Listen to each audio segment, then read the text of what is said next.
and then, of course, we'll jump over, get into the chat, kind of see where the conversation is at. So, WWE Raw got a few bits, not loads, and unfortunately, news has not long come through that this match has been cancelled. So, Naomi against Iyo Sky cancelled. Naomi is not medically cleared for some reason. Don't know what's gone on there. Not sure if she's picked up a knock or she's just feeling under the weather or what's happened, but she's not cleared. So Naomi, I believe, is the problem on that one. That was doing the news on social media around about an hour or so ago. So Naomi not cleared for that match. So it looks like that is going to need a replacement. I'm sure we'll still get Iyo competing, but not sure who against.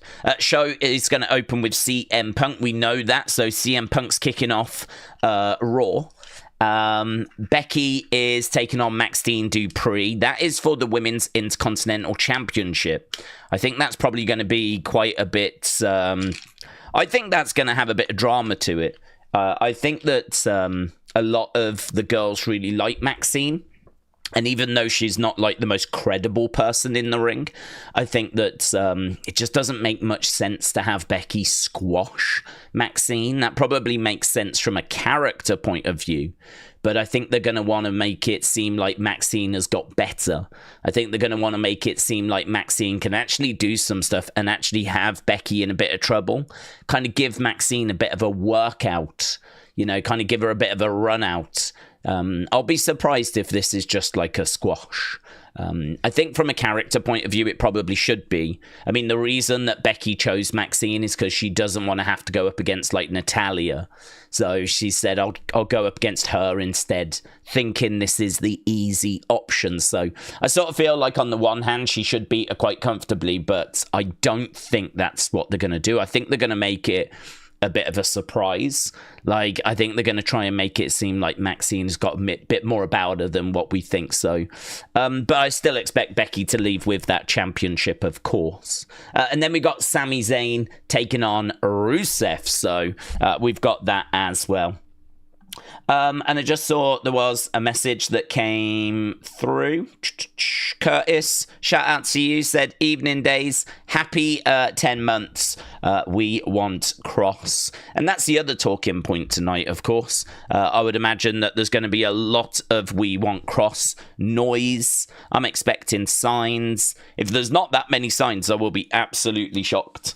We got to remember, though, that the internet and the online community only make up a small percentage of the fan base. But that's not stopped, people at WrestleMania chanting, we want Kross. Or it's not stopped Raw crowds whenever Kross has popped up during commercial breaks chanting, we want Kross. So I do feel like this movement is bigger than just online. I do feel like he has resonated wider than just the internet and the online community. So I'm expecting to see lots of signs. I'm expecting to hear chants. I've got to think WWE are as well. You'd be stupid not to, really. So, Curtis, happy 10 months, bud. Shout out to you. Let's get back over to the normal chat. And let's change this over as well and get back to the normal screen. Lovely, lovely. Jordan said, no details on that injury that Naomi has suffered have been made available. It's also unclear how long she might be out of action for, or whether or not this announcement is legit or part of an angle. Jordan, thank you. I had not seen anything in that regard, so yeah, good to know that I've not missed anything. Boom. Liam said 20 months. Best of love from sunny Telford. Well, I don't think Telford's too sunny right now, to be honest. Coming up to 10 past 11 at night. But yes, Liam, shout out to you, my friend. 20 months already. That has absolutely flown. So, Liam, shout out to you, bud. Shout out to you. Right, LS Dub said, this is an unpopular take. Oh, here we go. Unpopular take, everyone. Strap yourselves in. Let's have a look and see what this unpopular take is. So, LS Dub said, this is an unpopular take. but I'm going to be completely honest. I have got zero appetite for Karrion Kross. He wrestled 3 of the worst matches that I've seen this year, and he does nothing for me, says LSW. Do you know, I just... I think with the Karrion situation, it's obviously the big news right now, and I think that... I think a lot of things. I think that he is not done with WWE. And I'm just going to sit back and have a look at how loud those chants are on Raw, at the signs, just kind of see the reaction, and just see kind of where that movement is, because I expect it to be loud. So how loud is it? That's gonna be what I'm gonna sit back and look at. So LS Dub, I would recommend you just do the same. Sit back, have a look, see kind of where we are with this story / journey, whichever one it is. Hannah said, days after the breaking news that PLE will be imminent in September on the same day as AEW All In, we can all guess what you'll be streaming, but what do we think about the new PLE Super Brawl? Well, I've heard rumors that it's Bad Blood. This show is going to be revealed as Bad Blood. That's what I read earlier. I mean, it was only a rumor that was doing the rounds, so I don't know that that's like been confirmed anywhere. But in regards to this show that's coming up, Bad Blood is what was being reported, and of course we'll be doing that. So yeah. Edward said, Days, hear me out. I've got a theory. With Edge's contract up in October, I can see him not extending and then coming back to WWE and fighting Cena one last time as a way to say goodbye to the WWE fans. Okay.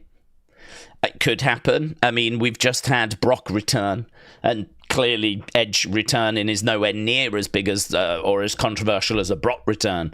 But if Brock can come back, flipping anyone can come back. You could probably dig someone up from a grave and bring them back. So honestly, an Edge return, I would have been a bit more, don't see it. But after Brock returning, literally anything can happen now. Anything can happen. First 48 hour gaming said, Edge's contract isn't up in December. He still is going to have to owe them all the time he was hurt. That's a good point, actually. If they do put on that time he's been out with injury, then it will extend that contract. And so that's a good point. Jacob, hello. Shout out to you. Jacob said, hey, Days, it's Future Marine. I'm just checking in. I'm going to university for history. Super excited. Oh, are you, Jacob? You're going to do history, are you? Very good. Is there a certain aspect that you're focusing on, or like a certain time period? What is it that you're hoping to do when you get your history degree? Are you hoping to become a history teacher? Or are you hoping to go into, I don't know, what would you use history for? Archaeology? Suppose you could use it for that, couldn't you?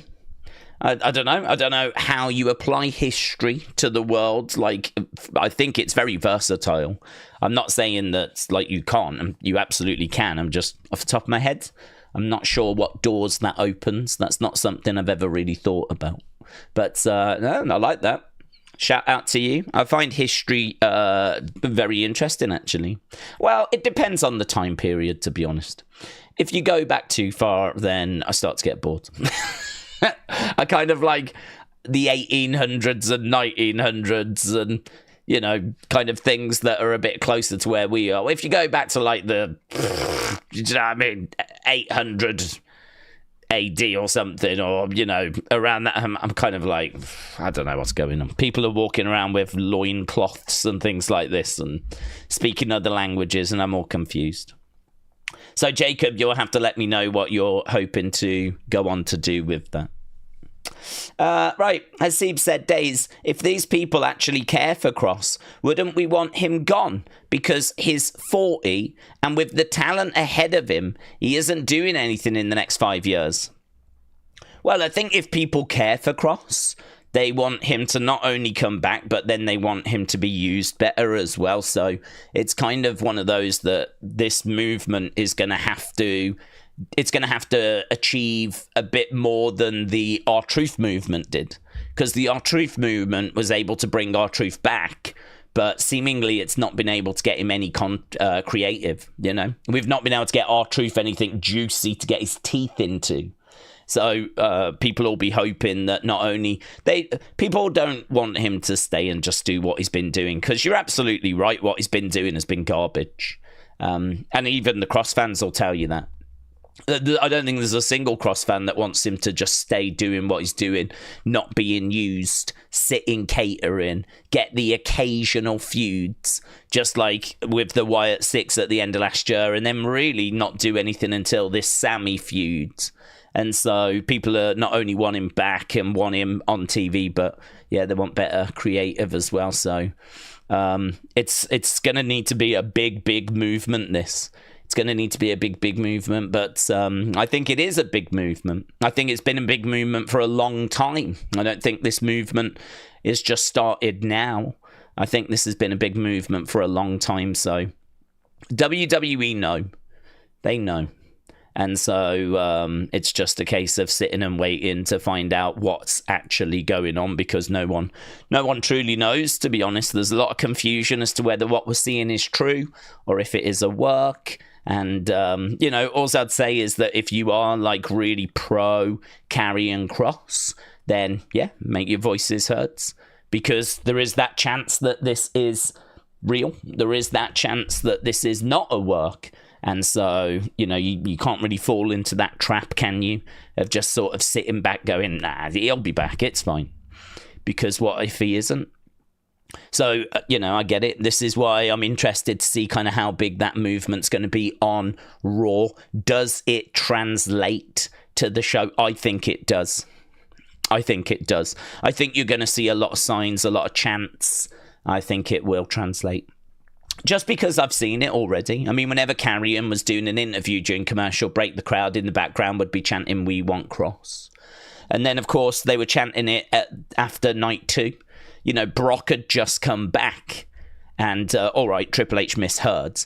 But they were still chanting, that crowd behind him, "We want Kross," in that moment, you know. So I think that, I think it will be a case that they are going to be loud and it's going to kind of interrupt the show and, you know. So, but is that just part of the story? I don't know at this stage. No one seems to know.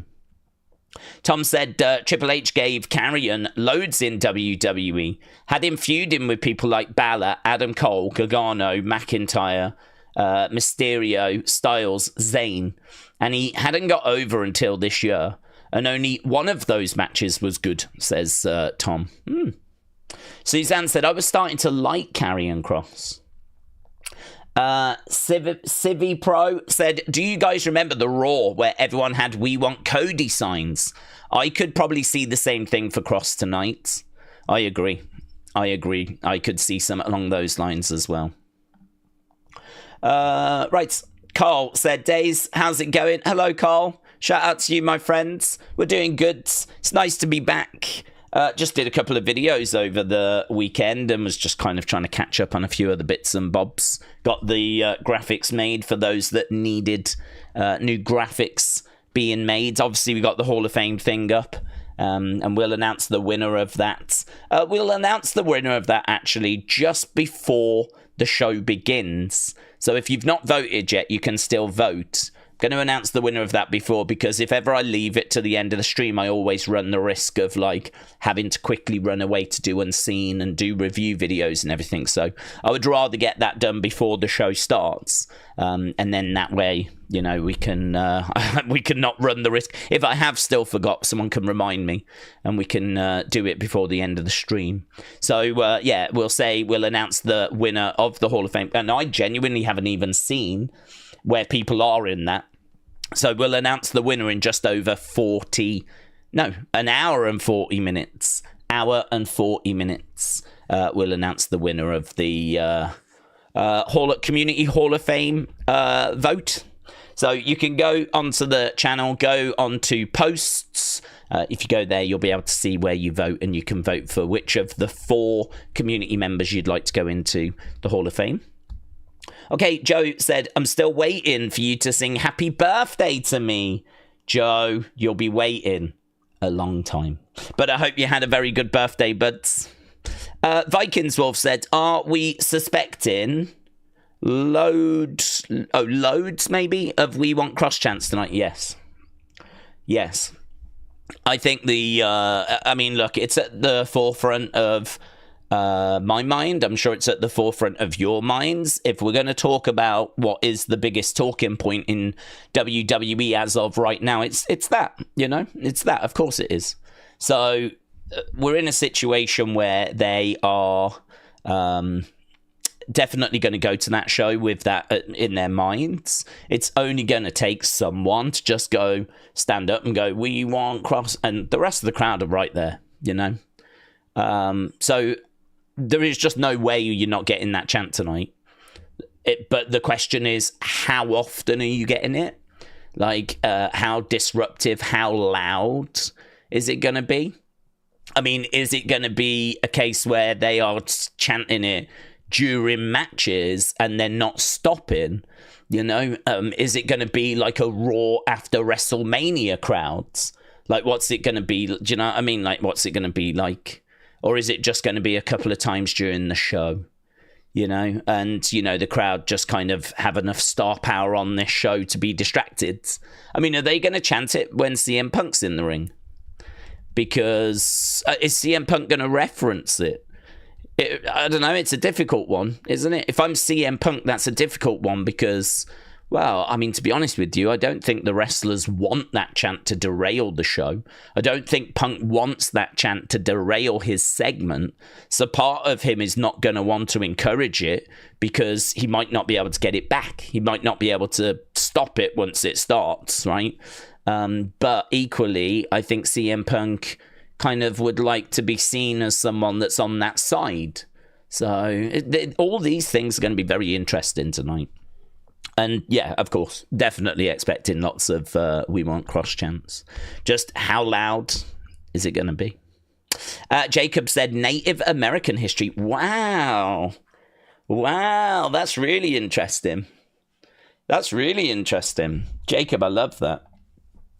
Shout out to you, buds. So focusing on Native American history. I love that. Very good. I feel like, I've just found out I've been watching some of those kind of Jubilee videos because there's one that's just kind of blown up. That Surrounded series where there's someone in the middle and you've got these. So you might be, I don't know, a big fan of popcorn. I'm just going to water this down. I'm going to make it PG, right? You might be a big fan of popcorn and you might be surrounded by 20 people that hate popcorn.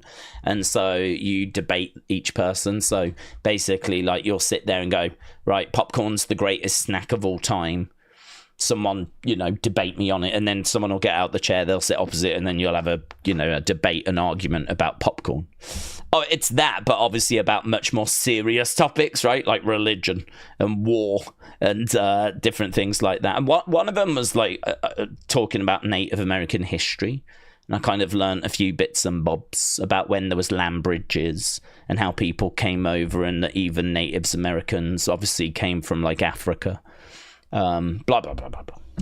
I don't need to tell you these things. You obviously are going to know them already, but just funny how it was literally just a video I watched a couple of days ago, which went quite into Native American history.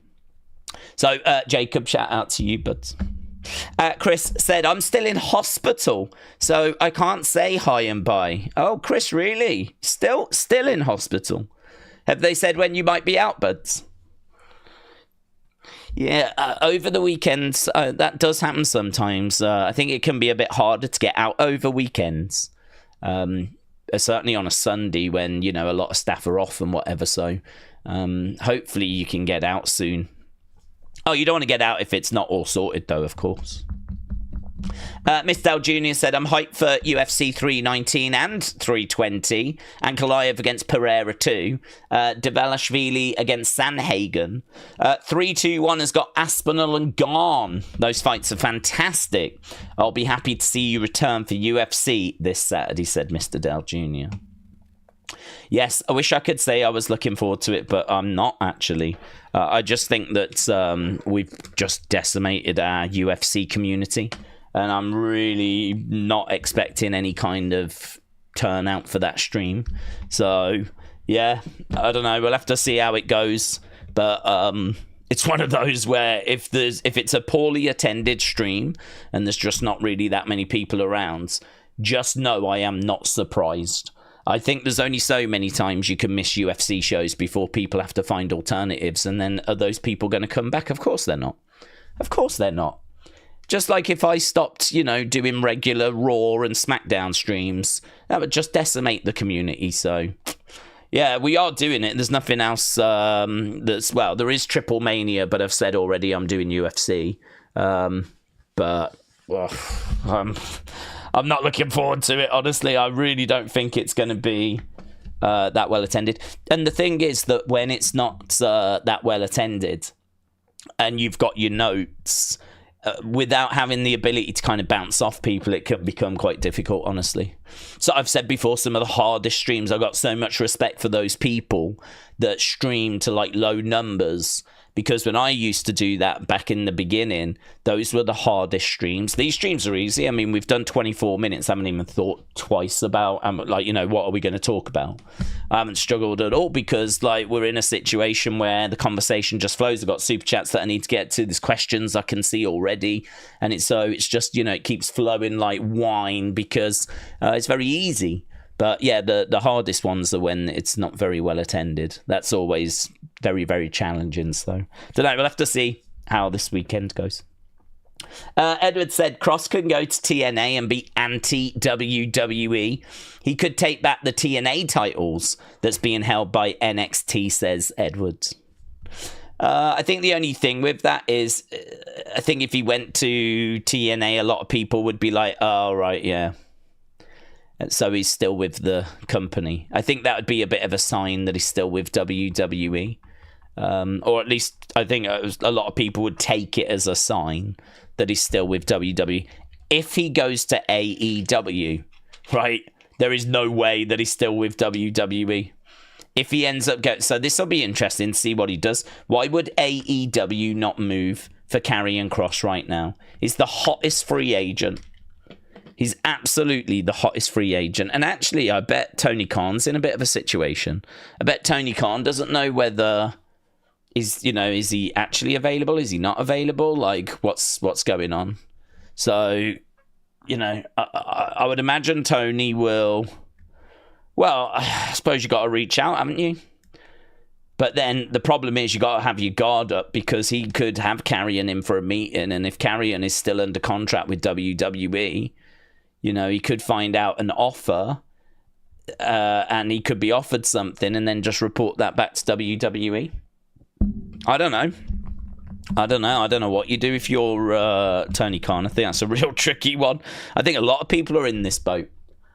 With not knowing if this is real or not. I mean, I'd imagine it's really hard for his colleagues. Think about people that work at WWE. Think of the other wrestlers. So the other wrestlers are obviously also going to have confusion over this.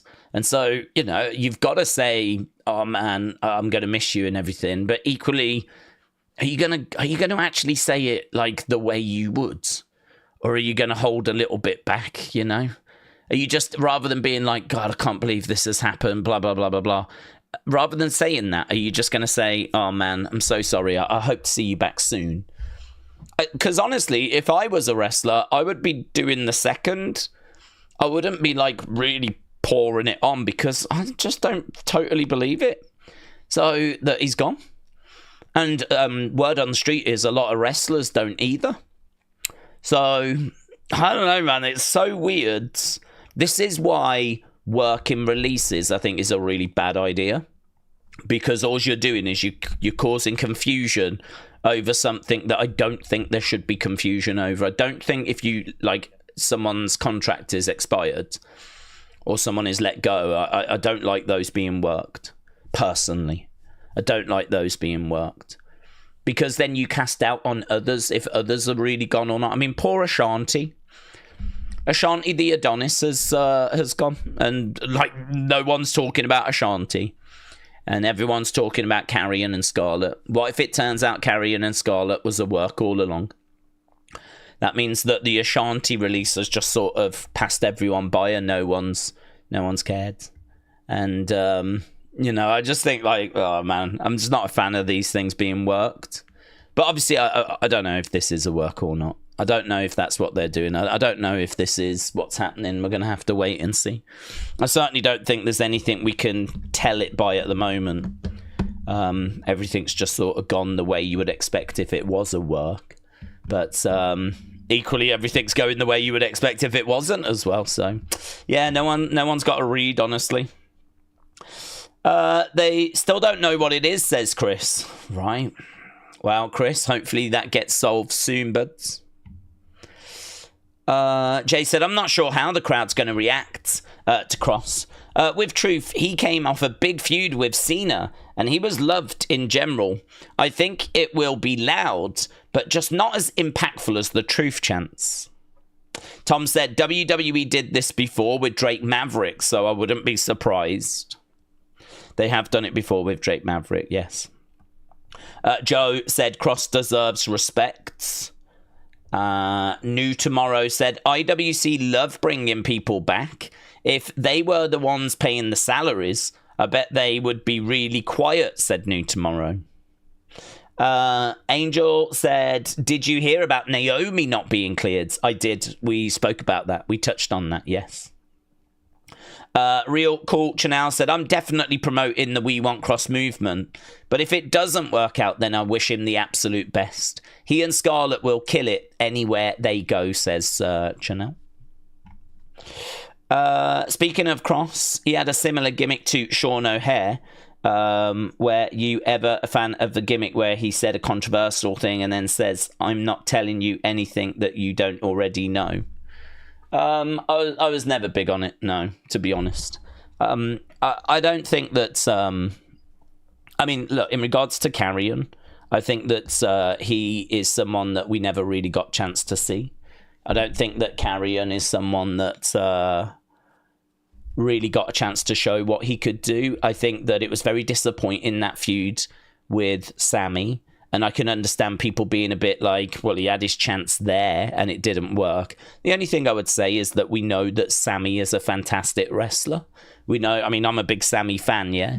And I think that Sami is someone that's, like, we know can get in there and have banging matches. We've seen it time and time again against Kevin Owens and Shinsuke and Roman. And, you know, he can get in there and do the job. So I sort of feel like in regards to Karrion this year, I don't know why that chemistry wasn't there, and I don't know why that chemistry just didn't work, but you've kind of got to put it on both, haven't you? Haven't you got to blame both for that? Isn't that like Sami's fault as well? And I think it was. So I for me personally, I was not a fan of that feud, not a fan of those matches, but I don't think we can massively judge Karrion off those because I think they both share the blame. I think the producer of that match or producers take blame as well. And I just don't think that Karrion in particular had a chance to really show what he was capable of doing. Hannah, can we keep it more recent, please? Just because I think this is where people want the conversation to be rather than focusing on Sean O'Hare and people from flipping 15 years ago. Kader said, do you remember when Kross returned in 2022? They teased something between Kross and Roman and it never happened. Well, I haven't had a chance to watch that whole Kross documentary, but I just was watching like the first 20 minutes.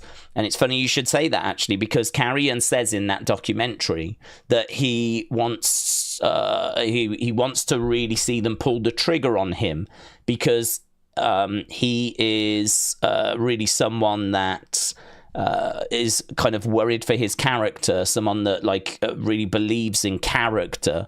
And he's like, if Karrion keeps turning up and popping up in the background of like the New Day and AJ Styles and Sami Zayn and all this, and we don't actually pull the trigger on it, people are going to start getting a bit bored.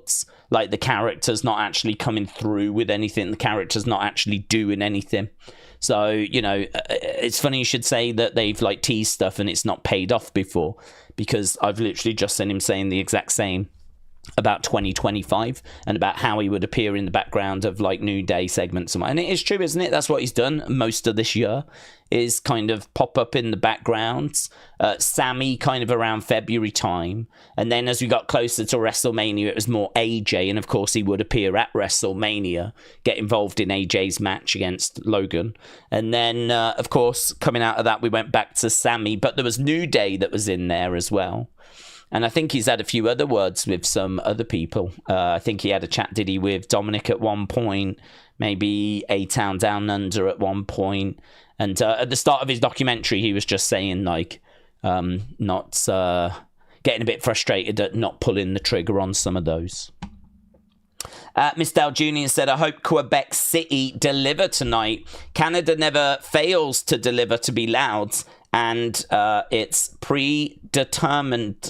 predominantly French-speaking population and unique culture. They better deliver for Clash in Paris. Yes, so we are in Quebec tonight. They were very good in Canada on, was it Friday? Montreal. So Quebec tonight, I'm expecting them to be good. We know that Paris is going to be good. I mean, the French fans are going to be electric. So, yeah, honestly, I don't see any reason as to why this is not going to be a red-hot crowd. Is it going to make any difference? I mean, in regards to the We Want Kross movement, I don't think so. I mean, maybe We Want Kross will be in French. Maybe that'll be the only difference. So it'll be like Baguette, Pepe Le Pew Cross, or whatever it is we want Cross in French. So, but no, I mean, they're going to be red hot. They're going to be really, really good. The Canadian fans normally are. Right. Jennifer said, Montreal always makes shows great. Only recently have WWE started coming to the smaller Quebec City. I was at the first ever Raw in Quebec City. Sammy and Kevin were tag champs. George said, I want to make sure I send out right emojis. My eyes aren't working very well. Oh, no worries, George. I see you corrected something earlier there. Steve said, why do we think Karrion isn't hit the main roster under Vince and Triple H, considering his instant debut in NXT looked benefited main eventer? Triple H bringing him back, thought he'd be that. Well, yeah, I mean, I don't really know why he ended up getting let go by Vince. I mean, that would be interesting. I've never heard the reason why. I don't know if he's ever been told the reason why. I think Triple H used him really well in NXT. And like we saw, like, you know, he was champ down there. He was very dominant down there. He looked good down there. And then he got called up and Vince was using him. And obviously gave him that kind of kinky attire. And then we was kind of in a situation where he lost to Jeff Hardy. Which people were like, what? He came up and like, you know, Jeff was okay, but Jeff at that stage was beatable. For someone kind of coming up like Karrion with the momentum that Karrion had and the look, having him lose to Jeff Hardy, I think was a real kind of what? And of course, putting him in that kind of demolition-esque attire was also what's going on. And there was plenty of you've buried Karrion, you've ruined Karrion, blah. He never recovered and, you know, ended up kind of getting released. And then, yeah, it is true, Triple H brought him back. I never heard as to what the issue was first time around, but whatever it was, it didn't deter Triple H bringing him back. And so Triple H brought him back. And then, honestly, I just don't think we ever found a way of getting going with him. I don't think we ever found a way of presenting him and getting him involved in the stories. I think it's the same sort of trap that maybe Andrade has fallen into. It's the same trap that Rusev is falling into. Rusev's in a feud with Sheamus right now, but I mean, he's just pretty flat, isn't he, at the moment, Rusev? He's just pretty flat. I don't think anyone really cares about Rusev's return. In fact, someone shouted out, go back to AEW, as Rusev was battling with Sheamus the other day. And, I mean, I got to be honest, I don't even care about that Rusev-Sheamus feuds. There are a few online that I follow that are, like, really positive accounts. They care about it. But I just don't care. I don't ever really find myself emotionally getting connected. The best thing that I've seen from that feuds is what happened recently. And that was when they were brawling. And the match got called off and all these people had to come down and separate them. That was probably the most interested I've been in them feuding and fighting. Really, other than that, I've just not been engaged at all. So I think there's quite a few, honestly, that can fall into that trap of when they come in, they kind of slip into this. I mean, look at Dragon Lee. I mean, Dragon Lee, was not that big of a deal down in NXT, but he was a big deal elsewhere. Like, he was a big name in, like, New Japan and Mexico, and when he came in, there was lots of hype around him. You could even make a bit of an argument for Rey Fenix. I think that you when you bring someone in, you obviously can't just put them straight at the top of the card. You've kind of got to find opponents for them. You got to build them. And I think it's quite a regular thing for people to, not find themselves in regular feuds. I think if you're not at the top end of the card, you're in with a big bulk of names. There's a lot of names that are around. We've only got 2 mid-card titles. If you're not near the top end of the card, that's both the world titles out of the picture. And then, that's it. You're just competing really for either the 2 mid-card belts or you've got to try and get a feuds. And I think that with the amount of talent they've got, I just think it's really difficult. I think it's really difficult to consistently get TV time and find a way out of that mud. I mean, that's honestly the best way I would word it. I would say that if you are in the mid-card, you're in the mud. Because it's really, you are fighting to get TV time. Look at The Miz right now. I mean, The Miz right now, like, just chucked with Carmelo. Chucked with, he doesn't have his Miz TV anymore. He was put with Carmelo and, just doesn't really have anything to do. He just kind of pops up now and again with Carmelo. I mean, Miz has had a horrible 2025. And, where would the likes of Bronson Reed be if he wasn't in that group? I'd like to think Bronson would be okay. I'd like to think they'd seen enough out of his feud with Braun that he'd be getting a good push and that he'd be getting something. And actually, what they've done is they've put him in a main event group. I mean, literally, he was competing against Roman Reigns at SummerSlam, but, he's done well to get out of the mud. But, that could be a name that would be down there. Look at Finn Balor. Oh, my God, look at Finn Balor. Finn Balor has had, he's been in Judgment Day, which has been a godsend for him because that has regularly got him TV time. But imagine if he wasn't in Judgment Day and he was just kind of drifting off on his own. Look at Jimmy. Look at Jimmy Uso. The point I'm trying to make is that you can come in, you can be brought back. Look at Braun Strowman. Right? We've seen people that have been brought back that have then ended up being released. And I think that in regards to Karrion, he came back. They had a few, good-looking guy. We've got some stuff we can do with him. And I think they tried a few things and they had him do a few promos and nothing really blew anyone's mind. I don't know that they ever gave him loads to work with. But, there was nothing that was like, oh my God, yes, we've got some. It was just okay. The work was just okay. The matches were okay. The promos were okay. There wasn't even really the crowd fan support, to be perfectly honest with you. I mean, he had his fans, but it wasn't anything crazy. And so it was okay. But it wasn't enough to get out the mud. It wasn't enough to get that momentum. It was enough to, stay with the company, not get released. but it wasn't enough to get out the mud. And I think as time goes by, you know, more people get called up, more people get brought back.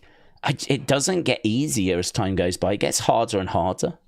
And honestly, I just think, you know, at some point, you know, once they've dealt with the top end of the card, they've dealt with the champions and the championships and the tag titles and whatever, you know the bottom of the list is then people that don't have belts or aren't in for championships. And so, you know, the meeting and conversations are going to be about always top end, of course. What's our main event, yeah? What are we doing with Roman? What are we doing with Cody? What are we doing with Seth? What are we doing with, you know, CM Punk? Blah, blah, blah, blah, blah. So that takes up time. Then, of course, mid-card championships. And I will admit, I am surprised Karrion's not been in for more of those. I agree. That's something that Triple H will have to answer. But he hasn't. And so, you know, then you go down to that next layer. And there's so many names. You know, why would you go for a Karrion over a Braun Strowman? Why would you go for a Karrion over a Finn Balor? Why would you go for a Karrion over a Sami Zayn? Or at some point, it's got to be Karrion. I do appreciate that. And he did have feuds, and he has had matches, and he has had moments. But getting out from that mud is everyone's challenge. It's the same mud that Austin Theory is stuck in. It's the same mud that Grayson Waller is stuck in. Just get out, just try and find. This is why every opportunity is just essential. This is why those matches with Sami, like, it's got to go down as a huge missed opportunity. I'm not only blaming Karrion for those, but he's got to take blame.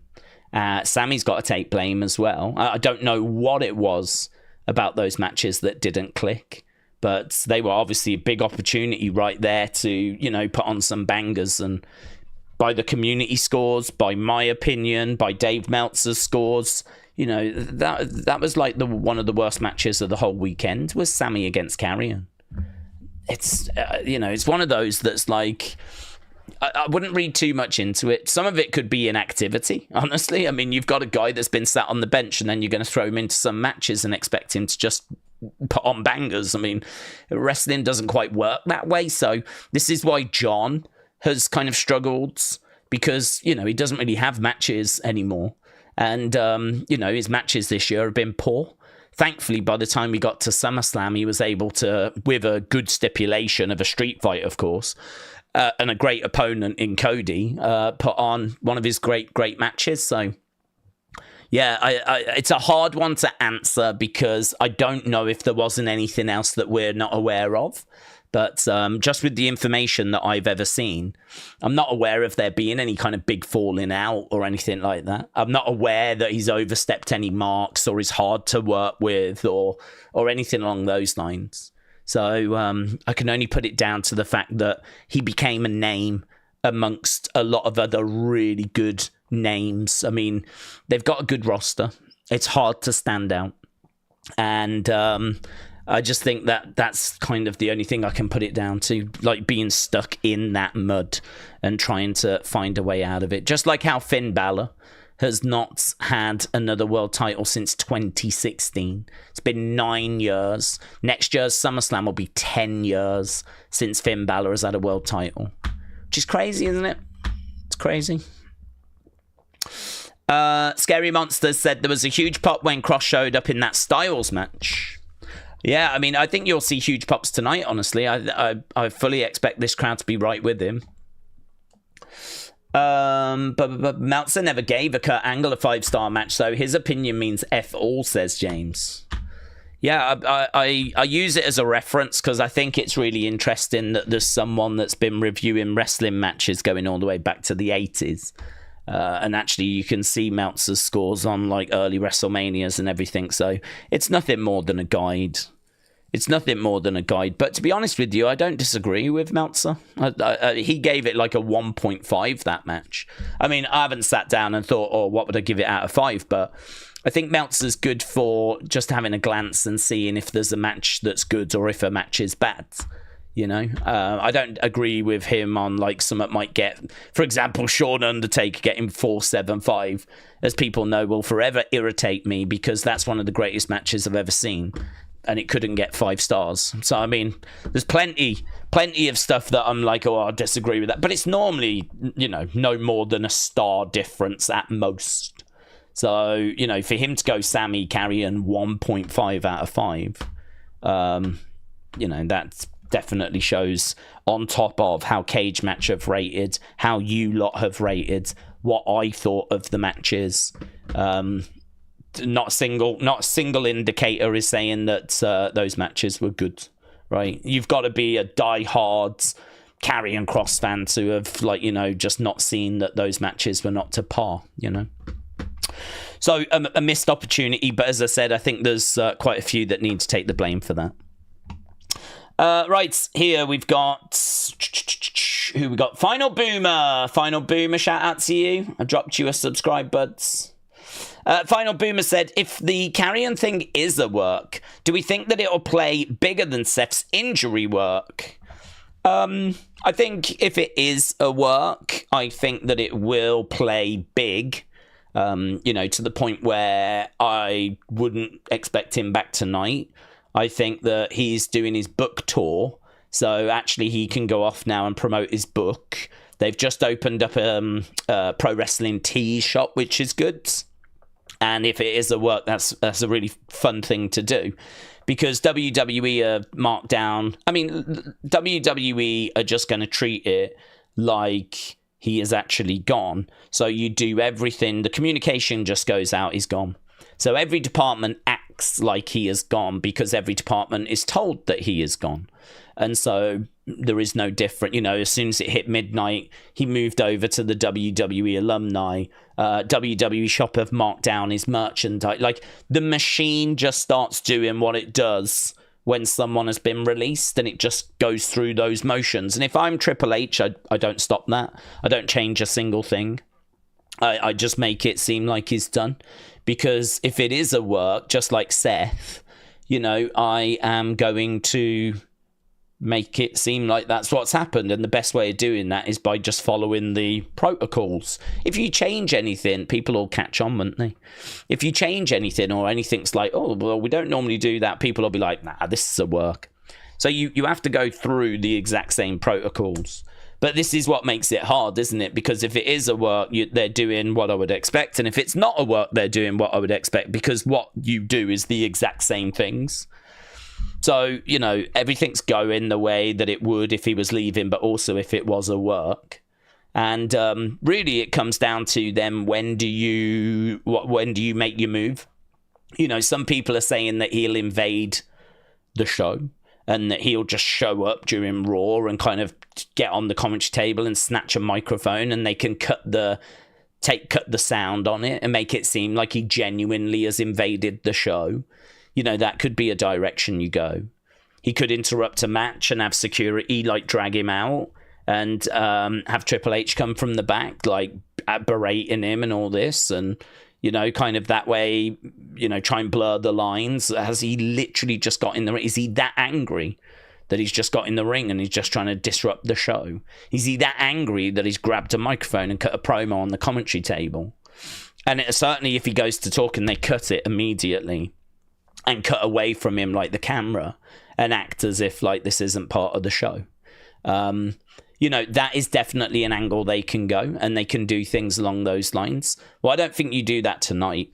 I think you've got to let it marinate if that's what we're doing. I mean, if he goes to AEW, I heard Dave Meltzer saying this, because Dave thinks along the same lines. Dave was saying that if he goes to AEW, then, I mean, it can't be a work, because there's lots of things WWE will let him do. They'll let him work the indies, right? That's no problem. And they'll let him go TNA. They'll let him go, you know, to a lot of different places. Might even let him do New Japan or something. But I don't think they'll want that We Want Kross movement going over and watching AEW. Imagine AEW getting Karrion. And well, first of all, if they get Karrion, I think surely that means they've signed him like on a bit of a permanent deal. I don't think they're just going to bring him in for a one-off match. unless Karrion says he can only do one match. But if I was AEW, that would be ringing alarm bells. Because if Karrion said I can only do one match, I'd be like, why? Why? What, have you got a better offer or something? Like, what's going on? Because that would suggest to me that you're still working with WWE, to be honest. So, I mean, it's all eyes, really, on where he goes from here. If he goes to AEW, then, of course, that's a big indicator that this is legit. And that'll be the first time that I'll be like, wow, okay, there might actually be something here to this that he's actually... I did not feel that remotely yesterday. Nothing yesterday made me feel like, wow, he's actually gone. Nothing I saw yesterday. Everything I saw yesterday was just went exactly as you would have expected, and exactly as I expected. As soon as it was apparent that they weren't going to just like announce a signed deal, then you kind of knew that this contract was going to expire and they were just going to follow those protocols. And so that's exactly what's happened. And so nothing I've seen right now makes me think anything other than this is a work. But it could be real. I mean, it could be. I'm not sat here going, no, guys, it definitely is a work, right? It's just if someone had a gun to my head and they were like, you got to choose, I wouldn't have any problems choosing. It wouldn't be an issue at all. I wouldn't be sat there going, oh, but it could be this. Oh, but it could be... No, I'd be like, oh, okay, it's a work. I really think it's a work. I really think he's still with the company. But, as I said, I don't know that. That's just, everything that I've seen. But if he goes to AEW, that will be a big indicator. That'll be a big indicator as to kind of what happens next. And if he has actually been released. But if he goes to the indies and he starts announcing some indie dates, that won't change my opinion. That wouldn't change my opinion because I think WWE let him do that for a little bit. And then let him do his book tour and then look to bring him back. And as I said, that whole invasion thing, I think that definitely could be an angle that they look to use. It just doesn't add up, does it? The big problem is, I think if WWE, if this is a work, they've made one mistake, right? And that mistake is they have not explained or found a way of explaining how they could possibly ignore the fan reaction. How could you possibly have the fans making the noise they're making? And how could you possibly choose to ignore that? Like, I don't know if Triple H should have come out and made a bit of a statement. I don't know, would that have made it if he said, I know this is going to be disappointing to many of you. We are very aware of the kind of movement, to put it a better phrase, that we've seen, but due to blah, blah, blah, blah, blah, blah, blah, blah, blah, we were just unable to reach, could they have gone with the angle of we offered him a very fair amount and he turned it down or something along those lines? I just feel like, how can you let this guy go when there is so much noise? He was like the number one trend yesterday. This is going to disrupt your show. That there's a We Want Kross movement. Like, it doesn't add up, does it? It doesn't add up. It doesn't make any sense. Everyone's kind of just scratching their heads going, how? And even Paul Heyman going on Ariel Helwani talking about the fact that, oh my God, it's huge. He's definitely made noise. Last time I saw anything this big was Stone Cold Steve Austin. Guys, we just let Stone Cold go. I mean, the math don't math. It just does not flip in math. So let's see. I'm just gonna. I've made my mind up. I'm just gonna sit back. I'm gonna watch, and I'm just gonna see what happens. But I know what I'm expecting. So yes, I do think they're gonna go if it is a work as big as the Seth angle, and possibly even bigger. Possibly like have him out even longer than Seth was out. Let him do his book tour. Take a few indie dates. And who knows, we all saw Enzo in the crowd at Survivor Series all those years ago. Perhaps Karrion makes his return November. Perhaps he's out till November. I mean, it could be something like that. It could be that he goes off to do his book tour, really, get the We Want Kross movement. I mean, you don't want it to peter out. You don't want it to be a case that it dies down. Maybe WWE are going to have to keep an eye on it if it is a work. Maybe WWE are going to have to keep an eye on that and make sure that they don't leave it too long. But I don't know. When is this We Want Kross movement going to die? I don't think people are going to stop anytime soon. It's not like I think they're going to be loud tonight and then forgot about it by Friday, If it is a work, I think it's a bit of a gamble to milk it for too long. But equally, the fans have shown that this is not a short-term thing. They've been saying We Want Kross for ages. This isn't something that only started the other week. This has been going for quite a while now. So, yeah, I'm obviously interested to see kind of how the next few weeks are going to go. Not expecting him tonight. But if we do get him tonight, then, well, there you go. There's your answer. Chaos, shout out to you, buds. Appreciate the support. And Cosmic said, feels like characters in wrestling are dying off.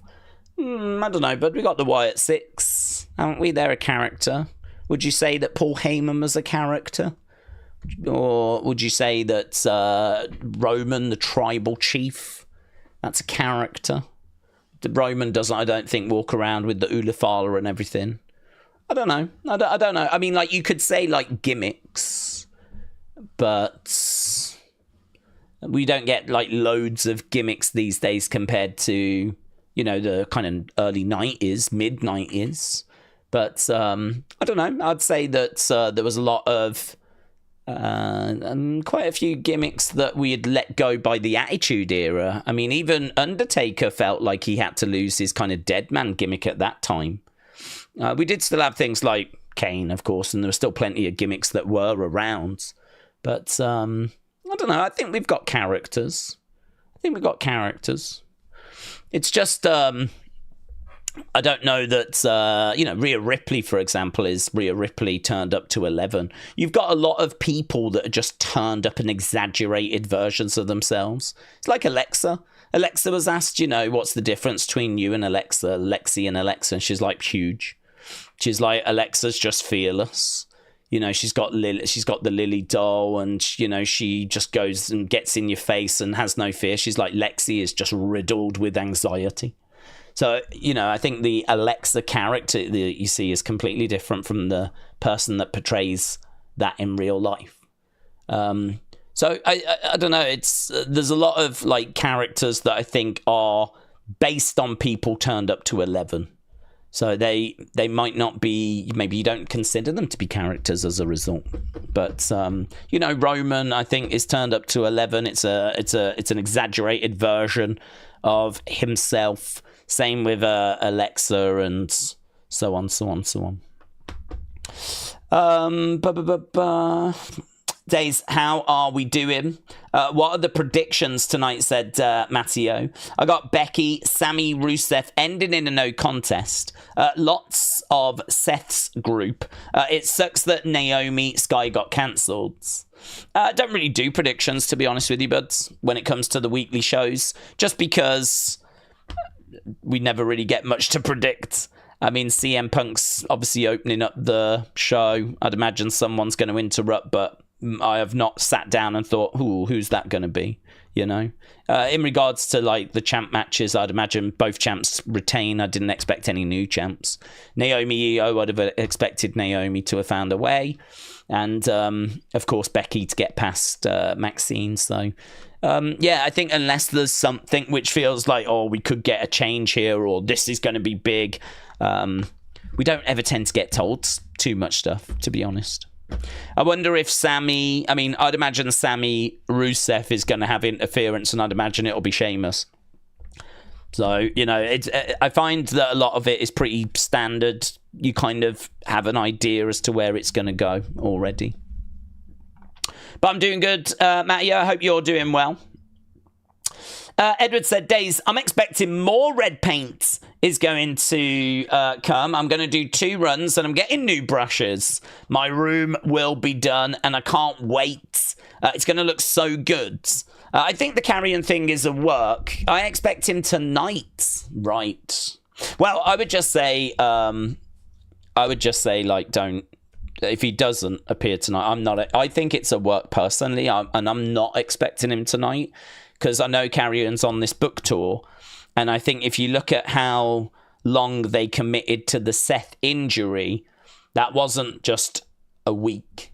That was about, 2-3 weeks? I can't remember how long it was between Saturday night's main event and SummerSlam. 3 weeks?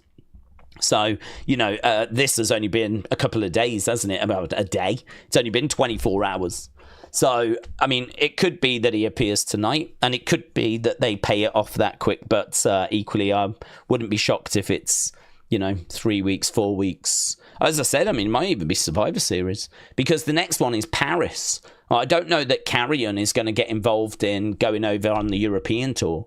I mean, they could do the whole European tour first, come back, and then I think after that is Perth, isn't it? I don't know. I think Survivor Series the next US show. So, it could be hey, we don't have anything for you right now. We're going to put you on a new contract, and we're going to start this new contract with a bang, right? What we're going to do is this big story where we're going to have your old contract end. You go away, promote your book, have a bit of a break. And then, we'll look to kind of bring you back Survivor Series, or in the build to Survivor Series. And then, I mean, it could be something like that. It's a difficult conversation to have, because I have no evidence this is a work, and it absolutely could be real. I suppose the only thing I'm saying is that I haven't seen anything that's changed my mind. It's nothing that I saw yesterday that's made me go, right, I feel different now. I think this is real. I still have all along felt this was a work. I still think this is a work. And I don't know kind of where this goes, where this leads to. I mean, he's going to get loads of offers. And there's promoters already that don't know whether to contact him or not. I would imagine that they have, done that. I mean, if you're an indie promoter, what are you even hesitant about? I mean, you could contact him and he might say, sorry, I'm not available on that date, or something along those lines. And, you'll get pushback. Well, who cares? The upside is that you might be able to book Karrion Kross for your show. I mean, if you're an indie promoter, you got absolutely nothing to lose. The only person that I think is going to be a bit, is Tony Khan. Because if I'm Tony Khan and Karrion agrees to a meeting with me, how do I not know he's not operating for WWE? How do I know that he is not there gathering information? I'm at some point I'm going to have to make an offer, aren't I? Clearly I'm going to want him. So at some point, I'm going to have to go, right, this is what I'm thinking. I can give you a 3-year deal, and I can pay you X amount a year. And, at some point, he's going to have to go away and consider that. And if he is still actually with WWE, he's now got information as to what the offer on the table would be. Imagine if that happened. Imagine if he is still with WWE. He goes to a meeting with Tony Khan, and Tony offers him better money. Imagine if he's just signed, $1 million a year with WWE. 3-year deal, $3 million in total, and then Tony Khan's like, I'll give you $2 million a year. He might have to be like, excuse me, go to the bathroom, just throw up. And he's like, oh my God, what have I done? So, I don't know. I mean, look, if he has gone, and if it is real, I don't think it's going to be very long till he finds work. He's one of the most hottest over kind of superstars that you can get right now. So he'll be one way or another, he'll be fine. Asib said, you can't go off the fans. They're clueless what they want. Just go on what's trendy. They did the same for Truth. Didn't care after Cody. Same result if Ashanti left. Another day, they'll say, we want Adonis, says Hasib. Well, I think you have to listen to the crowds, because the crowd are obviously telling you what they want. And even if it is just in this moment, and then it's gone again, there's a reason as to why The Rock spends so long listening to the crowds. This crowd reaction has always been something that WWE have listened to. And, that'll long continue, because I do agree that the crowd live in the moment, and I do agree that really it's kind of here and now. You know, it could be that desperation for Karrion is like red hot, and it's like all consuming, and it's like, I don't care about anything else. I mean, there will, I promise you, be people out there that are like, I don't care about Raw tonight. I don't care about anything else. It is just we want Kross, and that is it. If I don't care if CM Punk opens the show, it's just we want Kross. I'm gonna tweet that all the time. Like, it becomes a mission for people. It becomes like their life, their objective. It's what they live and breathe for. People will be excited for this all day just to get to this point where they can then start doing the whole we want Kross thing. And if that's you, fine. I mean, I ain't judging. I'm just saying that, like, there are people that are going to be like that like this is everything right now. This is the only thing that matters to them. So that's fine. But the thing, it is true that there are people out there that if you then give them Kross, it's kind of like, it worked, we did it, this is amazing, and then it's kind of on to the next mission, it's on to the next thing. And, you know, do they then stick with Kross for life? Are they then die-hard Karrion fans? You know, no, is what I would say. I think that there is some truth in that. I think there is some truth in, I mean, look at the We Want Cody movement. A lot of the people that said, we want Cody, a lot of those are then the same people that, you know, a few months down the line started getting bored of Cody's title run and wanted him to lose the belt and were off. You know, there's plenty of people that were on board with the Wyatt Six coming in. And then as soon as it wasn't quite what they were hoping for, that's it, they were off. And, you know, you can be a part of the Karrion Kross movement, we want Kross, but what if you bring him back and it's not quite what you were hoping for? What about if his matches are going to be more of what was at SummerSlam? And then you're like, oh, no, this isn't what I want. And then you're on to the next thing, whatever the next campaign is. So I do think there is some truth in the argument that, you know, like the fans are very in the moment. Because I do agree with that, because you can find plenty of examples for that. Yeah, look at the fact that they, you know, were kind of booing John on the Friday before. Like, it was, we want Cena, Cena sucks. It was, do you know what I mean? It was 50-50, but it was a good reaction for Cody. And I remember saying when Cody came out, this is better. This is better. You know, this feels better. I think WWE have managed to kind of get to the point now where, you know, they wanted Cena to win because they wanted him to get 17 at WrestleMania. And then we get to SummerSlam and we got to the point where the crowd were finally kind of split on Cena. The heel run had not been brilliant. People just want to cheer John. They don't want to be messing around with, like, this is the last time a lot of people are going to see John. And so, like, you don't want to be going and booing him. So, like, you know, there was frustration, and it was kind of like, well, he's got the record now, and it's, you know, the run hadn't been brilliant, and, you know, we were starting to get to the point where actually Cody was getting some support. And then on that show, John Cena does his big rah-rah speech about how he's back and he's no longer a heel. And the flipping crowd completely spin on a dime, forget everything Cena's been saying about how they all suck. And now he hates the fans and he's never appreciated them and they've always been toxic and all of that just completely forgotten, ignored, never happened. And, you know, Cody then gets horrible reactions at SummerSlam. So it would be foolish to say that the crowd don't just very much live in the moment. Because, I mean, I'd say that's an example of the crowd living in a moment. You know, and I would say that the Cody title reign was, you know, the fans wanted him and then they get him. It didn't quite go their way. And so, you know, there's not much in the way of loyalty. Let's put it that way in pro wrestling. There's not much in the way of loyalty. Loyalty is very hard to come by.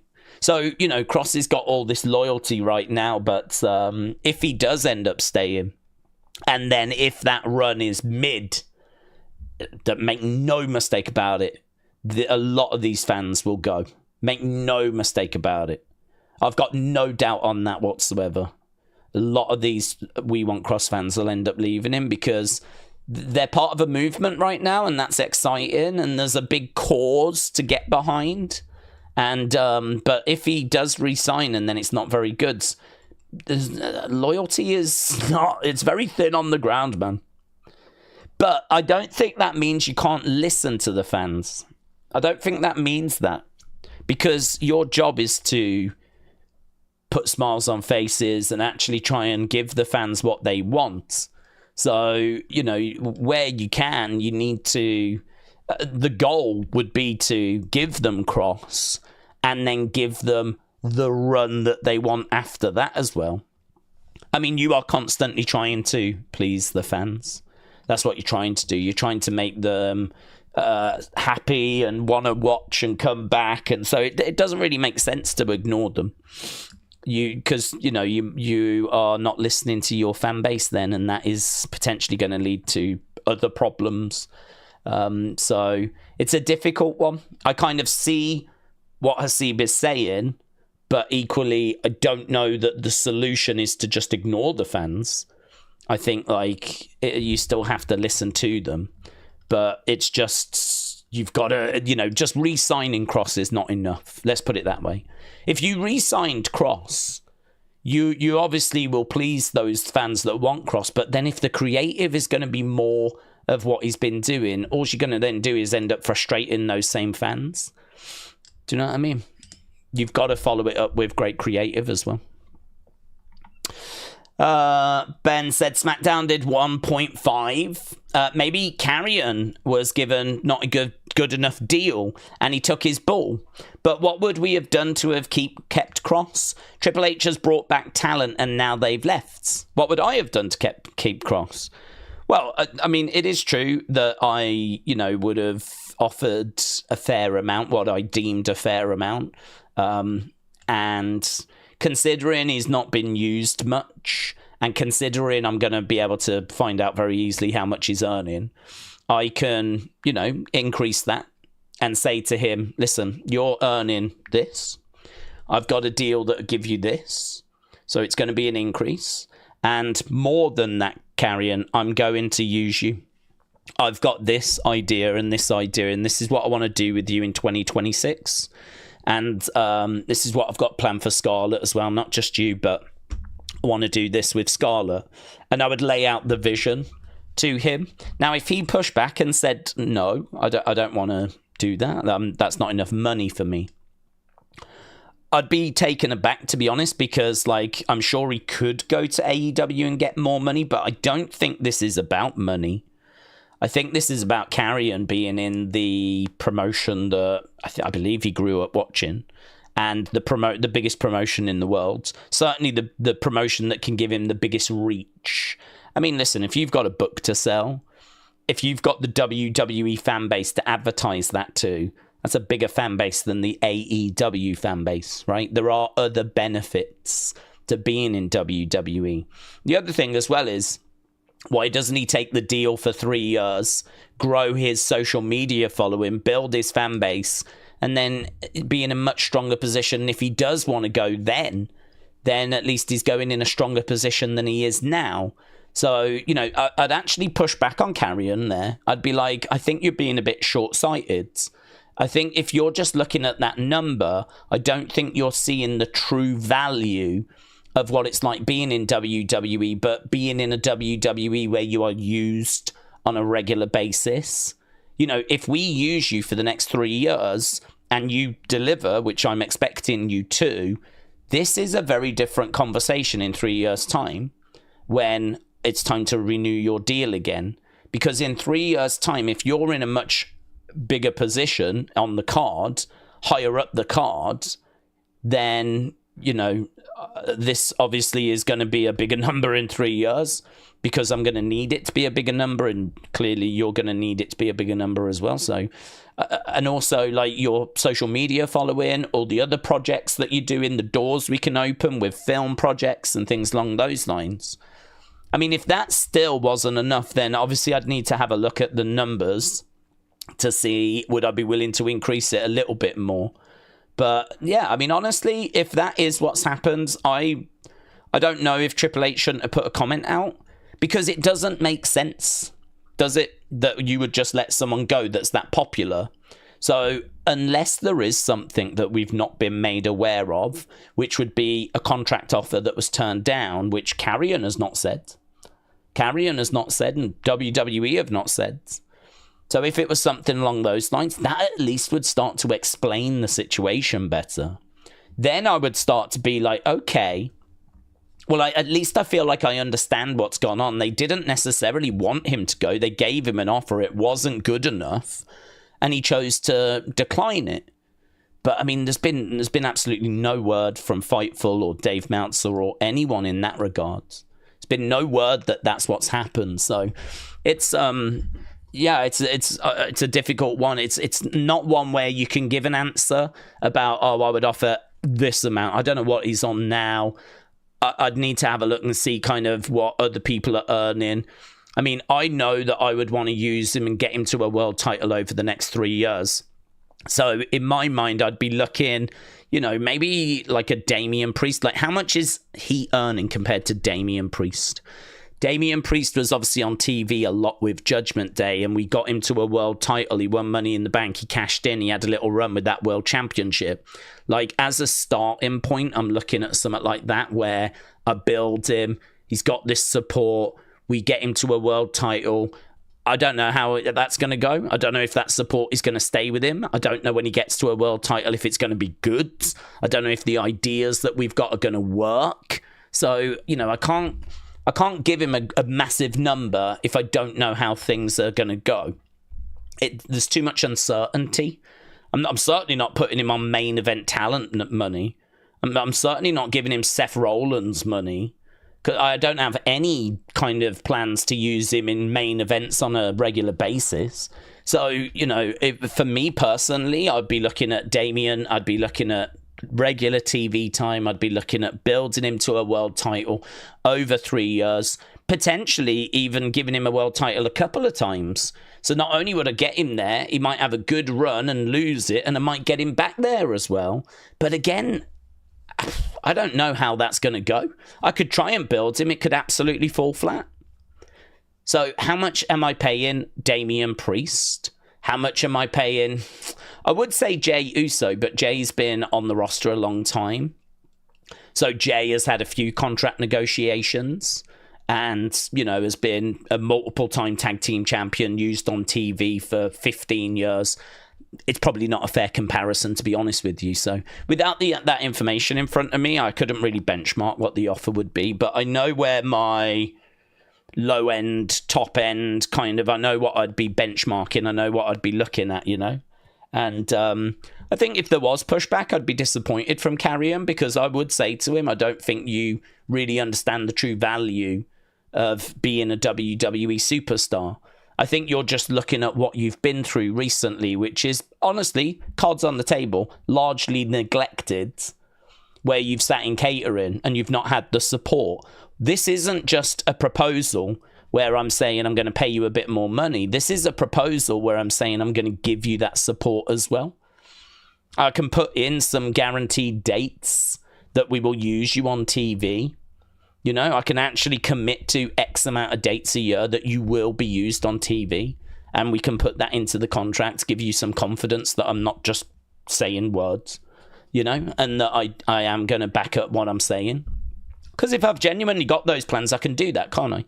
If I genuinely am meaning what I'm saying, that I am going to use him, I can put some dates into his contract and say I'll use him 20 times on TV a year, right?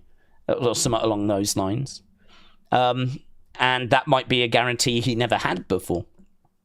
So, I don't know. It'd all have to come out in the negotiation. James said, Daze, Triple H probably had great intentions of using Kross, a lot more than he did when he brought him back. But the reality can be a lot different when you've got so many to book. It is true. That is very true, yes. The thing is that we're talking about Karrion very intensely, and of course we are, because he's the big talking point. But, people would also want to see others getting that same level of support. You know, I mean, like LA Knight enjoys a lot of support, and there's a lot of disappointment LA Knight is not being pushed. Roman Reigns enjoys a hell of a lot of support. CM Punk enjoys a lot of support. You know, Kevin Owens enjoys a lot of support. Cody Rhodes enjoys a lot of support. Dominic Mysterio. I mean, could you imagine if we were going through this with Dom? And if Dom's contract was coming up and it looked like Dom was not going to be around, I think there's a lot of... I mean, look at how much support there was for him to get the Intercontinental at WrestleMania. You know, I think people love to boo Dominic, but don't be fooled that those boos mean it's genuine hate. It's not. It's not genuine hate. It's just that people love to boo Dominic, and he's someone that people enjoy, so he enjoys a lot of support. And it's hard, isn't it? Because you have to find a way of using all this talent. And I think Karrion has definitely suffered, because I don't think he's had the amount of opportunity he should have had. Nowhere near, actually. But, you know, decisions have to be made. Am I going to go with Bronson for this feud, or am I going to go with Karrion? Who knows? You know, Sammy, I believe, got injured earlier this year out of his match with Kevin Owens, and we had just started a Karrion Sammy backstage thing. I actually think that was going to lead to them feuding earlier this year, and I think that fell apart because of Sammy's injury. And unfortunately, when you're sort of locked in with everything, you can't really pivot very easily, because where do you just find someone else from? Someone of that caliber. Everyone else that's of that caliber is already doing other stories. So how do you pivot? Like, unfortunately, the truth is sometimes you just can't, and it means that people miss out and they just sort of sit out. And I think that Karrion had to sit out during WrestleMania season. And then, you know, not long after that, that's when we started kind of finding our way back with redoing the Sammy story again. And so we kind of, once Sammy was back, we were able to find a way of kind of getting that moving with Karrion again. So it's been a very frustrating year for Karrion. Very frustrating. But I do think there's also a few factors like Sammy's injury, which probably played a part. Thomas said, Triple H enjoys getting the pop from the fans, but he doesn't build storylines. The loyalty that is in the higher-ups is sometimes there, says Ben. Quick question. Does anyone else think that Mick Foley was the best yes man ever? What, as in he just said yes to everything? Yeah, probably. I don't think I'm ever aware of him turning anything down. Connor said, did you see these 5 matches being added? Cody versus Drew, yes. Wyatt 6 versus MFT. Don't know, because I think, wouldn't that be heel against heel? So Wyatt 6 are in this weird place, aren't they, where I think a lot of the fans are booing them. I mean, they got boos at SummerSlam because they cheat and they're heels, and I don't know, like, I feel like Wyatt 6 versus MFT versus, you might have to put like an actual babyface team in there. I think we're struggling with babyface teams. So I suppose you got Andrade, Rey Fenix, Fraxium, Motor City, so it'd probably have to be one of those. If you was going to do that, you might need to put a babyface team in. Becky versus Nikki, yes, that feels like we're definitely built into that.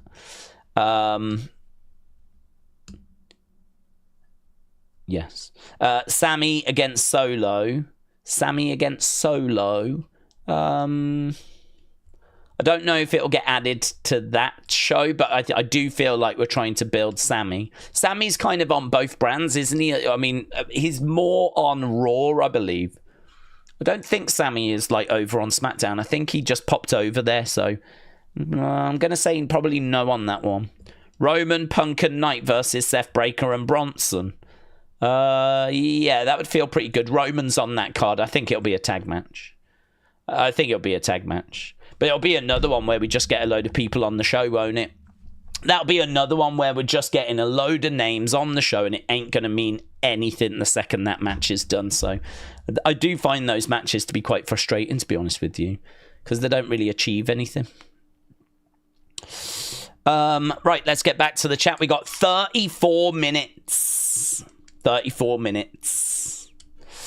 Hannah said it's always interesting to look at what ifs. What if Vince was booking Cena's final year, as Vince has multiple years of booking? Cena thought he would go great lengths to him. Thoughts? Vince has multiple years of booking Cena well, so he would go to great lengths for him. Thoughts? I'm not sure he would have turned him heel. I'm not sure he would have turned him heel.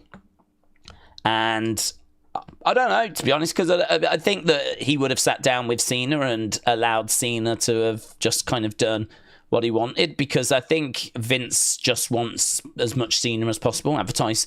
Vince wants money. So if you're going to have Cena for 30-odd dates, he would make sure that all his big shows have Cena on. He would make sure they're all being advertised. And to be honest with you, I don't think he'd care as to what it was going to be. I think he'd just cycle through different opponents. I mean, we did a Cena Open challenge for the US title. That was booked under Vince. So I think for this kind of farewell, I think Vince would have given him 17. I think Vince would have broke that records. I think Vince would have just really cared about, if he was going to push Cena on anything, it'd be, can I get more dates? Can I get any more out of him? Because I think he would have wanted to have kind of used him on as many shows as possible. I don't think we would have done the heel turn. And I think that we would have kind of run through a list that Cena provided, but also a few names that I think Vince wanted to build. And I don't know, actually, how the last match would have gone. I don't know if Vince would have insisted Cena lose to an up-and-comer. I think he probably would have wanted that. Like, put someone over like Bron Breakker in your final match, you know? Or if he would have given Cena the chance to have kind of gone out the way that Cena wants to go out. So I think that's the only bit I'm not too sure about. But I don't think he would have necessarily booked any kind of major big stories and all this kind of craziness. I think he would have just kind of tried to have got through a few different opponents and kept it quite simple. I just don't think you needed to really do anything that adventurous. I mean, I think there was an opportunity to. And I think that what they ended up going with was the heel turn, which, you know, in retrospect, I don't agree with. I didn't agree with it then. I don't agree with it now. I've seen that whole thing. I didn't rate it. And I think that Vince would have steered clear of it as well. It doesn't make sense. It doesn't make any sense to have fans go in this final year where they want to say goodbye, like that kid in Brussels that just wanted to go and see his hero, the guy that's done more Make-A-Wishes than anyone else, and you have him go to these places for the final time. It's like a really cruel joke, isn't it? It's a really cruel joke. Like, this guy's been face his career, and it's like, up for a laugh. For his final appearance, shall we have him berate the crowd? Shall we have him heel? Shall we have him so that he's actually going off on the kids? And the poor kids have to stand there like... It is like an April Fool's. It's like a rip on the crowd. So yeah, it was wild. It was crazy. We did it. Everyone's got different opinions on it. And on we go. I really don't think Vince would have done it though.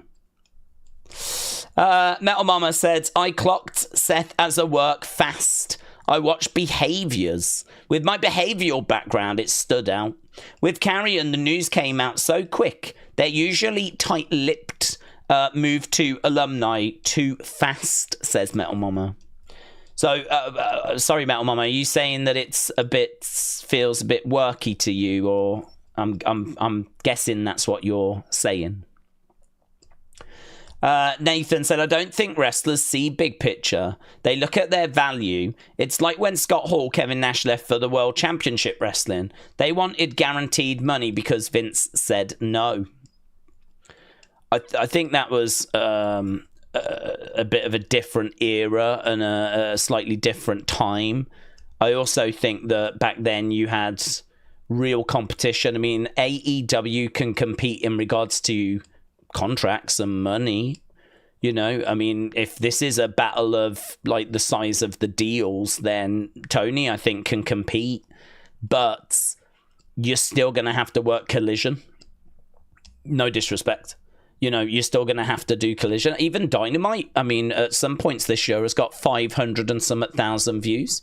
I mean, consistently, Dynamite is drawing a viewership seemingly below NXT. I know people will say you have to add in the max numbers and all that sort of stuff, but, you know, we're not troubling Raw and we're not troubling SmackDown when it comes to Dynamite. And, you know, like their big shows, they're not WrestleMania. We know that AEW is a smaller product, so there's not even an AEW fans that are trying to convince you that they are remotely the size of WWE. And as I kind of said when we were talking about contracts, you have to take that into consideration. The reach of WWE is absolutely huge. It's a little bit like Man United's, right? Man United have had a horrible season. Horrible. I think they finished 16th, right? I try not to think of 15th or 16th. I try not to think about it. It was awful. It was so low down that they were just a few places above relegation, right? It was horrific season.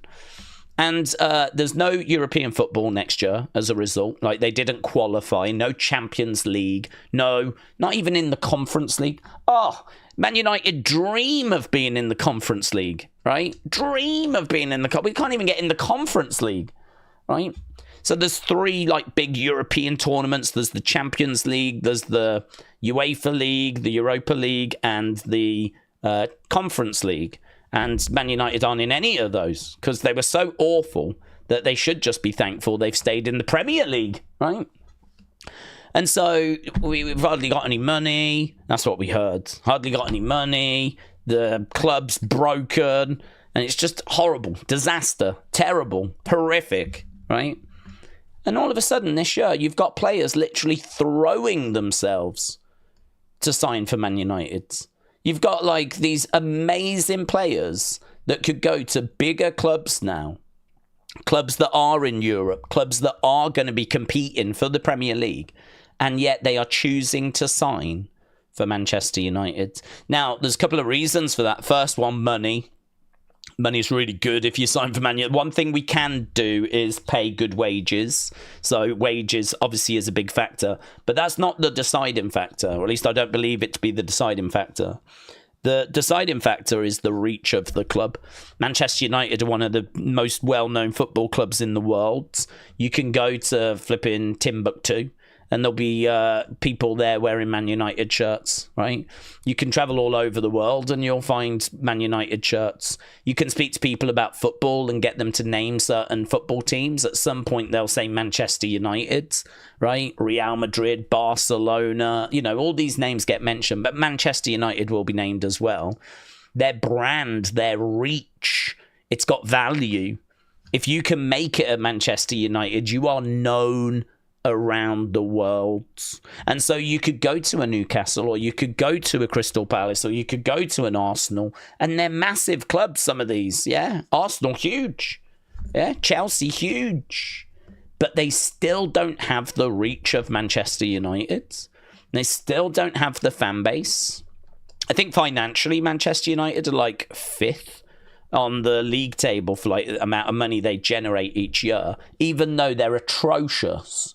Their fan base is so big that the amount of money they generate and the amount of money they actually bring in is huge. And so, you know, we find ourselves in a situation where there's still a pull. The players still want to sign. And the reason I'm saying that is because I think the same is true with WWE, in that, you know, the reach is huge around the world, globally. Like, if you can make your name in WWE, you are a global superstar. You know, you are going to be known around the world in the wrestling kind of fandom. You will be known because WWE's reach is, well, it's the biggest. It's the biggest, undeniably the biggest, yeah? So I think that, you know, money is definitely one aspect. Of course it is. It's an important aspect. But as I was kind of saying, as we were role-playing like a contract negotiation, you've got to think about the money that you can make that's maybe not in the contract. You've got to think, like, with your book coming out, like Karrion's is, he's going to sell so many more copies of those because he's in WWE than if he was in AEW or if he was somewhere else, because the global fan base is so much bigger. You know, if you can find a way of monetizing your position of being a WWE superstar, if you can find a way of monetizing that, not just through, this is why books are so clever. This is why writing a book is like a genius move. It's why a lot of WWE superstars should be doing it, because I'm sure WWE get a cut of that. I would imagine they do. But, you know, I wonder if he's kind of purposely released it just after his contract has expired. I wonder if that was like his thought process of, if I release this after my contract expires, I don't have to give WWE a cut. Interesting. Don't know. But, you know, selling a book is obviously a very, very... I mean, I think, didn't he say there was like 10,000, 20,000 pre-orders or something? Like, the signed pre-orders had all gone. I mean, like, you're not just talking little numbers. He hasn't sold like a few hundred copies. He sold like tens of thousands. I mean, it will be moving into the hundreds of thousands. Like, and think about how many copies Becky sold when she did her book. And like, you know, I mean, this is going to generate some money, man. Seriously going to generate some money. So again, that's just one example of where it might not be in the contract. It might not be the number, the wage that's written down, but that is where you can monetize the reach of WWE, and it can have a massive... Look at the 500,000 views in one day he's managed to get on his documentary. You know, if he was in AEW, would he get that kind of response to, you know, a documentary he puts out? Don't know. I'm going to say probably not, right? But 500,000, over 500,000 views on that documentary from yesterday for Karrion. Huge. Absolutely huge. But look how long we waited to hear after Nightbirds. I still didn't know exactly what happened. That goes with my message above, says Metal Mama. Metal Mama said, with Seth, they spoke up ASAP. Too quick for WWE's usual silence. Added to why I thought it was a work. Then Karrion and Scarlett go to alumni so fast, and him ignoring the We Want Kross. It's just a little fishy, says Metal Mama.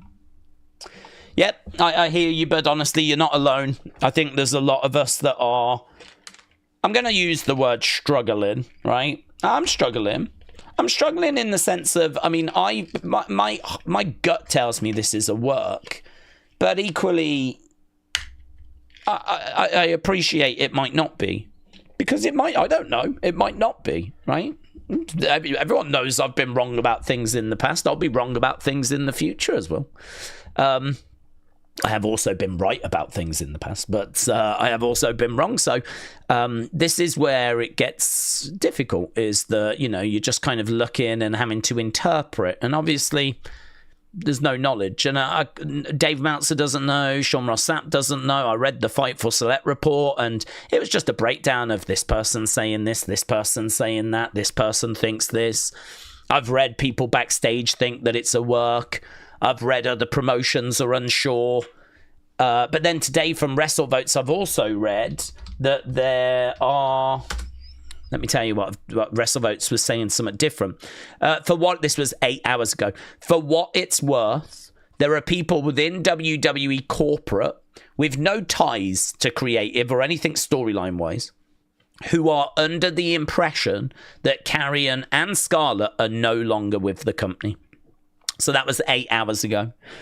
So, you know, you've got a lot of people saying and thinking one thing. You've got some bits coming out that are saying the other thing.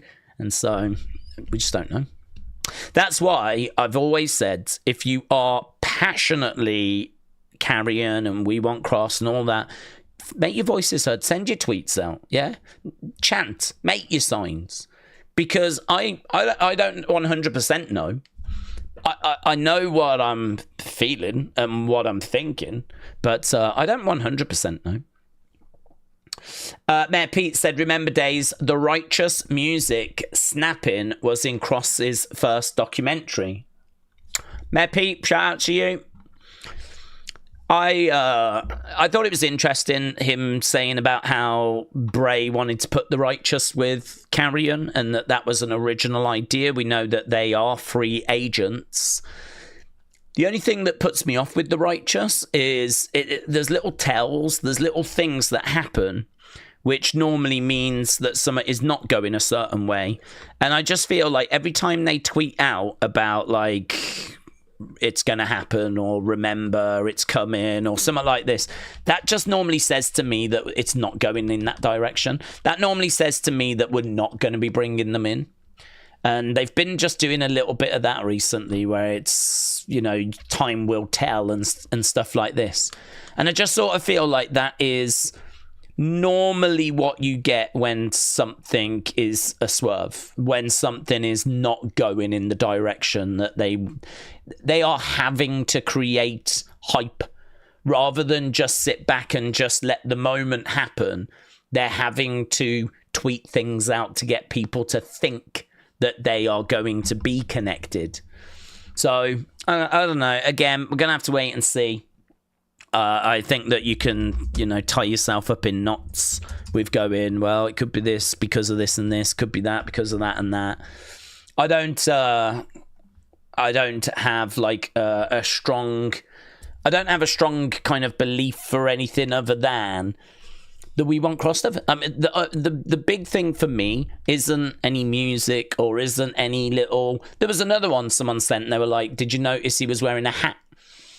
And that might mean he's actually shaved his hair already. And Karrion's gone, but Killer Kross is going to come back. So there's quite a lot of these sort of fan theories floating around. But for me, the one that I just can't get past is the We Want Kross chants, the We Want Kross tweets and trending and the movements and the fact you have got a guy that is so over and you just let that contract expire. It just doesn't. I can't get past that. That's what doesn't add up to me. That's the bit that doesn't make sense. It doesn't make sense. So we're gonna have to wait and see. Is it trending yet? Said Mick Jowers. I'll have a look. I'll see what the trends are. In fact, we can look together. The trends in... Is that America? I forgot. Yeah, it is America. So, let's go down. Maxine is trending. Imagine if Kross isn't trending, but Maxine is. Ice Tea. Capital. No, nothing yet. Nothing yet. Is that Maxine for Maxine Dupree? Yeah, well, yeah, seemingly it is. Seemingly Maxine is trending because of her match tonight. WWE has confirmed Becky Maxine tonight on Raw is for the Intercontinental Championship. Oh, hello. Well, there we go. We Want Maxine is the new trend now. So there we go. I think obviously she's going to get an opportunity with Maxine or win with the help of Nikki. Mate, could you imagine? Could you imagine? Becky Lynch versus Maxine Dupree tonight on Raw is now advertised as Women's Intercontinental. I don't have Maxine winning. Oh no. Whew, it's getting hot in here. Right, where are we? We are 15 minutes to go. Ben said, Sean Ross Sapp says that Lola Vice has signed a new contract, so I'm sure you're happy with the astronomical features. It's never massively done anything for me, honestly. I don't know. I think that she has kind of hit a bit of a ceiling, hasn't she? She had those great matches with Jada, those kind of street fights. But, yeah, we've kind of struggled a little bit, really, since then. Like, she's not someone that's challenging JC at the moment or really, like, pushing for the title or I don't know, when you think about the top end of that division, you think JC and you think Jordan and you think Blake Monroe and Sol Ruka, and apparently Sol's going to be making her way to the main roster sooner than later. You kind of have to get quite far down the list till you get to Lola. Great potential, though. She's a good-looking girl.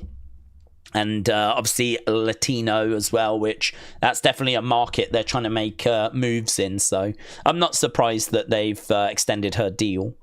It's definitely something there. But yeah, I don't know. It kind of feels like we need to get going again. She had a good feud with Jada Parker. That was a good feud. But it's just gone a little cold, doesn't it, recently? Of course, they've re-signed her. Damien would be upset if they didn't re-sign her, said Cleveland Brown. Lola Roxy was great, but she disappeared after that match for months, says Johnny. Lola cares, the only Lola Daze cares about was the showgirl. Let's go. Definitely welcome her into WWE. Maxine Becky match is going to be one-sided. And new, says Rhino. The creative team probably hates anyone that gets over themselves. It's making their jobs obsolete. I don't know, man. I'd be thinking it would make their jobs easier. I think one of the hardest things to do is to get someone over. Like, actually, as I've said before, like, I think the hardest thing to do is to actually do like creative work. Like I really like the fact they tried to do a fun segment with Charlotte and Alexa. I praise that. I didn't think it was very good, but I praise the fact they tried to do it, because I don't want promo match.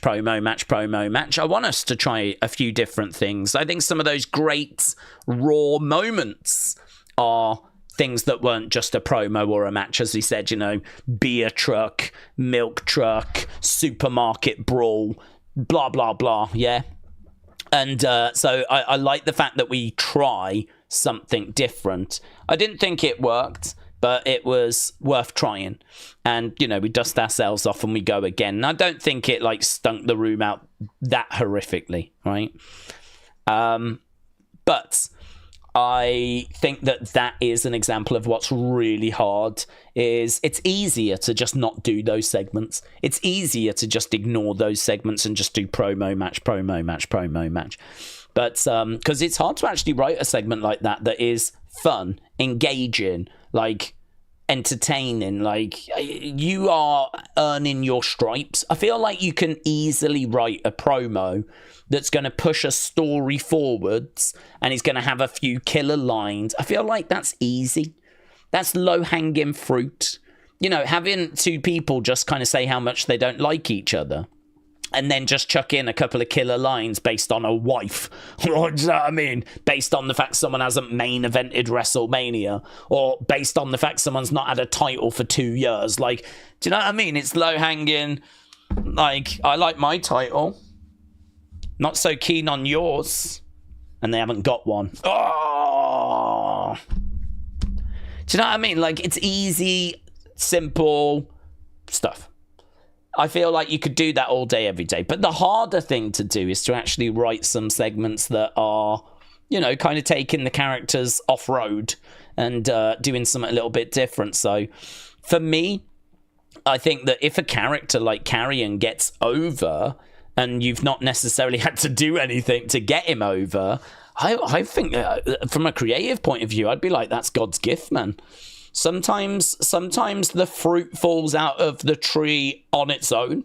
You haven't got to go up there and go and gather it and get it yourself. Like it'll fall down on its own. So for me, like, that would be God's gift.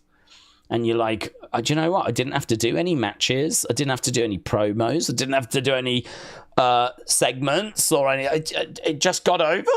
And now I can try and find a way of, like, capitalizing on that. So, yeah, it's an interesting that you think that it would upset creative. Maybe it does. I'm not in that position. Maybe it does. But for me, the goal of creative is to get people over. So if some are going to start getting themselves over, I'd be like, let's flipping go. Can others do that? Because I can just have like a few weeks off here if other people were to do the same. RBB said, Daze, do we think WWE catalogue, the non-PLEs, will move to Tubi or Hulu or ESPN? I know the contract ends and the catalogue at the end of 2026. I've been currently binging WCW. I think that they will try and sell it, because if they can sell it, they'll, of course, will sell it. But if no one kind of comes in with an offer, if there's no buyers, I mean, I don't know if they've ever actually tried to sell the catalogue on its own. I think it's, the catalogue was on the network, and then after that, it all moved to Peacock. I don't think they've ever, just tried to sell the back catalogue. You don't get anything new. It's just only archival content.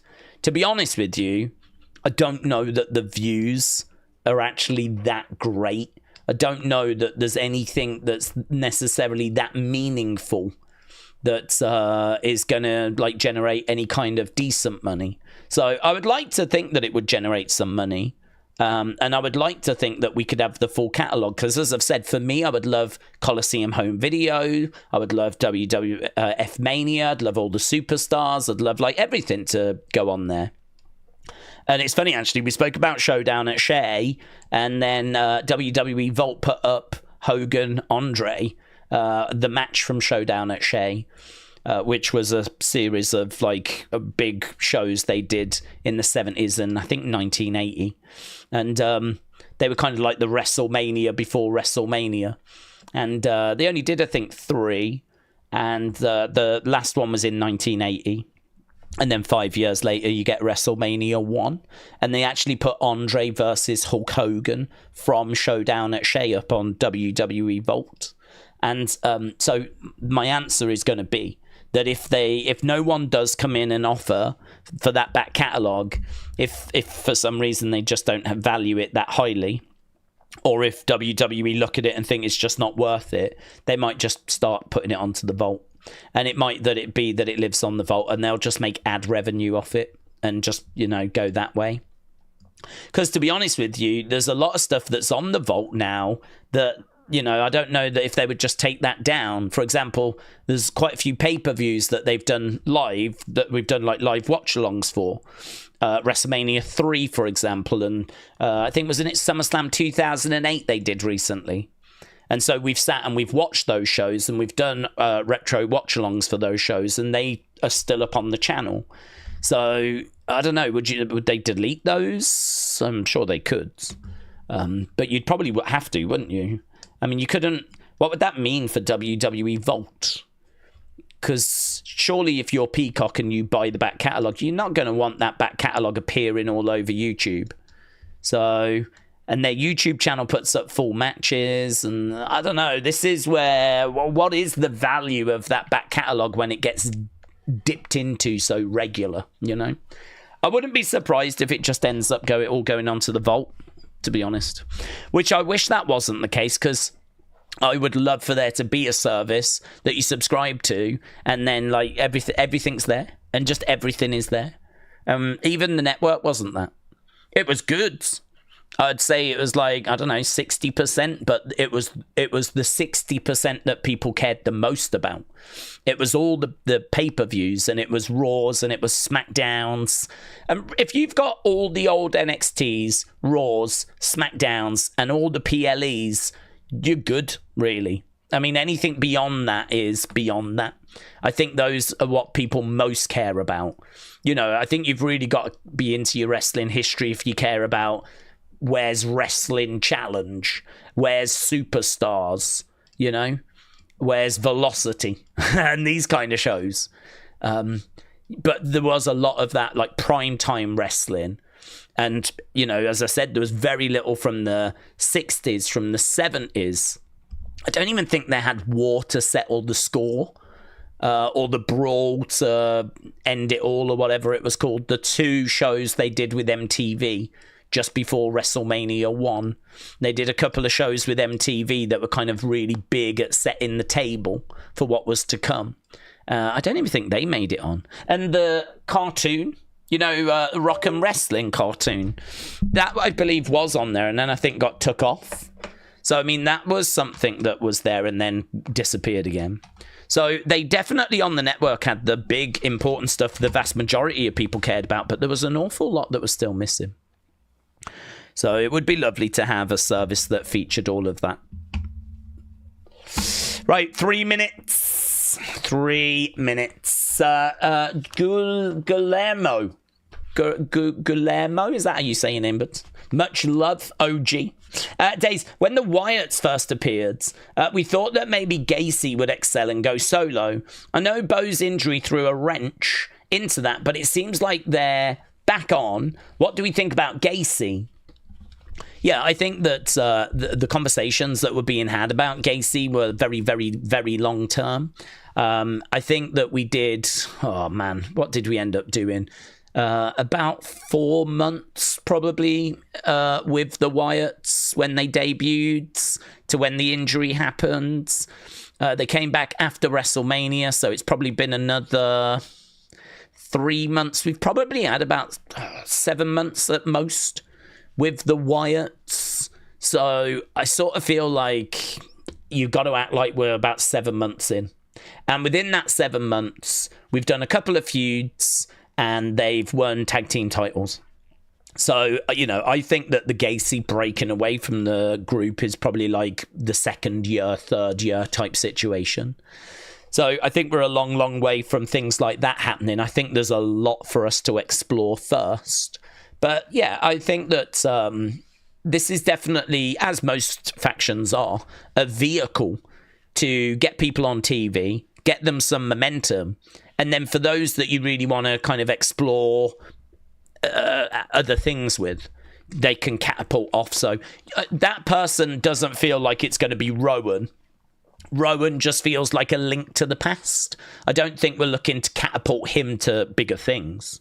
So for me, it's going to come down to either Loomis or Gacy catapulting one of those or both of those off into other things.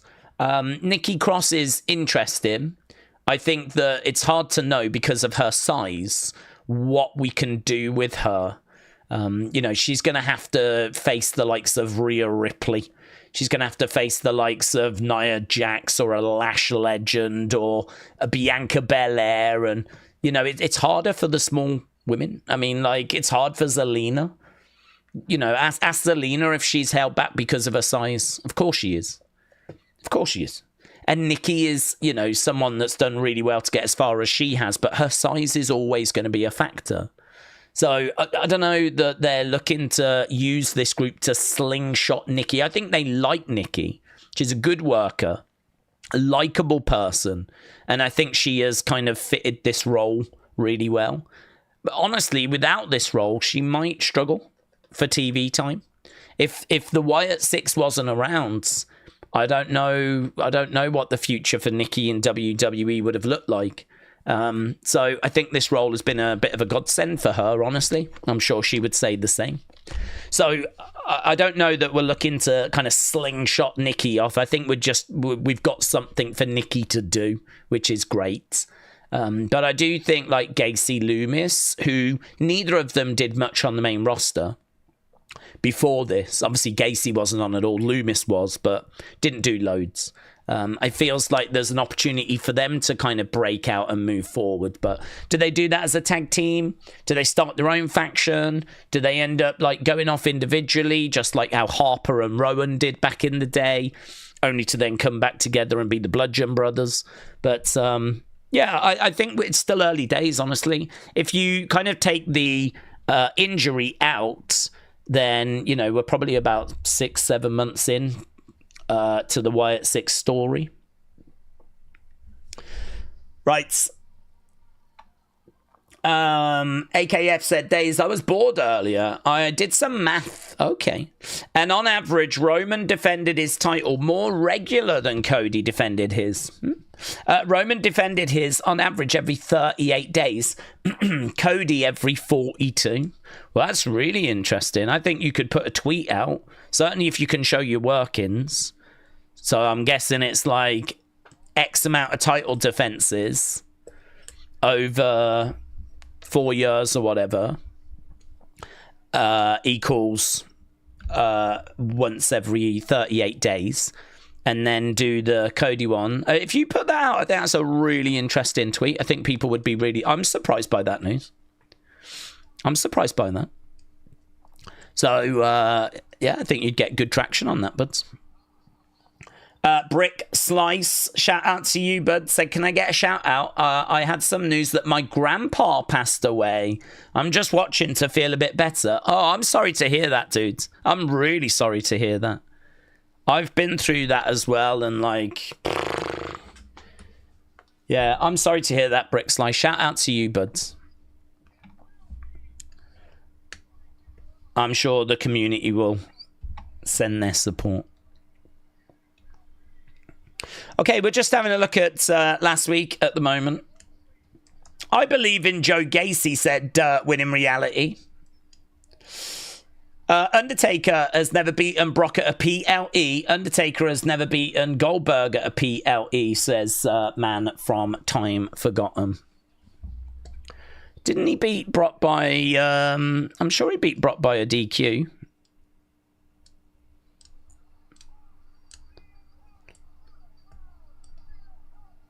CM Punk last week coming through the crowd. So I remember last week's Raw was a bit flat, and it had a Roman and it had Punk, and it had quite an exciting ending with some big star power.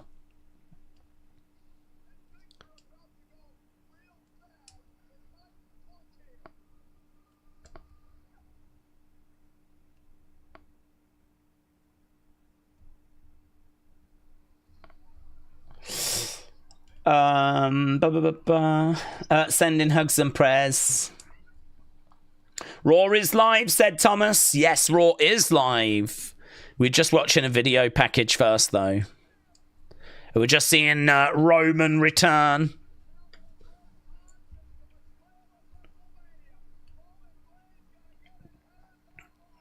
Roman and Seth is being teased so heavily.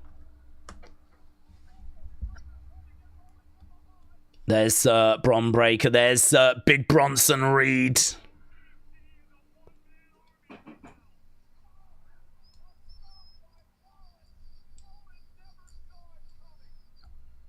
There's Bron Breakker. Spearing Roman. Tsunami as well.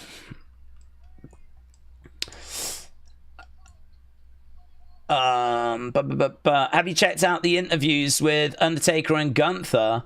He said he might come out of retirement to face Gunther.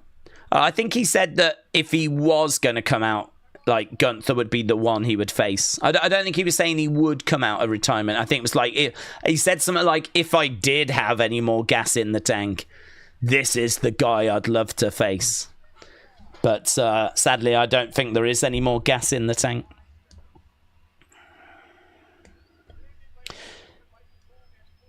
Okay, there's Corey, there's Michael Cole. They're just announcing about Naomi.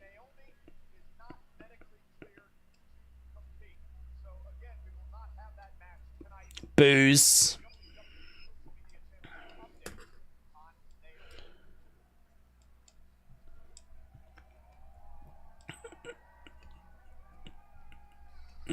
Okay, here's CM Punk. We knew we were going to start with Punk. Obviously, we're looking for signs and we're looking for chants for Karrion. We're definitely going to get them. It's just, how often are we going to get them?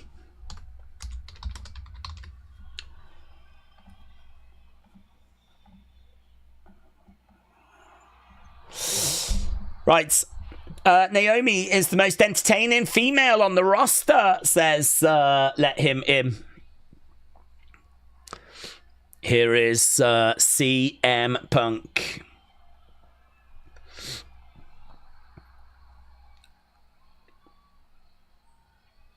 Okay, here's CM Punk making his way down. Loud cheers.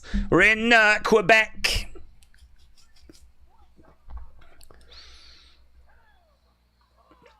So CM Punk making his way down. Oh, I think there's one in the front row there that says "We Want Kross." Yes, there's one in the front row. I can't see any others, though. I am surprised there's only one at the moment.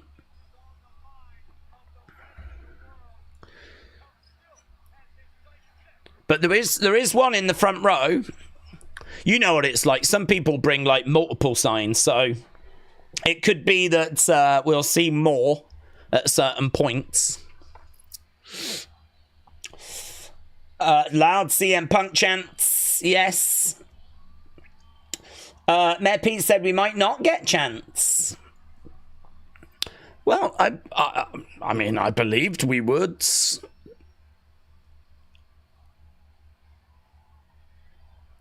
CM Punk in the... I do like his new shirt.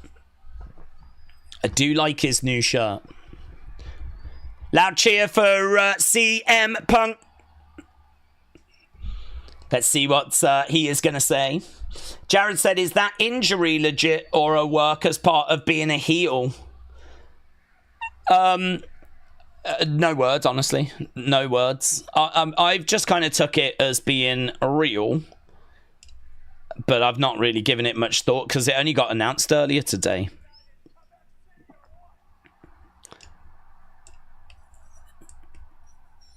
Is it good that people are questioning everything now? I suppose in a way it is.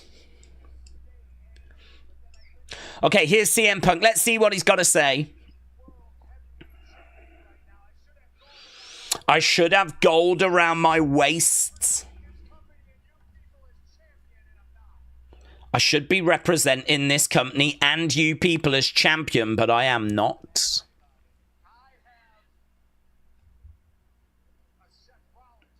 I've got a Seth Rollins problem.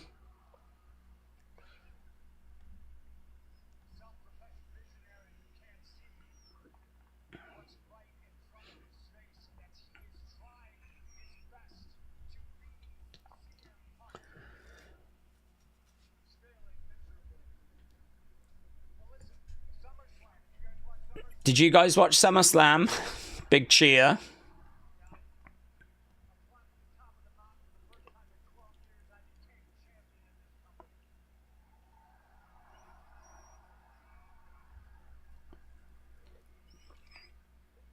Talks about how he became champion. That prompts CM Punk chants.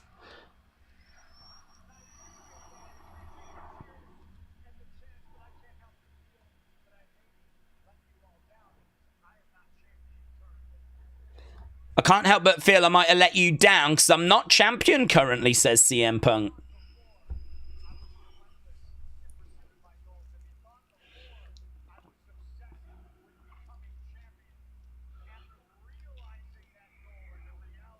There's another We Want Kross sign. It's the second one I've seen.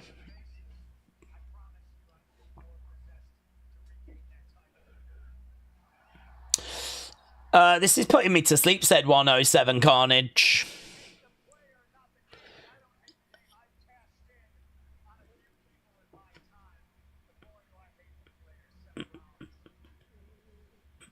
So CM Punk said, don't hate the player, hate the game, but boy, do I hate the player.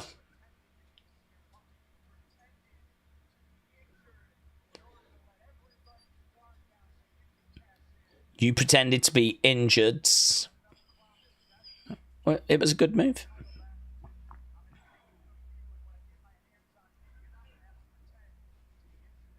That's a good line. When I get my hands on you, you're not going to have to pretend to be injured anymore. Here's LA Knight. I tell you what, they've really moved with LA Knight, haven't they? Gotta say, they've really put LA Knight in the mix here. I mean, here he is coming out interrupting CM Punk. I mean, if you're an LA Knight fan, you're eating pretty good right now. LA Knight making his way down, and he's getting in the ring there with CM Punk.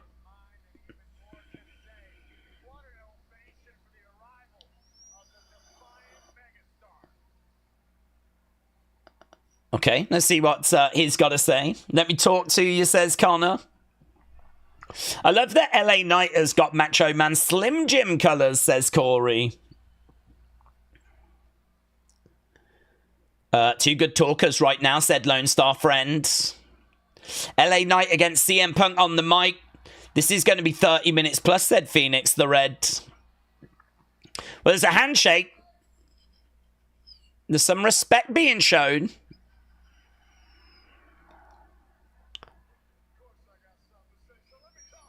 Let me talk to you.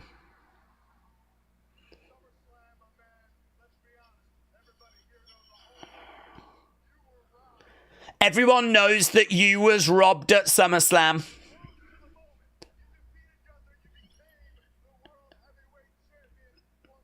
You became the world champ once more. You was robbed.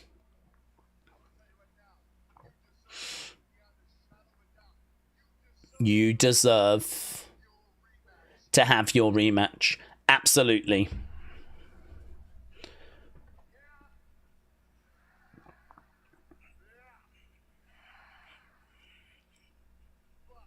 But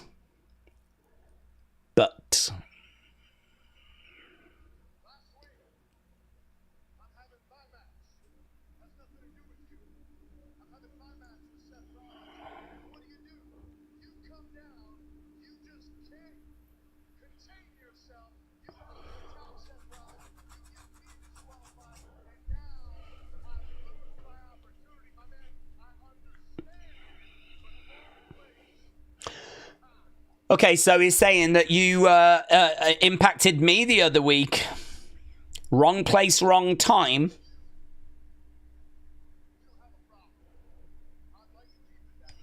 We don't have a problem.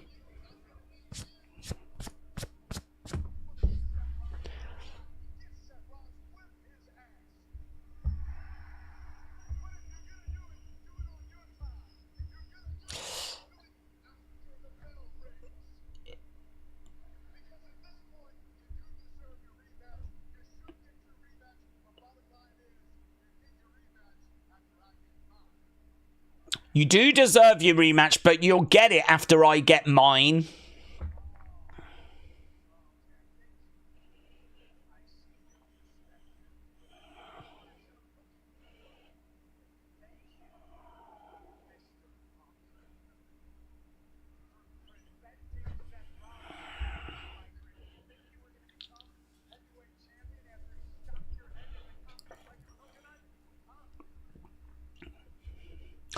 Okay, so is CM...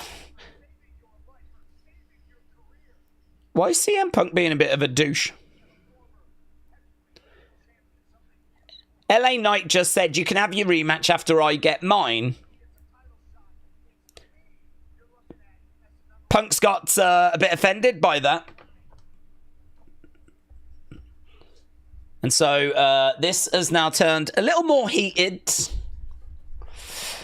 When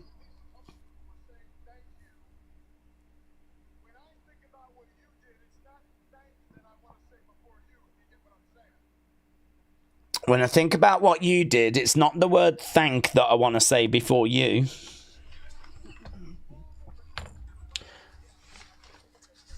CM Punk is being a bit heelish here, said Night is Gamer.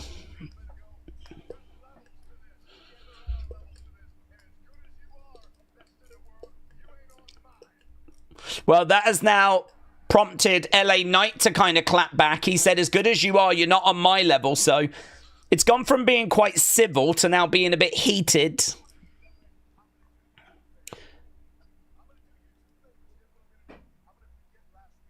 I'm going to forget last week. As long as you don't do it again.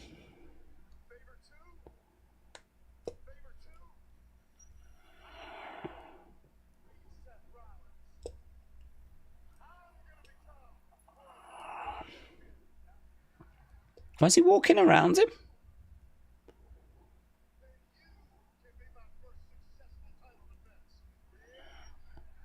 LA Knight said, I'm going to go and beat Seth Rollins and then you can be my first title defense.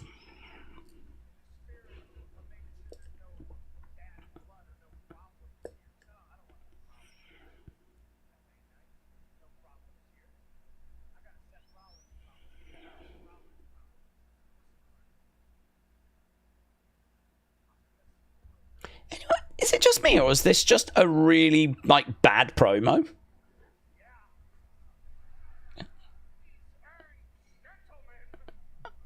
Yeah, Heyman's been sent out. Heyman comes out. Do you know, I felt like that was all over the road. They had a problem with each other. Then Punk seems to be saying, like, I don't want a problem with you, even though he's just gone off on him. And then, like, oh my God. It was just wishy-washy. It was muddy. It was... Heyman's come out. Bronson Reed has got 2 Sheila Fowlers right now.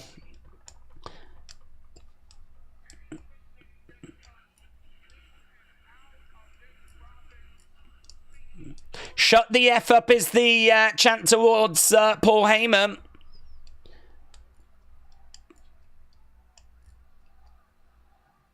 Oh, what are they chanting now? Roman Reigns, is it? Oh.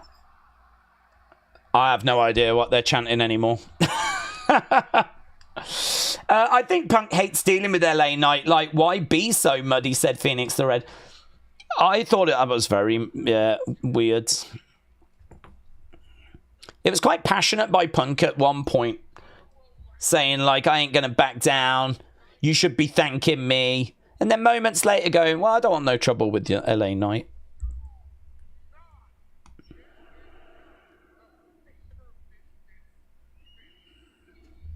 Okay, let's see what Heyman's got to say.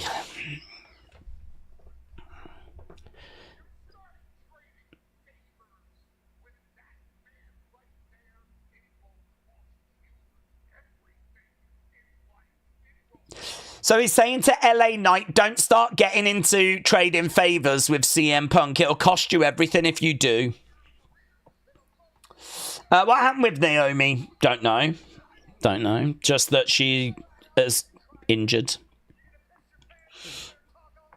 Not medically cleared, so... She could have a cold, couldn't she? It could be something along those lines. Could be she's picked up an injury in training. Could be at work.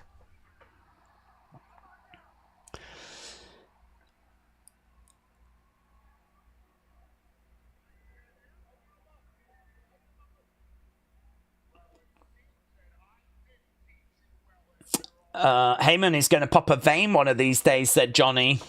Tag match tonight, calling it, says Trey.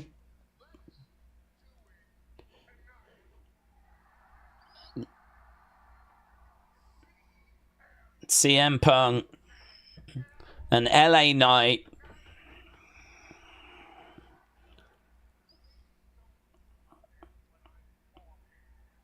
Crowd said, yeah, and Heyman tells them, please don't do that when I'm talking. So it looks like we're getting the tag match.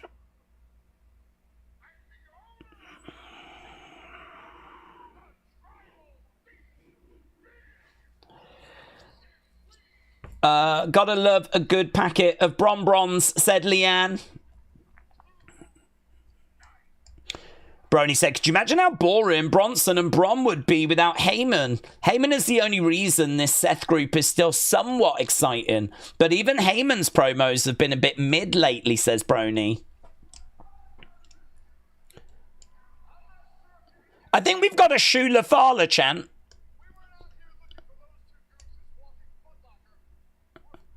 He calls him a walk-in footlocker. That's a good line.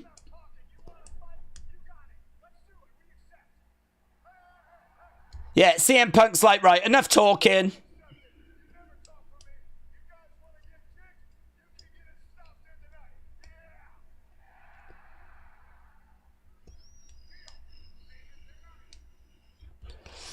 Jesus Christ.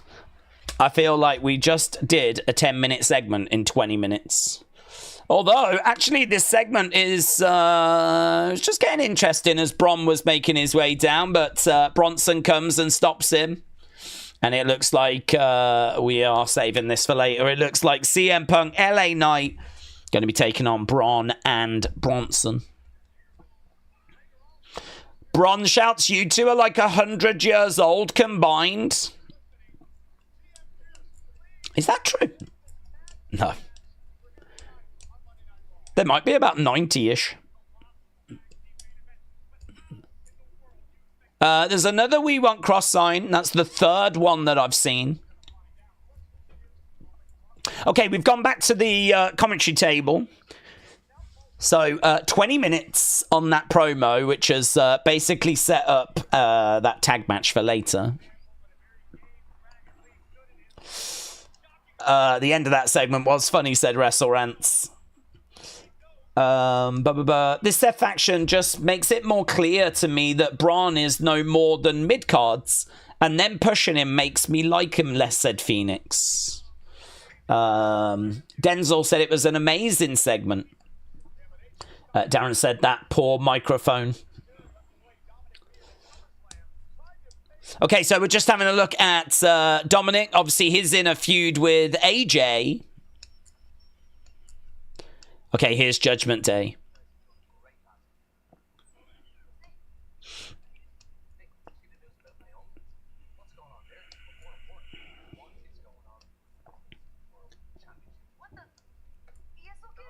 Okay, here's Dominic. Here's El Grande. Ludwig flavor. He's cool.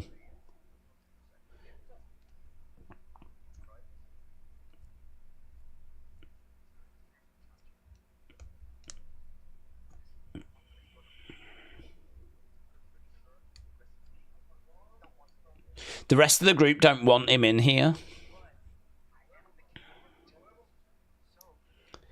Are they going to play darts?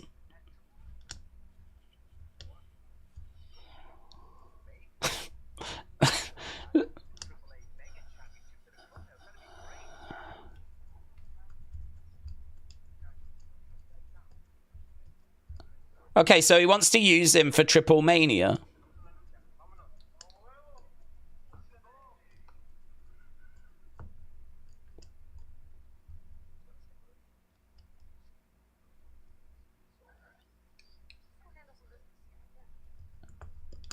Okay. Okay, AJ Styles coming out. So I think that was just a way of connecting Dom with El Grande so that they could use him for Triple Mania. I mean, I don't mind that. It kind of pushes things forward a little bit. There's not much to take from it, but it served a purpose. I'm not sure. Do we know who AJ is facing? AJ Styles making his way out. I still think Roxanne and Raquel should have retained those tag titles, said Brony. A European faction with Dom, says George.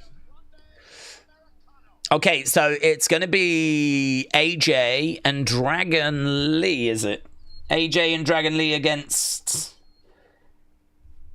Is that Dom and El Grande? Oh, right. Well, not only has it set up Triple Mania, it might have actually set up this next match as well. Right. Ben said, we need ARW Pro champions, Gregory Glover and James Creed. Oh, we always need those guys. Why we've gone and worked with TNA rather than the major, independent company known as ARW Pro is beyond me.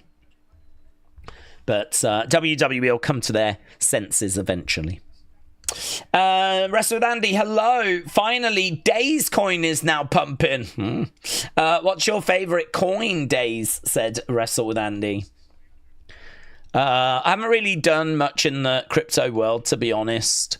So I've not... I did have a look at that Safe Moon. There was a coin which I thought was a very clever idea. Obviously I didn't put much in. I think it's all collapsed now anyway, so this is not financial advice. And I think the coin has gone. But there was a coin which I thought was quite interesting, which was... It was a Ponzi scheme, right? So as people invested, the amount of coin that you had grew. So you could buy a coin... come back like a month later, you'd have 1.1 coins. Yeah, you will have actually gained a little bit. And it's just a Ponzi scheme.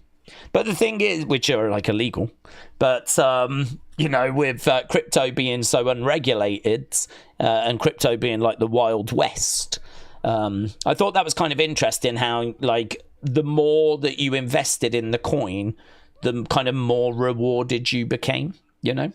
So I thought that was kind of an interesting, because a lot of these coins don't do anything. A lot of these coins are just, you know, got fun names.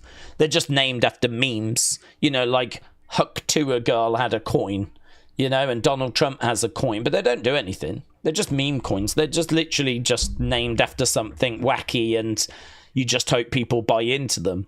Whereas this one had a little bit more of it had a different kind of approach. But as I said, it's a Ponzi scheme. Like, I think the way that you got more coins was by the more people that joined it. But of course, if you're kind of late joining it, then you're obviously going to struggle to see that same growth. And eventually the whole thing's going to collapse. And that was kind of obvious to me that that was going to happen. But if you was an early adopter, then you could have got some good returns on that. I think that's true with a lot of coins, actually. Where if you're an early adopter, like if you get in early, then they normally kind of shoot up and then they kind of immediately crash back down again, a lot of them. So, yeah, it's not a world that I've kind of got much knowledge of or have dug into too much, but I'm sure there's a lot of crypto fans out there. But yeah, that one was called Safe Moon. And it's all gone now. It's all collapsed. It's all fallen apart. As most of those coins tend to go that way. There's a few, though, that are hanging around. Didn't you? Bitcoin, obviously, is the king. That's fine. And Doge is still going, of course. And then I think you've got others like Ethereum and XRP. And there's a few that are out there. But yeah. Not a conversation I think I can bring too much to the table. Days, based on last weekend, are we at a point where topless boys send in videos of themselves for unseen? That is where we are, Ben, yeah. I can report the community has reached the stage now where I am receiving boys sending topless videos of themselves. And it's quite clever, actually, because clearly it's some sort of kinky sex thing. But they just say, oh, could you include this in Unseen? And they just try and talk a bit about wrestling to try and make it seem like it's not a kinky sex thing. And so, yeah, that is kind of where we're at now, where we are just getting topless boys sending videos over. I am not, for the record, requesting those. I'm not requesting those. I'm not encouraging those. I'm not asking for those. And I can report, thankfully, it's just once that it's happened so far. So definitely not looking for more of those. But yes, that is kind of where we've graduated to as a community. And I think that's very exciting. Right, we are underway with our first match. And our first match is Dragon Lee and AJ taking on Dominic and El Grande.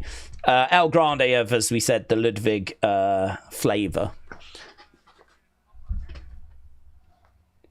Right, Dirty Dom chants. No Karrion chant at the moment. We did wonder, would it be disruptive? Would it interrupt the CM Punk segment? All that kind of stuff. No sign of it at this stage. But yeah, there are a few signs. All right, we are underway. Dragon Lee in there working on the arm of Dominic. Vert, he said, Daze, I wonder if it's not Tyler Bate. I wonder if it's Ray. It really did look like the same size. I don't know if he's back from injury. Not seen much on the matter, so it could be. Yeah, I'd say it could be. I don't think there was enough of a look to be able to say which way it was gonna go, honestly. I don't know, like, there was enough to say it definitely was Tyler Bate. I think it could go a different way. It could be someone different. Could be Ray. That'd be pretty wild, wouldn't it? If it did, if the third one did turn out to be Ray. I didn't actually see anything where it said it definitely was Tyler Bate, but Tyler seemed to be the name that the IWC was adamant that it was. Dragon Lee goes over to the outside. Why do we think Finn has forgotten about Dom pinning him at Mania, says Asib. Why do we think Finn has forgotten about Dom pinning him at Mania? I think that's quite a while ago now, isn't it? I think the stories have just like moved forwards. I think it's just, I mean, to be honest with you, Finn has teased for quite a while that he's looking to cause disruption and maybe break up Judgment Day. And, you know, there's been times where he's kind of gone off on Dominic. And the thing is it a case that he hasn't forgot and he has still got issues with Dom and he's playing some sort of grand plan? You know, is that grand plan obviously Roxanne coming in? And is it going to be a case that like Roxanne and JD, because I think he brought JD in and he brought in Roxanne, and is it that he's going to pull a trigger at some point? He's going to kick Liv out, he's going to kick out Dominic, and you know they're going to be ousted? And has that kind of already started, and that he's actually secretly resentful in the background? Or is it that the creative have just decided to move in a different direction? I don't know. I mean, there's always this kind of undertone with Finn, isn't there? There's always this undertone, certainly with Liv at the moment. You know, it certainly seems like he is not happy with Liv. And he certainly has, that has extended to Dominic as well. So I can't quite get a read as to what they're doing.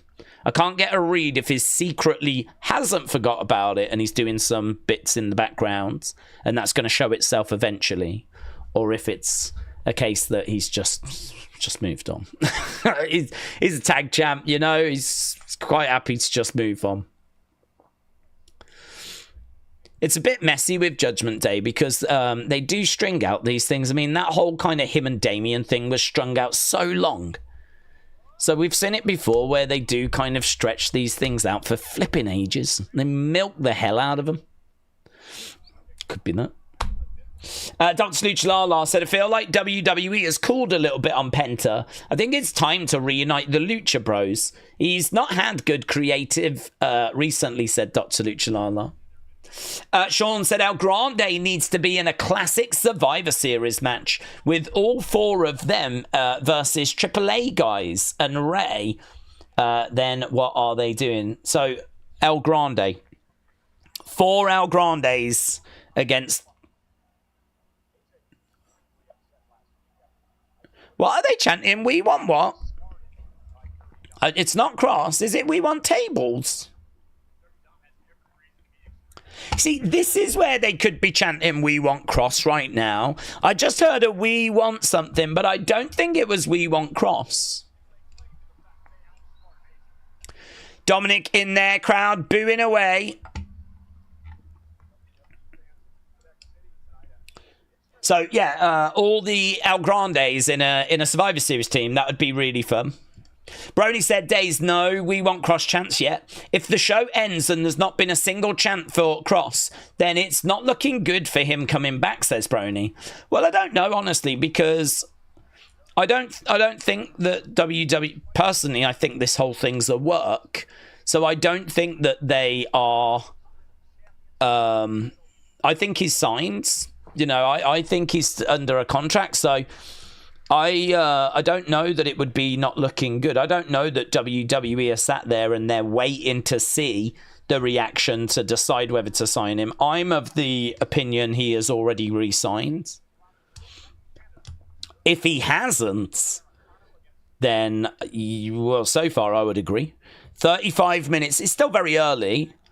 But so far, I would agree. I am surprised there's not more signs, and I am surprised there's not been a chant yet, and unless I've missed one. I was just looking actually online to see if anyone else was like talking about it, because I think I was certainly expecting lots of chants out of this crowd. Clothesline there by Dragon Lee. He's got El Grande over against the ropes. Going over. Oh, it's probably a bit early, isn't it? No one's really talking about it at this point. Dragon Lee back in the corner, charging in. Kick coming in there by Dragon Lee, taking the legs away from El Grande. So, quick work here by Dragon Lee.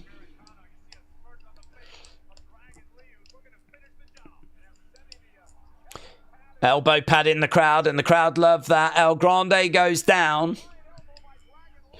Dragon Lee going over. Daze, I tried going to some subreddit communities for writers and authors, but they have a rule where you can't promote books in the community, and it's only for help with publishing or writing, says Sonny. Well, you know, I would say have a look at other communities. I mean, you're going to have Facebook groups.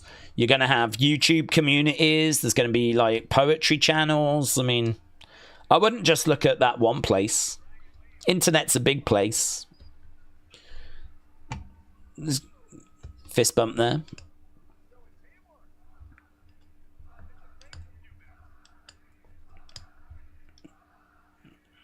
I have no idea what they're chanting.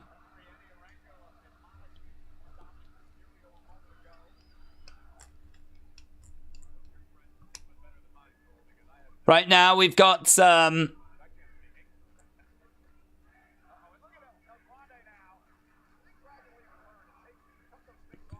think, is this all in French? I mean, I really would have...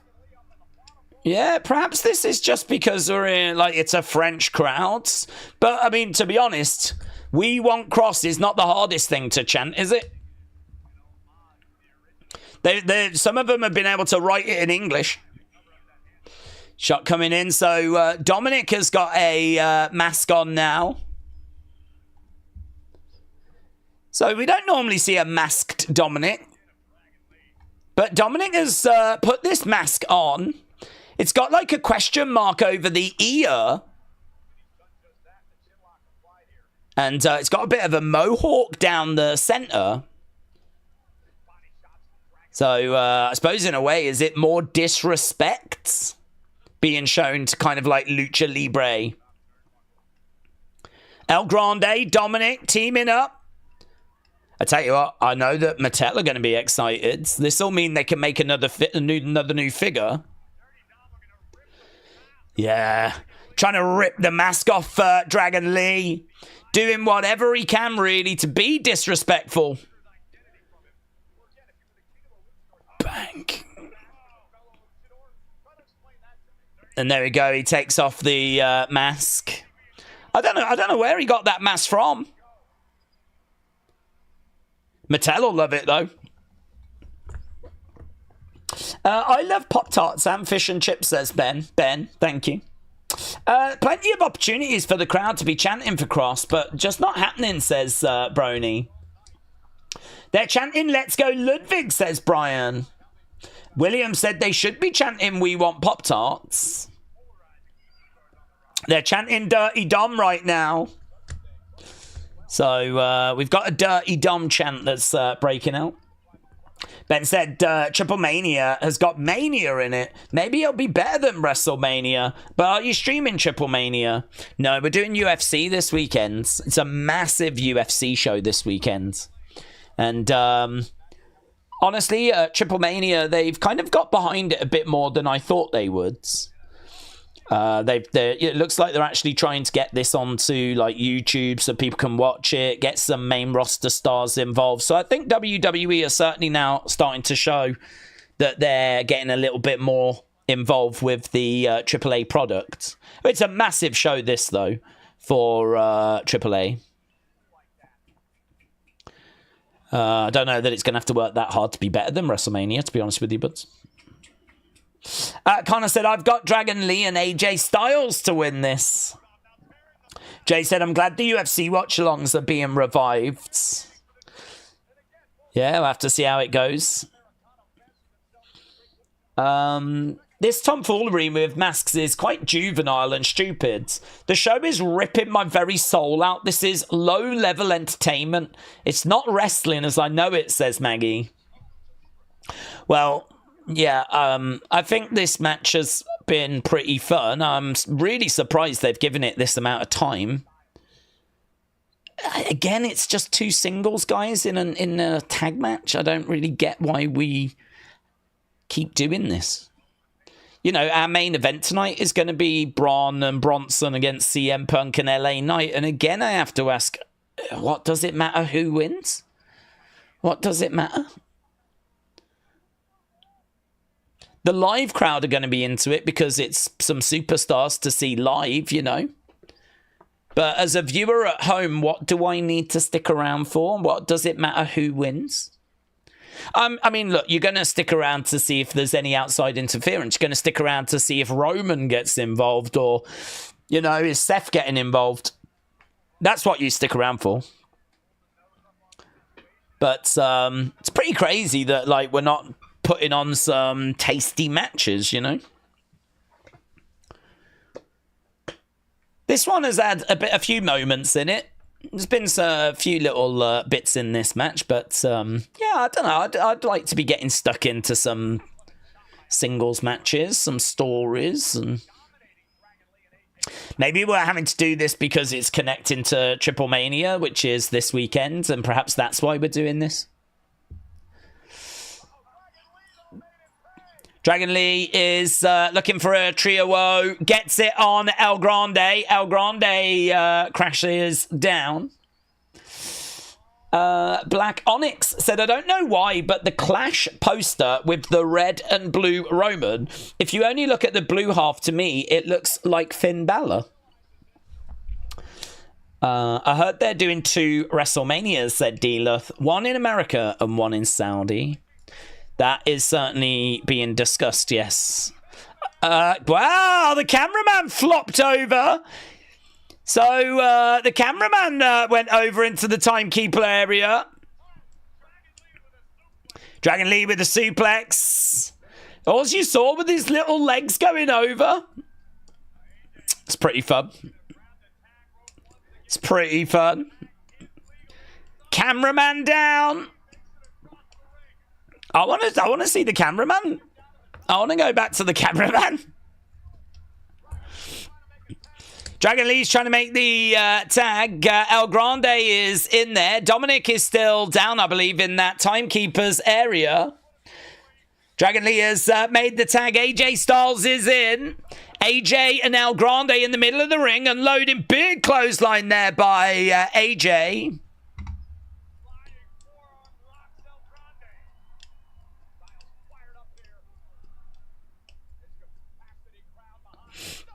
Bang, lovely work there by AJ. Going for the cover. 1, 2, and Dominic makes the save.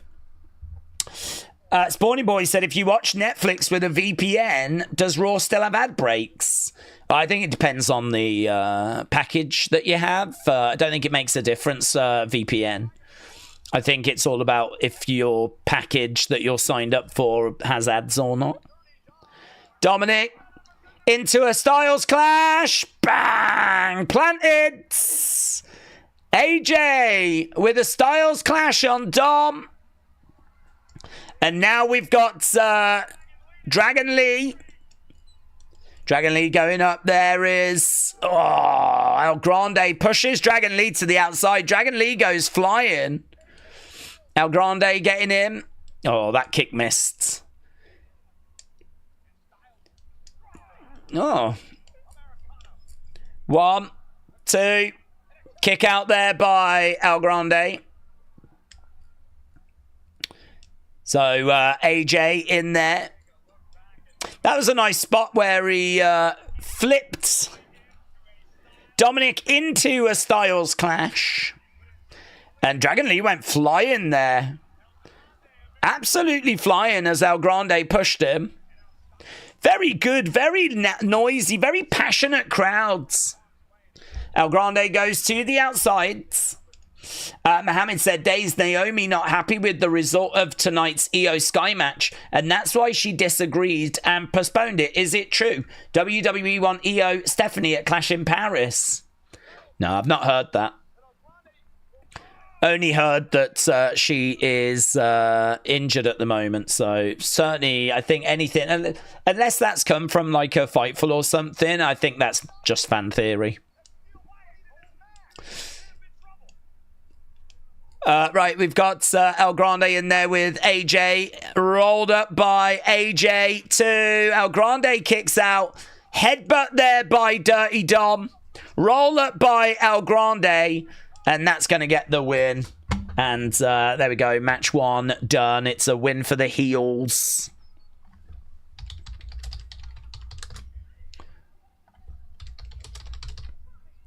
So Dirty Dom and El Grande get a win over AJ and Dragon Lee.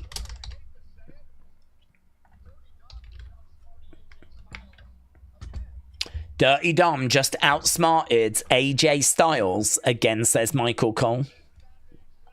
Well, it had moments, that match. It had moments. So you could see the mask going on. You could see that metal plate being inserted. It's a kind of grande Americano trick. And it gave Grande Americano the pin.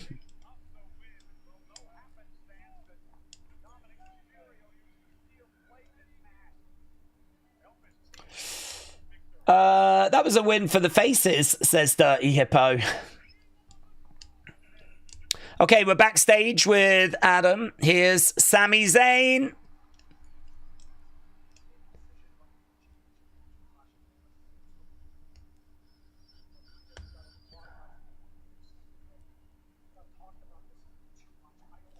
I don't want to talk about this anymore.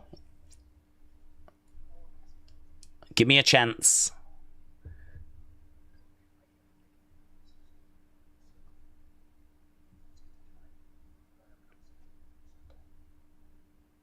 So Sami went to Adam Pearce and said, can I get a shot at the championship?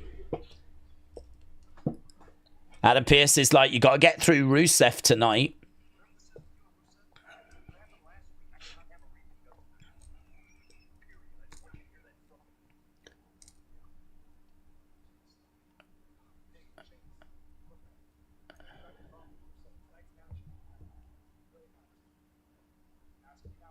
So please don't get involved in the match tonight. I'm asking as a friend.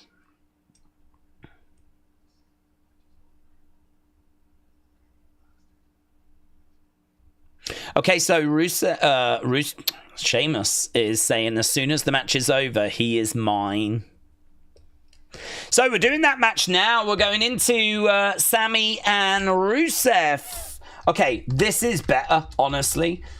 And not just because I'm a Sami stan, but this is like an actual singles match where Sami wants a shot at the world title. He's just gone up to Adam Pearce and he's just said, look, I know there's a lot of guys that want an opportunity, but can I get one? And Adam Pearce said, let's get through tonight first. So what that says to me is that this match matters. Sami can't lose this and then go up to Adam Pearce and go, can I get a title match? So this is a singles match that actually means something. And obviously this crowd is going to be very passionately with Sami as well. So honestly, I thought the promo at the start of the show was off. I think the first match we had was irrelevant. It had moments.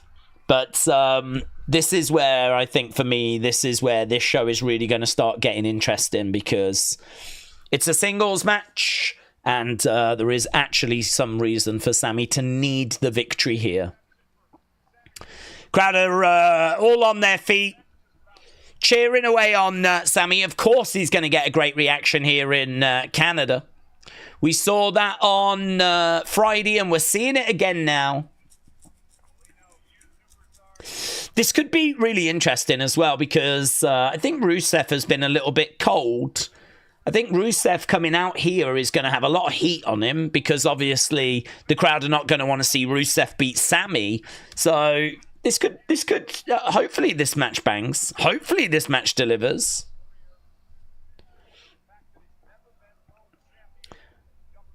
Okay, Sami out there. Sunny said, I'm trying to think of some short stories whilst working on my 4th poetry book. I'm struggling to think of stories to write because poetry is quite hard, says Sunny. Yeah, I think that it is difficult. You hear that, don't you, a lot with writers and writer's block and how people have to like really put themselves into some different headspaces to get inspiration. Perhaps that's what you need to do, Sonny. Change your routine or go to some different places. See if you can find some inspiration.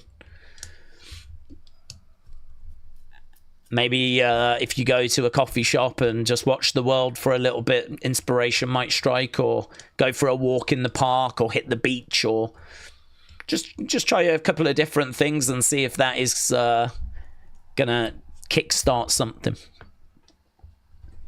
Rusev is ice cold, said Dick Togo. He really is. He is very cold at the moment.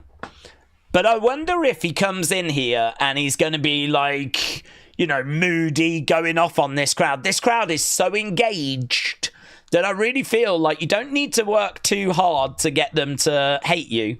I mean, I think there's already going to be quite a bit of hate for Rusev because he's going up against Sami.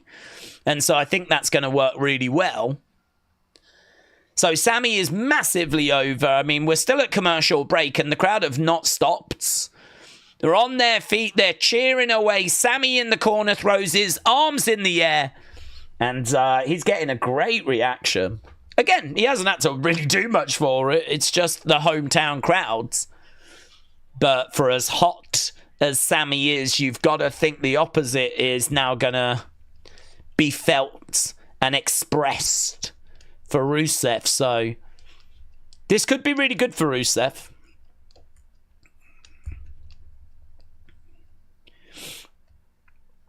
Rusev in the entranceway there as he's making his entrance as we go back from commercial break.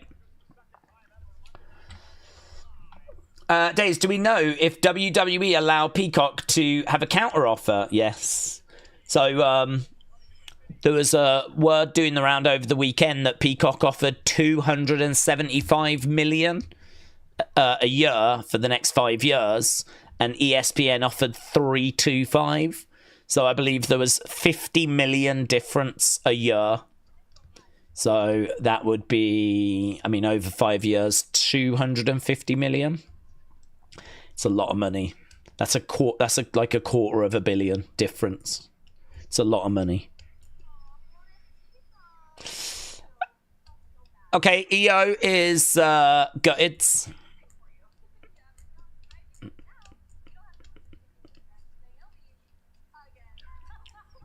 Here's Roxanne.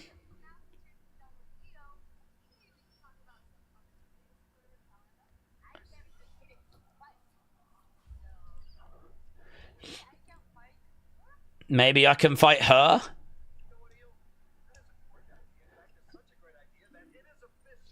It's going to be Roxanne, Iyo.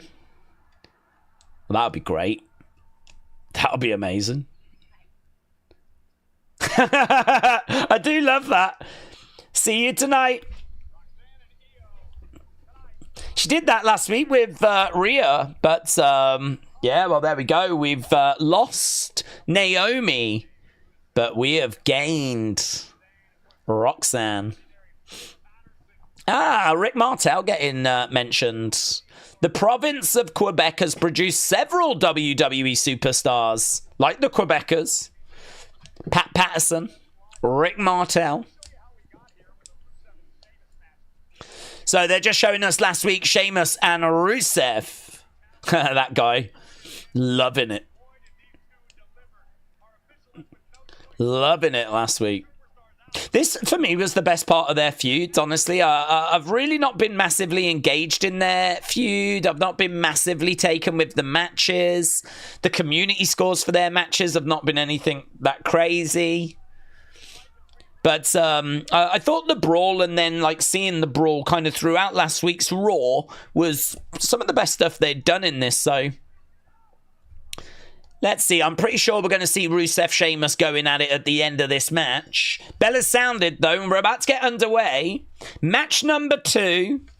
Rusev against Sami. And as I said, I'm not down on this. I'm not down on this. Sami chants. Good 94 for the first match. Good 94. Okay, Sami in the ring. Sami going over. Gets a big cheer. So Rusev went to the crowd. The crowd did not respond. Sami goes to the crowd. Gets a massive cheer. A monster cheer. Double thumbs up from that guy.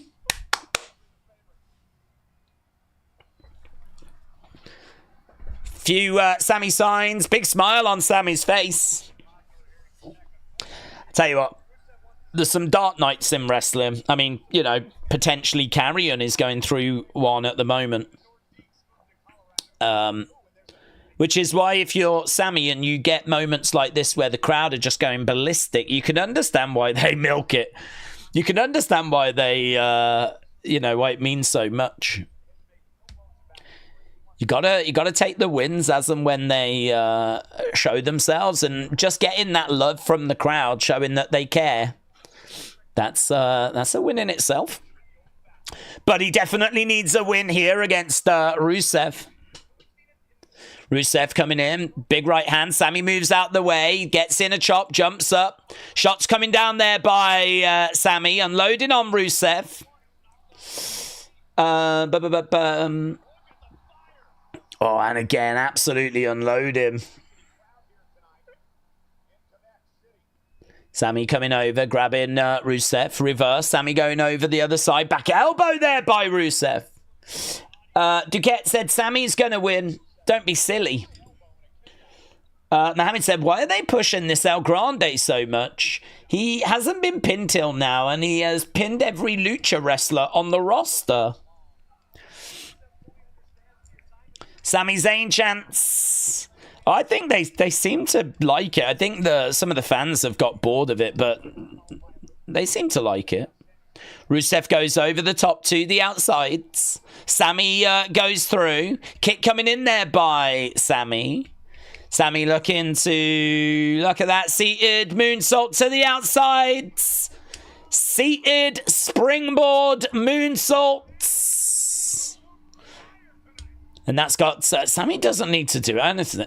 Sami just needs to walk in a straight line and this crowd will go crazy. Duck underneath by Sami. Against the ropes. Duck again. Sami. Crossbody gets caught by Rusev. Planted. Rusev slams Sami down. And that's going to take us to commercial break. Oof. Daze, where's that Colombian woman voiceover? Or even Trucker Ted? I just don't need them. Since I had that break and kind of... didn't do Unseen for a couple of weeks. Like, I feel like my voice has recovered a bit. I don't know that it's 100%, but I mean, honestly, before I kind of stepped away, I think I was operating on about 50% from my voice-wise, and it wouldn't take much for me to lose my voice. So that's why I had to bring in that kind of AI voice reading thing, just to save my voice. But I just don't feel like it's needed at the moment, so... Yeah, okay, it's something in French. Rusev. Rusev's like, yeah, bring it on, whatever you're saying. Rusev. Big Mink said, is it me or is there just a lot more commercials now? I feel like I'm watching Saturday night's main event. Thomas said, Daze is AI. Spawny said, Quebec isn't across crowds.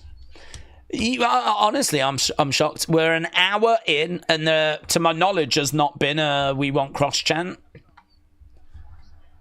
There are signs. I mean, you can see signs.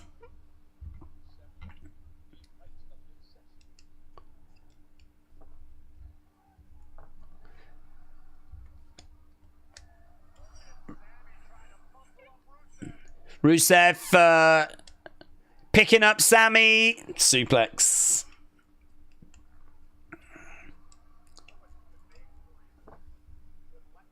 Apparently, Kross was mentioned on commentary.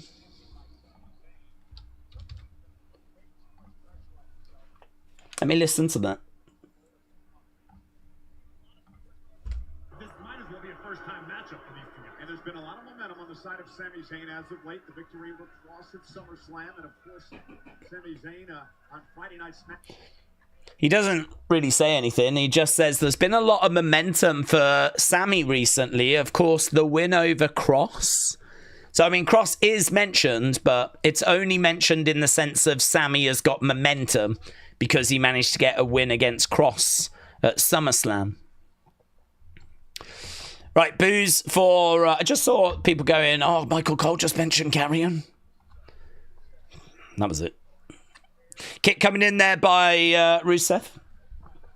Sonny said, if I wrote an autobiography about my life, do you think people would buy it? Well, I think you would get some sales. The problem you've got is the same thing, isn't it? That, you know, you're relying on a very small part of the community. It's, you know, you'd be relying on people that kind of feel a connection with you. And I think there's a fair few people in the community that feel that. But, you know, there's a lot of people that come and go as well. So how many people in our community have kind of been on that members side and kind of seen some of the videos that you've been in? And do you understand what I'm saying? So it's difficult. That's why I was saying, like, with like trying to sell poetry to wrestling fans, that's difficult because, you know, I think there's only a very small percentage of crossover there. Same with short stories. I mean, how many people that are into wrestling are into short stories? I don't know what that percentage is. I think that stuff's hard, to be honest. Sami is back on his feet. But, I mean, all you hear is that it's hard. That writing is just not easy. It's not like a... I don't think writing poetry or writing short stories is seen as like a easy way to make money. I don't think that's ever been viewed that way. I think it's always been seen as like very challenging and very hard industry to make money in. There's a lot more failed writers than successful ones, I know that. It's like being an actor, isn't it? There's a lot more failed actors than there are successful ones. So I wouldn't be dissuaded if you've not had the success you were hoping for. I think it's hard. I think you have to build a following. Elbows coming in there by Sami, trying to roll up Rusev. And kick out by Rusev.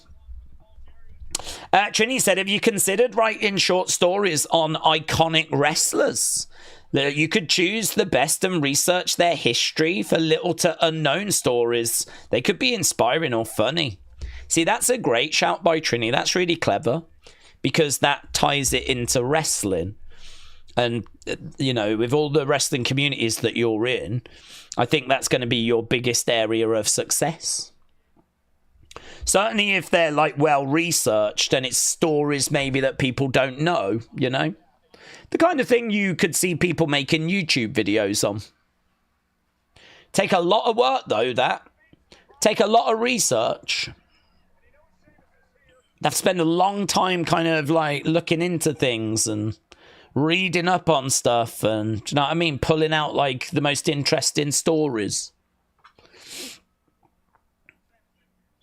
Sami down after some big clubbing blows. Night Ears Gamer said, using trademark wrestler names could be an issue if you sell the story. I don't really know how that works, honestly. I mean, there's lots of people that write books on the history of wrestling. I don't think they've ever encountered a problem with talking about stories that have happened.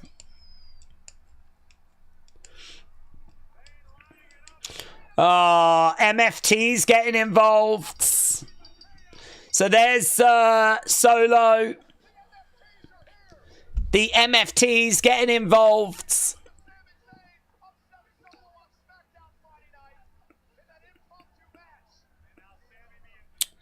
Sammy is laid out by the MFTs.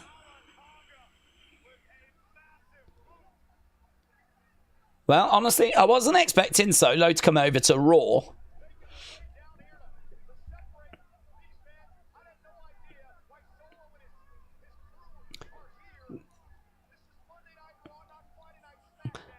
Michael Cole said, I don't know why this crew is here. This is Monday Night Raw, not Friday Night SmackDown. Grog said, YouTube changed my name from George to this. I am going to go to Halloween Horror Nights. Wyatt 6, here I come. Grog, shout out to you. Here's Sheamus. Sheamus laying into Rusev. And now we've got more security guards coming down. And they're brawling away. Yeah, Grog, have a great time, dudes. I hope you enjoy the Halloween Horror Nights. Sheamus and Rusev fighting in the crowds. Corey Graves said, let them fight.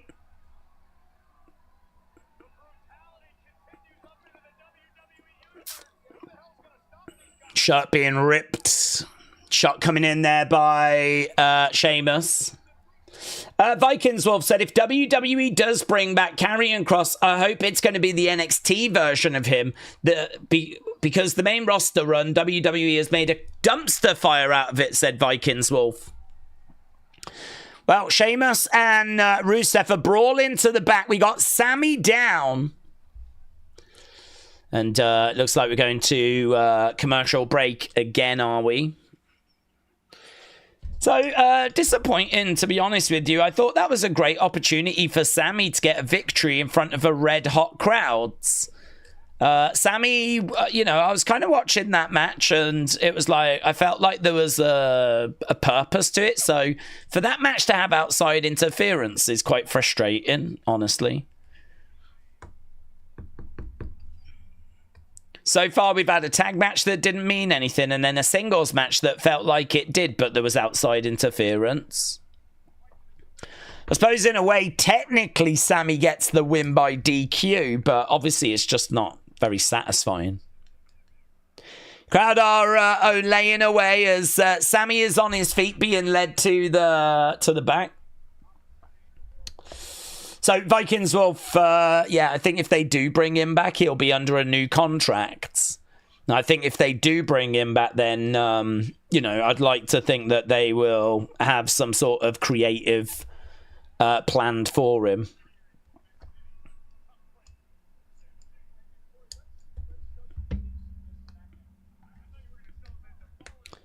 Oh, we got a security guard down. There's a security guard selling. Corey Graves is kind of standing over the guy and is just sort of like pointing him out. That poor guy is making the most of his TV time, though. I respect it. Corey and Michael can't quite sit back down because there's some security guard that's like selling on the floor. Respect. Respect, you sell. There's not enough selling in modern wrestling. You sell, young man. I hope he stays there throughout the whole show. I want them to come back from this replay of last Friday. I want to see if that guy is still there. Go on, go back, go back, go back. Is he there yet? Is the guy gone? Corey Graves has still not sat back down yet. In my mind, that guy is very slowly making his way. Where's he? Why is Corey not sitting down?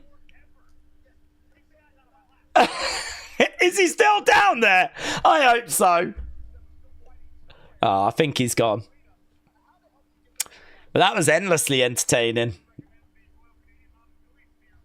I was waiting to see if he was still going to be there, and for some reason, Corey wouldn't sit back down. We need protection out here, says Michael Cole. Right, Get your votes in for that Rusev-Sammy match. And we are just seeing Allegiant Stadium. Jay said, I love when the security guards are selling like crazy. I remember that security guard who sold the Crossroads like his life was on the line.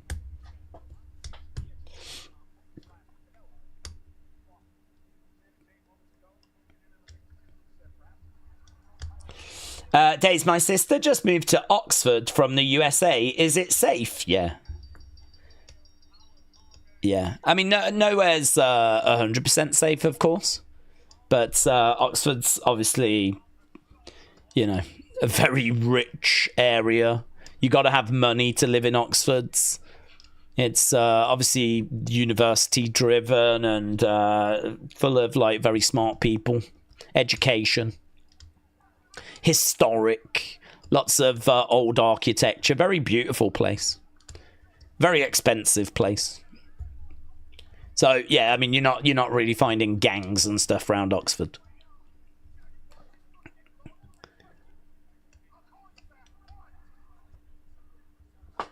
Rusev and Sheamus have been separated. So Adam Pearce is having a bad night. Here's the New Day.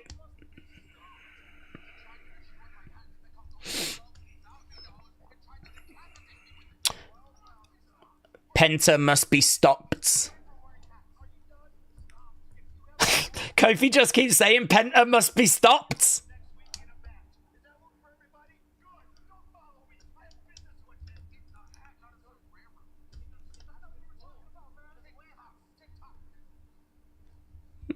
Xavier just said TikTok. Here's Bronson Reed.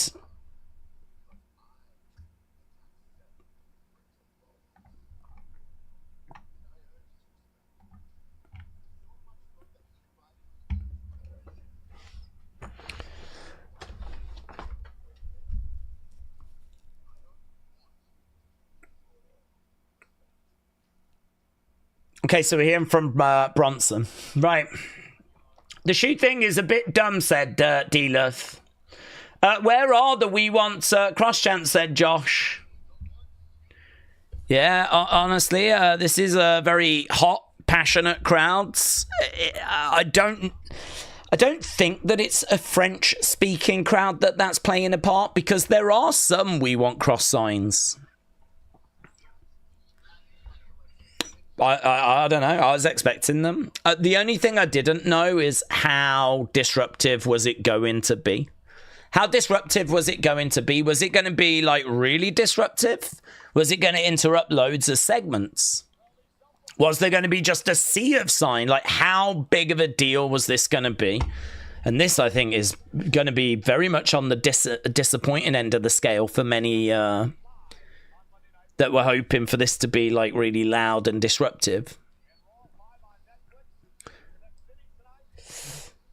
The tribal thief stole the catchphrase, said Opala. Oh, I didn't hear him. Did he say bye for now? Bye for now. Here's Iyo. Right, let's end the poll.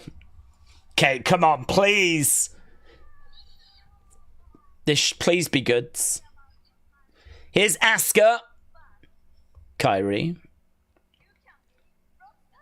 You can beat Roxanne. Maybe we can be in your corner.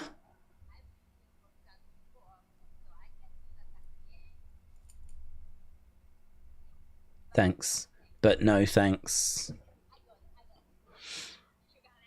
Iyo. It definitely feels like we're teasing Asuka Iyo, doesn't it? I'm definitely here for that. Okay, Iyo making her way out there. Please be good. Please be good.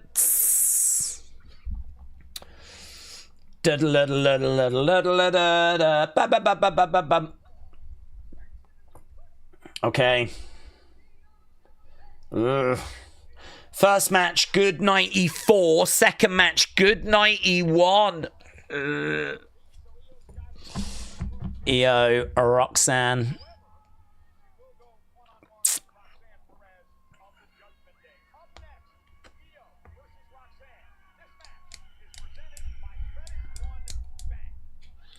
Dum dum dum dum dum dum.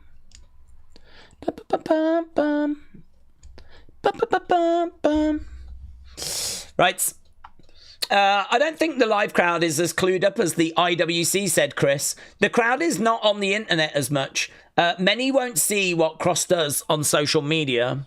Well, I agree that there is a part of that playing, but if you look at the We Want Kross chants at WrestleMania, how loud that was on after that. And also, like, when Karrion showed up during commercial breaks during Raw, we would hear the crowd chant We Want Kross loud in the background.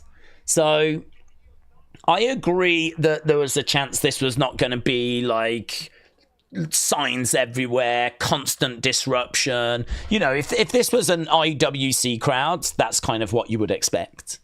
I mean, this has been the big talking point online, and so it is quite jarring, to be honest with you. It is quite shocking in a way to have seen my timeline flooded with nothing but Karrion Kross talk for the last 24 hours, 48 hours.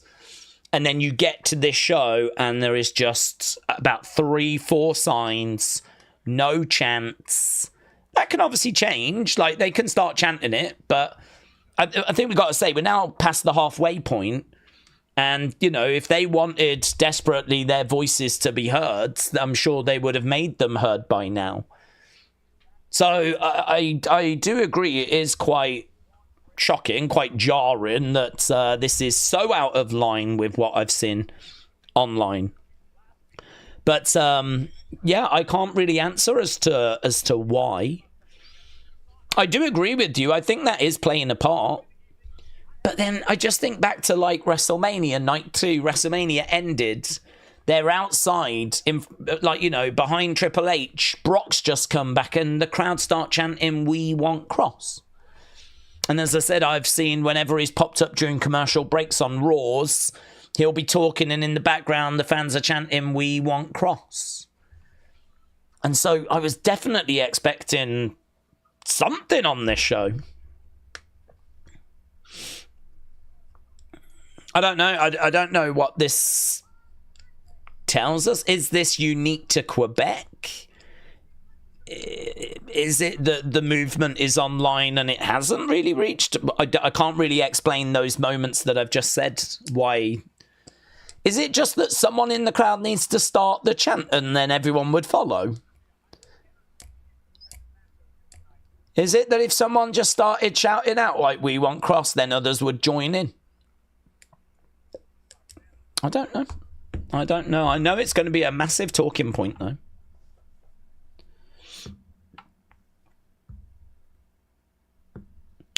In fact, someone's just I've seen this. It's been an hour and 15 minutes, and we've not had one We Want Kross chant. Watching the IWC meltdown because of this is hilarious.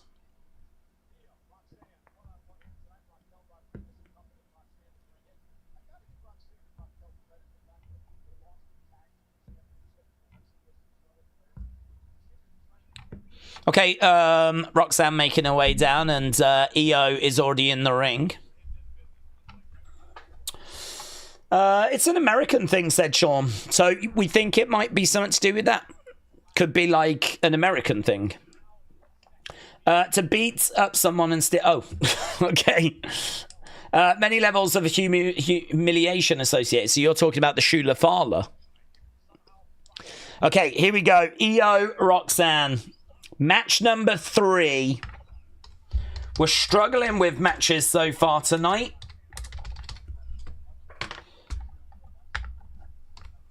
We've got an Iyo Sky chant.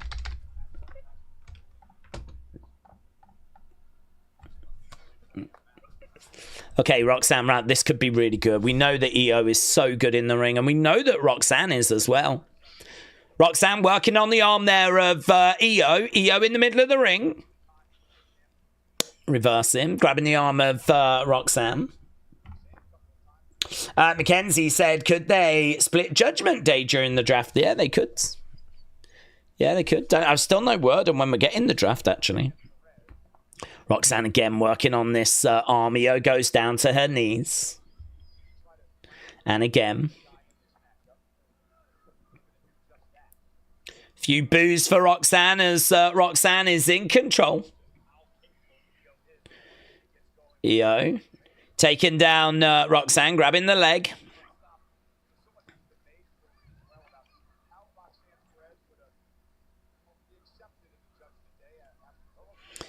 Nice roll over there by Iyo. Iyo was being pinned, and again. So again, this squeeze being applied by Roxanne. She's keeping Iyo grounded at the moment.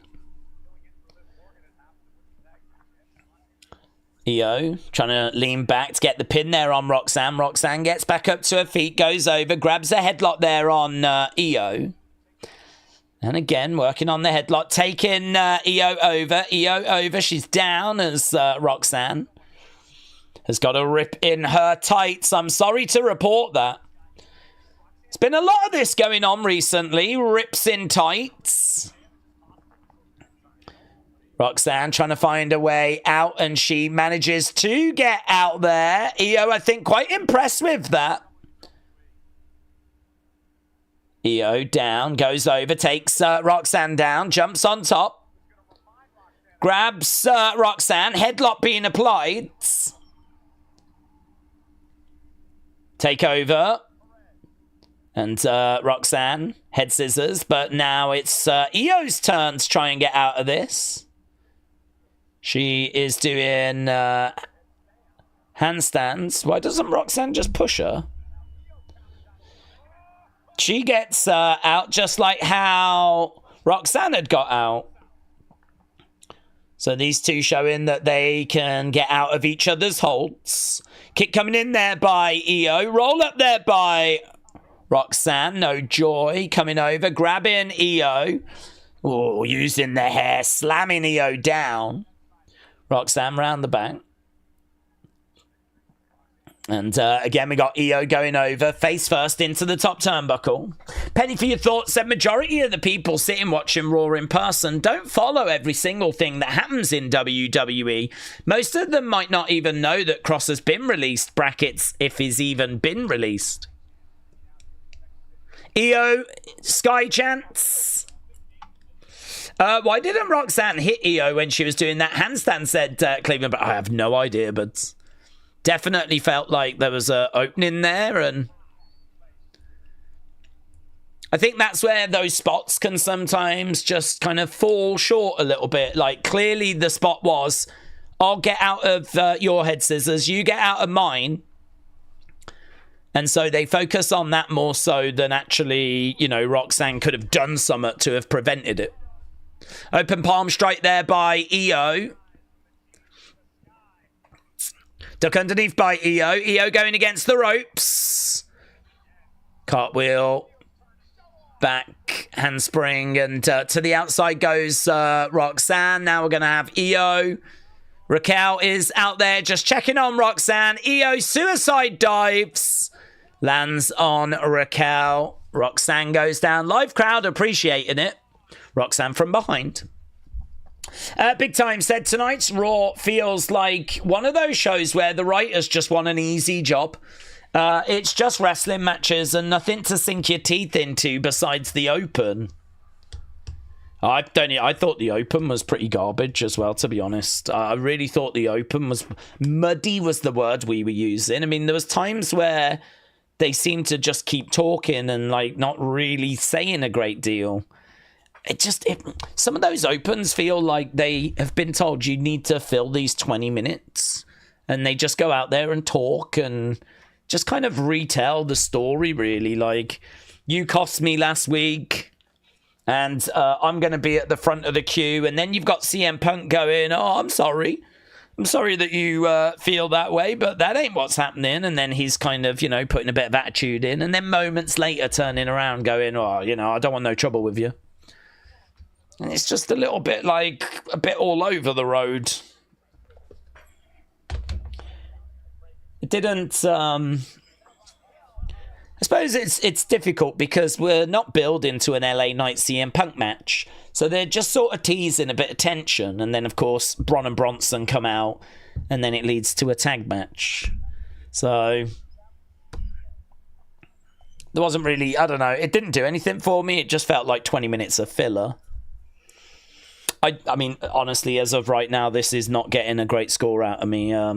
Talking points, I don't feel like we've been blessed with loads. We're at commercial break at the moment. We've got Iyo, Roxanne, and I do have high hopes for this. Commercial break, you would expect this match to slow down, but actually they're still kind of going at a decent pace during the commercial break. It's Roxanne that's in control at the moment. She's just got a 2 count. And right now she's sat on the back of Iyo, and she's pulling back on the hair of Iyo. And give up Iyo. Big Mig said, this Raw feels a bit lazy. The crowd feels trash. Really, I thought the crowd had been okay. They've been noisy. They've been chanting, making noise. They were really good with Sammy. There's been some Iyo chants. I'd say the thing that's obviously going to be the big talking point is that we're an hour and a half in, and obviously there's been nothing for Karrion outside of a few signs. So I feel like that's going to be the talking point in regards to the crowds. Shots coming down there by Roxanne. So Big Migs, interesting. Going for the cover, and Iyo grabs the ropes. But Holt says, what's the best Bray theme song? Firefly entrance, fans with the flashlights, the Funhouse theme, the Fiend theme. I've kind of liked a lot of his themes. I don't know that I would necessarily pick one, to be honest with you. I kind of enjoyed a lot of them. I enjoyed the Wyatt family. I feel like the Wyatt family with the We're Here, I always loved that. But then I honestly was not down on the Fiend theme, or I'm not sure that I was giddy about like when he was Funhouse Bray. He did a few matches as Funhouse Bray, didn't he? But I think if I was to choose one, I might go Wyatt, OG Wyatt family. But I mean, Shatter's great. Of course it is. People love Shatter. And I think for a lot of people, they would say that's their favourite. Right, we're back from commercial break. Iyo is over in the corner. We got Roxanne coming over and trash talking. Daze, you can hear Roxanne Perez screaming, said Blue. Well, sorry. What, through this? That'll be okay. There's blooming other channels that play the audio, so that'll be okay. I love maple syrup on pancakes, said Thomas. That's breaking news. Thomas, thank you. Right now, we've got Roxanne colliding into Iyo. Iyo goes down. Roxanne is going up. Perched. Goes into a drop kick there by Iyo. So, Iyo definitely feeling that. Right now, we've got Roxanne down. Look at that. It was a lovely drop kick. She got some good height there, Iyo. So, Roxanne down, Iyo down, Crowder with Iyo, trying to urge her to get up to her feet. Iyo getting up, coming over, open palm. Down goes Roxanne, and again. The comeback is on. Drop kick there by Iyo. Iyo grabbing Roxanne. Iyo going over into the corner. Iyo going to the outsides. Kick coming in there by Iyo. Iyo climbing up. Roxanne goes back in the middle of the ring. Iyo, missile drop kick. Roxanne goes down. Kip up.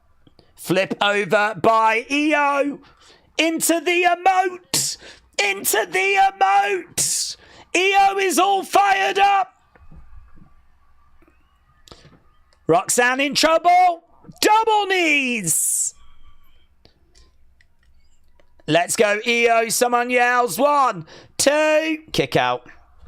Big Mig said, I'd rather go to Edward's house and help him paint. Really? That bad? I think we would all like to go to Edward's house. I think we've identified someone that's in need there. Crowd are chanting, this is awesome. I would like to see that wall get finished off as well, actually. I'd take a shirt round, give him a shirt, because I think he's got a lack of shirts. I think he's only got one. And I'd like to see that wall get finished off as well. Oh, Roxanne. Trying to find a way back in. Oh, over goes Iyo. Lovely work there by Roxanne. This has been the best match by far. Oh, that was great. Double knees to the back of the head there by Roxanne. Yeah, that's really good. This is easily the best match of the night so far. Love that. Going over and crashing down with the double knees to the back of their heads. She's going against the ropes again here. Roxanne looking to go over. No joy. Oh, Iyo flips over. Kick coming in there by Iyo. Iyo trying to urge Roxanne up. Roxanne in the corner. Iyo charging in. Double knees. Roxanne moves out the way. We got Raquel on the outsides. Crowd are chanting, this is awesome. Right now we've got Roxanne holding onto that apron. A rake of the eyes. Going for pop rocks maybe. No. Kick coming in there by Roxanne. Iyo down. 1, 2. Shoulder up there by Iyo. Shoulder up by Iyo. Yeah, good. King Yeti said technically they never said Karrion, so maybe they were chanting for Nikki. King Yeti, shout out to you. Iyo Sky, do you mean back in the day? Maybe. Crossface being applied there by Roxanne. I thought you meant this crowd had been chanting We Want Kross. I was like, oh, I've missed that. The crossface being applied right now. Trying to roll up Roxanne. No joy. Iyo pinned. 2. Kick out by Iyo. Iyo coming over. Double underhooks. Picking up Roxanne. Oh. Backbreaker. Knee to the back there by Iyo. Looking for the cover. 1, 2. Kick out there by Roxanne. Yeah, it's good. It's really good.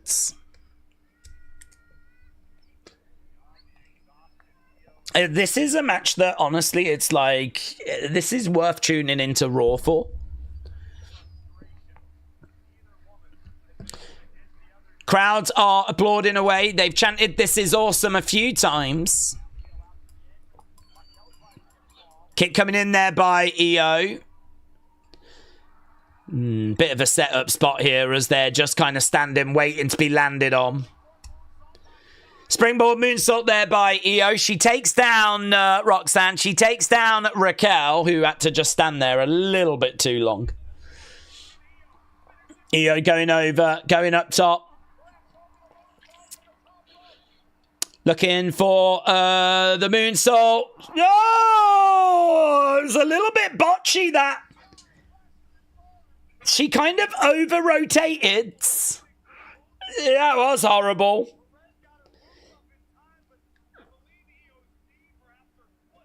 She sort of over-rotated too much.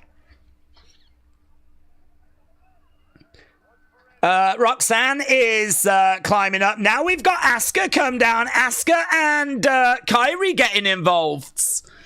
Iyo wasn't after this. Iyo has got back up to her feet, so I think everything's okay there. Oh, Roxanne moved out the way. Oh, she knocks into Asuka, knocks into Kairi. Roll up by Roxanne. And Roxanne gets it. Roxanne gets it because of Asuka and Kairi coming down. So another match and more screwy outside interference. Jesus Christ, this creative team.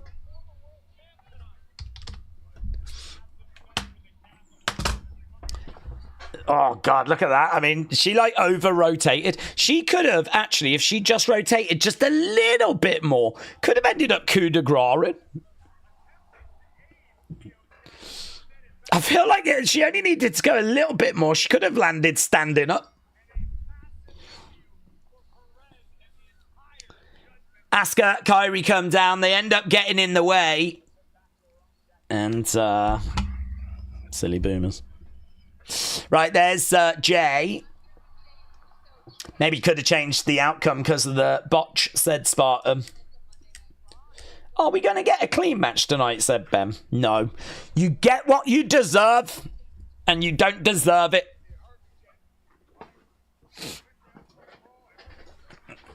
Do you know what? Right, that whole We Want Kross movement, there's been plenty of people saying, I can't believe Triple H has done this. Triple H sucks.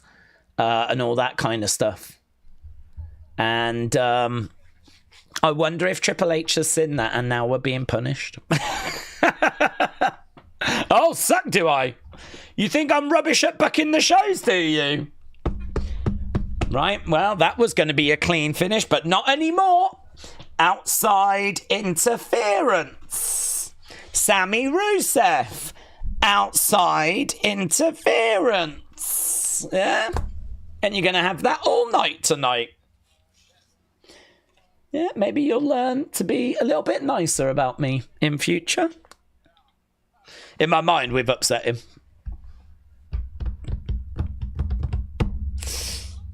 Little tension between Jay and LA Knight.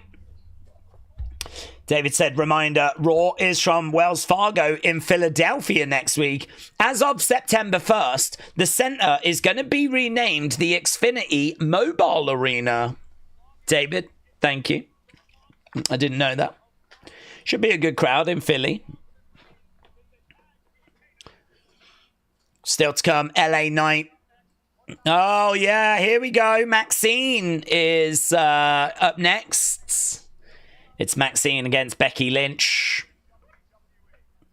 Can they put on a match as good as Roxanne Iyo? That's going to be the challenge. It's certainly going to be a challenge. Right, that match coming up next. Roxanne actually needed that win, said Spawny Boy. Days, the year is 2050. WrestleMania is going to be 3 days. It could be. It could be. A whole week. Rent Free said, Days, do you think R-Truth has not really done anything since he re-signed? WWE had an opportunity to take advantage of his popularity. I feel his moment has passed him. Is Triple H punishing us? No. I think, honestly, I think it's really hard to turn this ship around. I think it is like a ship. I think, like, if you think a ship moving forward, when you turn the wheel, it doesn't just move. Like, it kind of gradually starts over a long period of time to start moving. Like, turning a ship around is a lengthy process, right? The Penta interview with Byron. And I think with WWE, it's very similar because a lot of what we're doing now would have been planned months ago. And a lot of kind of what we're working towards is like set in stone. And, you know, we know where we're going. We know why we're going there. And we know what it's leading to. And so genuinely, R-Truth was being let go. The decision had been made. His contract was up. We weren't going to renew it. And he was done. And I think that it's the reaction from the locker room and, of course, the fans that changed that. But the problem is it changes it. You can't just all of a sudden magically create feuds, TV time, creative. Like, it doesn't just appear. So I don't think that it's like Triple H punishing anyone or anything in that regard. I just think it's more of a situation that he was gone, he was done. There was no plans, there was no creative, and we already had TV sorted. So, you know, I think they've tried to get a few things here and there for him. I also think it's going to be really hard booking a heel Ron Simmons, because that's just not really what the crowd are looking for. Maybe there was a small window when he kind of cut his hair, you know. I was like, oh my God, you know. Maybe like we could have followed it up, whatever. They didn't. They didn't have a creative. They didn't have any feuds. I can understand why. And as you said, maybe that moment has passed us by now. And, you know, they sort of teased turning him back to being the comedy guy. And I think, to be honest, that is what fans are kind of looking for the most. So I think, you know, put him back to being the comedy guy. But actually, I think what Ron is looking for is he's looking for more moments. He's looking for more PLEs. He's looking for championships. And I think he's looking for stuff like that. I mean, can we maybe get the comedy character to get some more opportunities next year? You know, I mean, we got the comedy character with The Miz to win the tag titles. So, you know, the comedy character is going to be more useful than serious Ron Killing, sorry. It's going to be more useful than that character. So, I don't think it's punishment or anything like that. I think, by and large, Triple H is a real chill guy. I don't think, honestly, he's looking to, like, punish and all that sort of stuff. In fact, if I have a bit of a criticism for Triple H, I was thinking this the other day. If you have a bad match, right, and it's not very good, I think Triple H will tell you, but you're not going to get, like, a rollicking. You know, you hear loads of stories of people going to the back and Vince going mental at them. I just don't see that coming from Triple H. I don't see that same accountability. I wonder if that's a bit of a problem. Oh, Asuka pushes Iyo after Iyo goes off on Asuka. Kairi's going to be torn, isn't she? She doesn't know what to do. She goes after Asuka, though. So there we go. A bit of a falling out there. Not a big surprise. I think we knew that that was building somewhere. Here's Maxine Dupree. Women's Intercontinental. I think they'll have Maxine look good, and I think she'll run this close, but I'm certainly not expecting her to be victorious.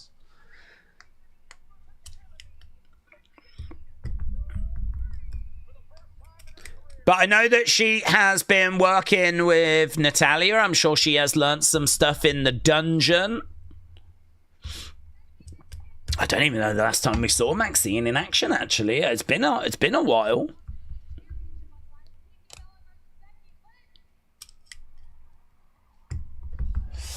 Right.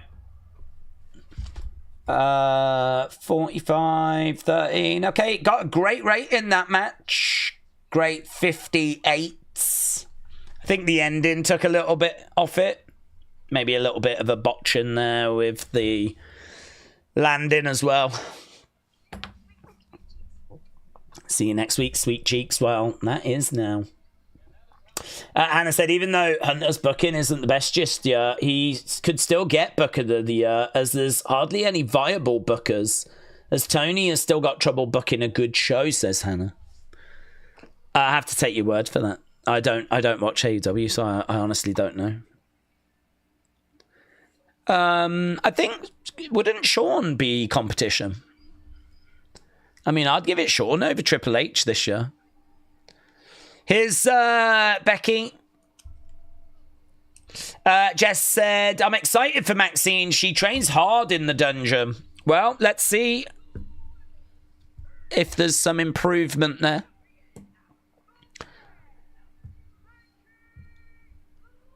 Becky Lynch making her way down to the ring.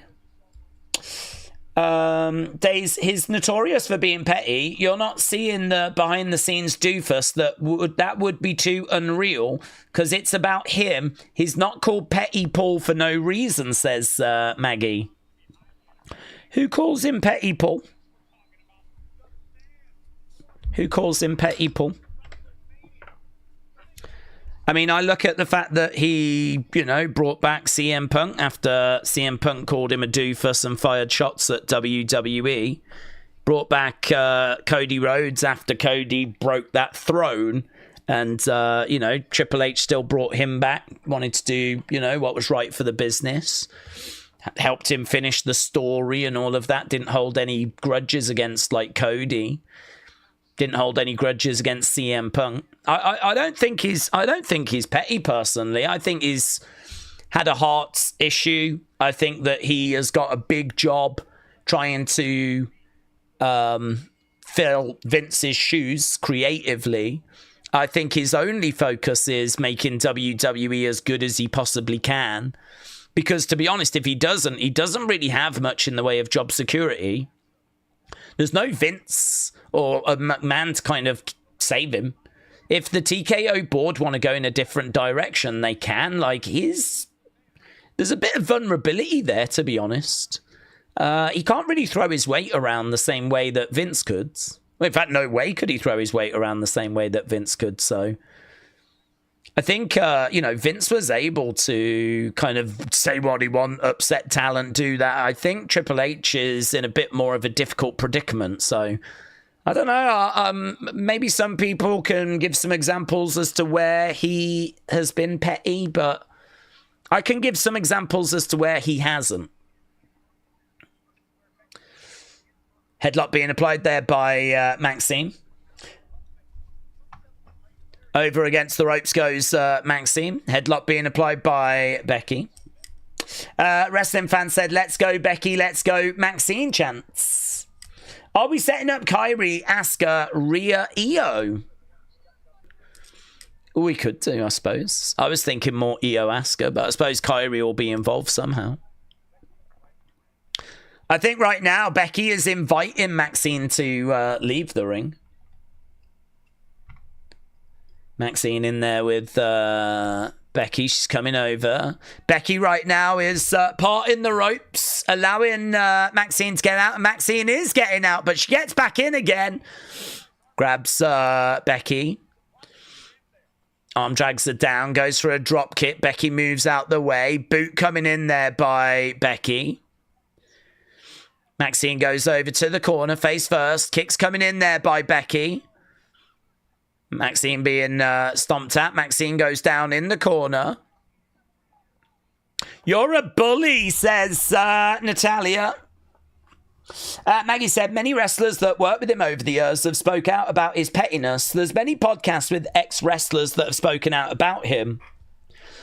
I think we're talking about different time periods. So I'm not talking about him when he was a wrestler. I think, you know, we're talking about him now as a booker. And we're talking about, like, him having had to take over from Vince, having now working with a company where he doesn't have that security, having had that heart issue. I think, like, back in the day when he was a wrestler on the roster trying to fight for his position, I wouldn't be surprised if there was some, like, negative stories around. We saw Maven do something where he watched Unreal and was talking about how no one trusted Triple H back in the day. But as I said, like, I think that's Triple H the wrestler. I think Triple H the booker, which is what we were talking about, is a different animal. Just like, you know, Shawn back in the 90s is different to Shawn in the 2000s when he returns from his injury. So I would say I hear your point about Triple H the wrestler. I wouldn't argue that. But the examples I just gave you about Cody, CM Punk, and the booking is to do with Triple H the booker. Right now, Becky trying to get over to the corner. Maxine helping herself out the other side. Becky going face first. Maxine going chest first. Becky with a kick. What has Maven ever achieved apart from fluke taker elimination, said James. Yeah, I haven't had a chance to watch that video. I saw a lot of people talking about it. And Maven was actually trending. I wondered why. Clothesline by Maxine. Maxine grabbing Becky. Shot coming in. Couple of cartwheels and flips there by Maxine. I don't know if she's got a gymnastics background. I think she's got a cheerleading background. Becky on the outside. Drop kick there by Maxine, and Becky goes down. Maxine goes to the outsides. Grabs Becky. Throws Becky back in the ring. Maxine trying to climb up. Maxine is perched. Crossbody. Down goes Becky. 2. Kick out by Becky.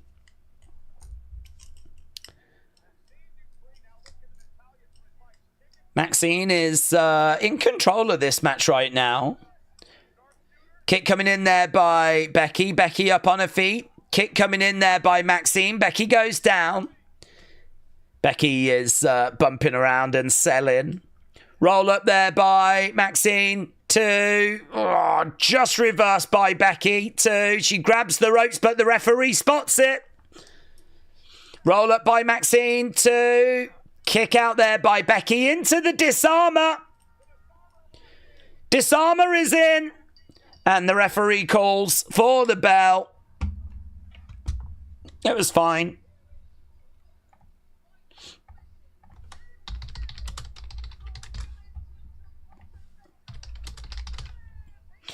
Okay, we've got Becky berating Maxine, and Natalia comes over.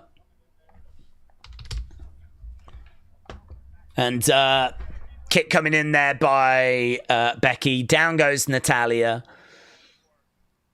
Maxine is down. Akira Tozawa is with... Is Otis out injured? I've only just realised that Otis isn't around. Becky said she does what she wants as she heads to the back after getting that victory. There's Seth.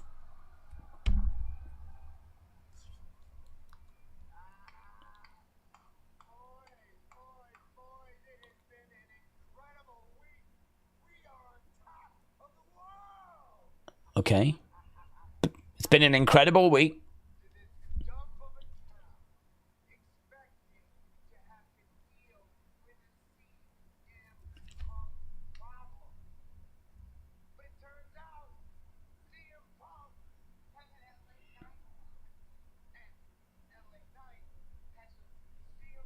So Seth's saying, I thought we had a LA Knight and a CM Punk problem, but it turns out they are each other's problem. And they've got a Brom problem.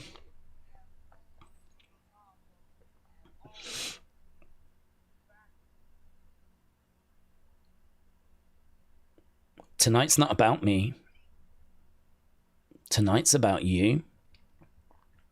And tonight's about you.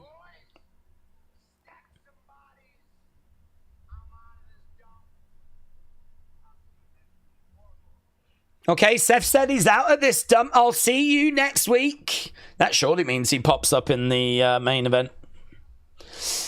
And I think that we are building to that main event because coming up next is going to be LA Knight CM Punk taking on Bron. Yeah.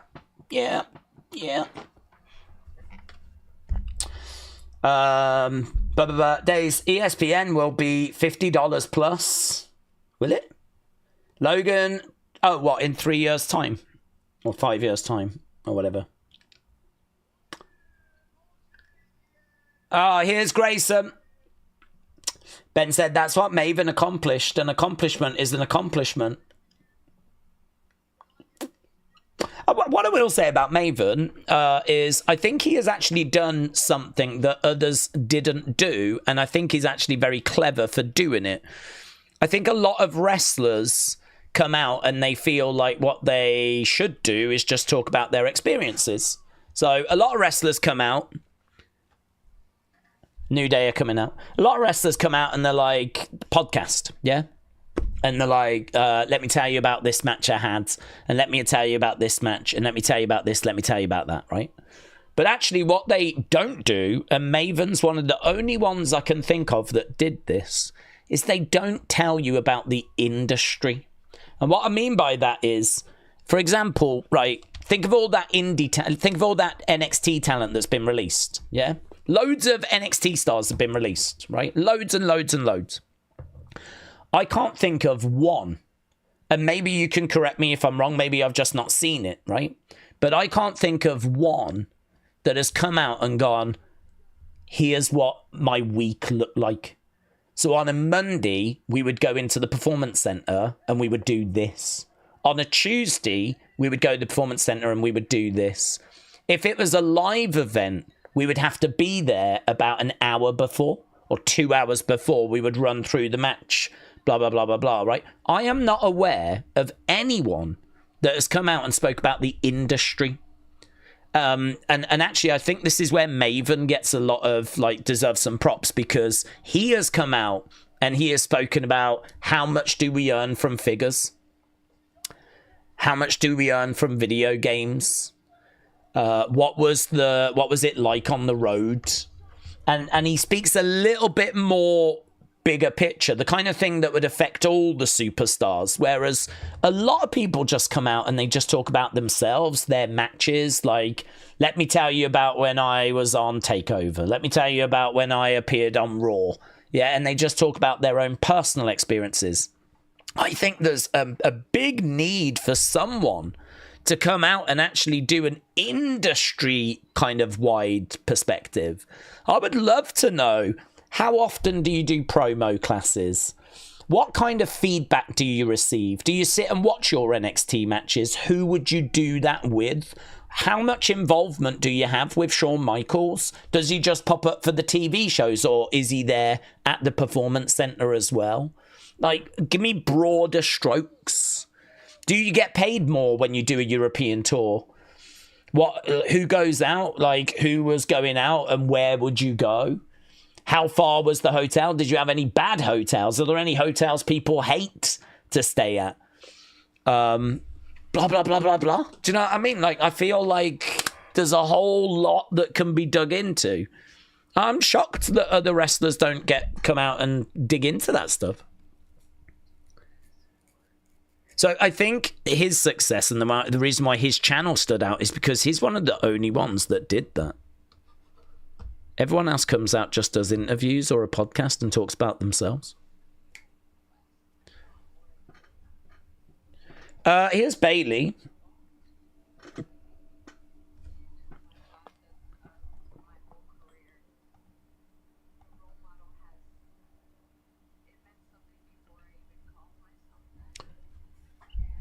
She's very reflective.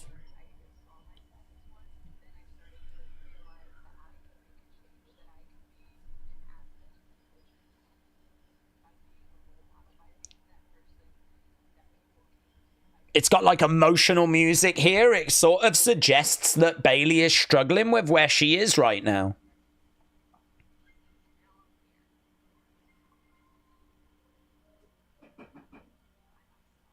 By myself.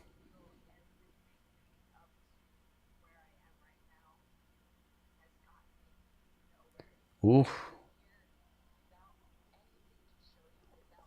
I sit here without anything to show you.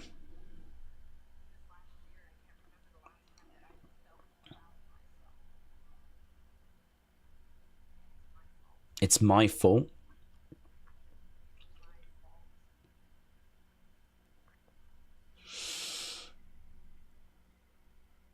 Where's that leading? Oh.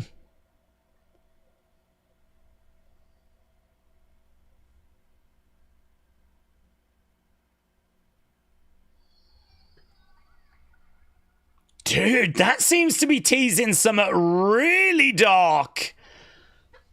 Dude! Dudes! We just went back and it kind of zoomed out, zoomed back in, and she was like, and all she heard was ding dong!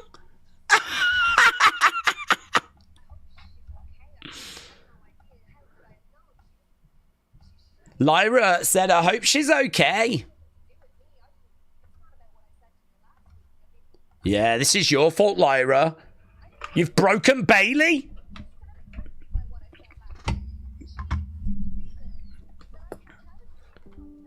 I stand by what I said last week, says Lyra. You Bailey killer. I don't know what's going on with her, but it's not my fault. She's on her own. Well, you're a caring person, aren't you? Here's Iyo. Here's Stephanie. Where's it?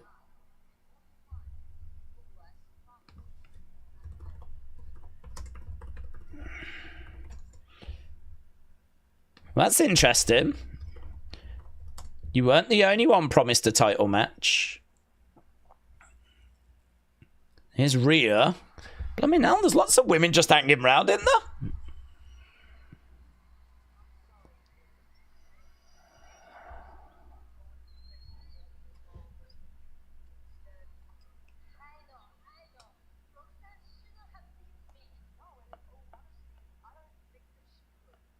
I don't think Roxanne could if Asuka and Kairi had just listened.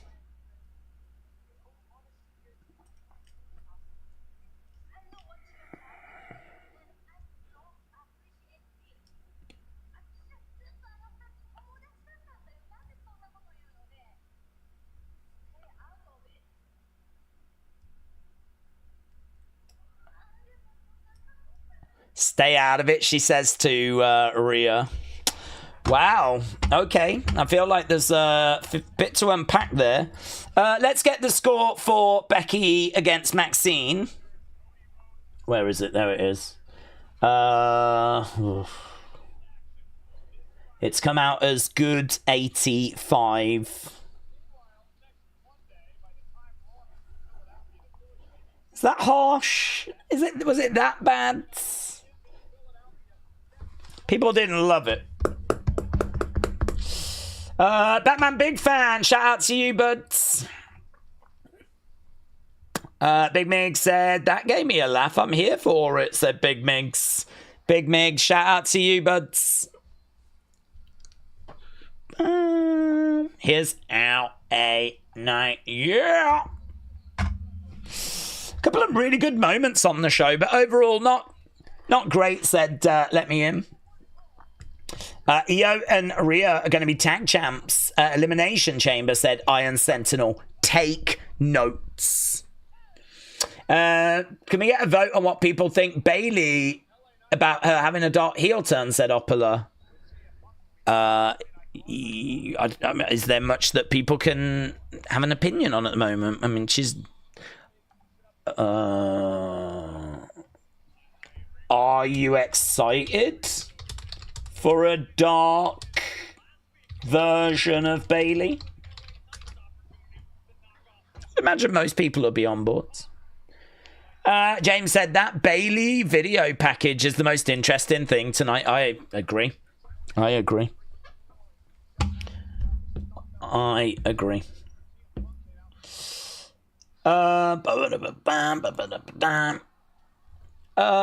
Kairi turns on Iyo, that is when Rhea will join Iyo. It is coming, said Phoenix. Daze, I've got a question. Are you doing Triple Mania on Saturday? No. We're doing UFC. I was tempted to do Triple Mania, and certainly as time's gone by, they've added a bit more WWE stuff to it. So it's actually a bigger kind of WWE deal than I thought, but I've already committed to doing the UFC show, and it's a massive UFC show as well. So that's one that we're going to miss, unfortunately. The Bailey video package had a Wyatt 6 vibe, said Thomas. Yeah, I could see that. 107 said Punk proved he's still got it at SummerSlam, said 107.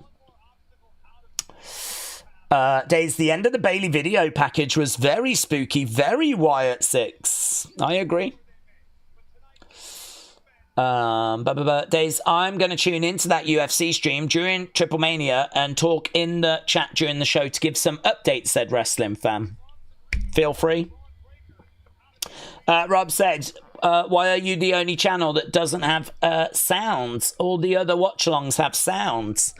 Oh, I don't really care what the other watch-alongs do. I pay them no attention because obviously I stream at the same time. And I've kind of been told that before that they play the sound. And from a copyright point of view, I've got absolutely no idea how that's allowed.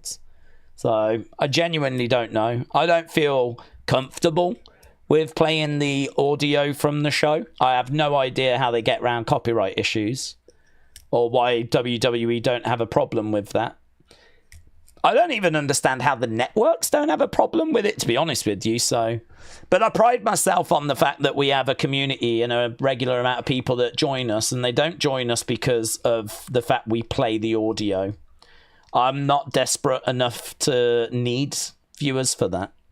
So we've got a lot of people that join us in the community that join us on a regular basis, and not once have I played the audio from the show. Must mean that I'm pretty good at what I do.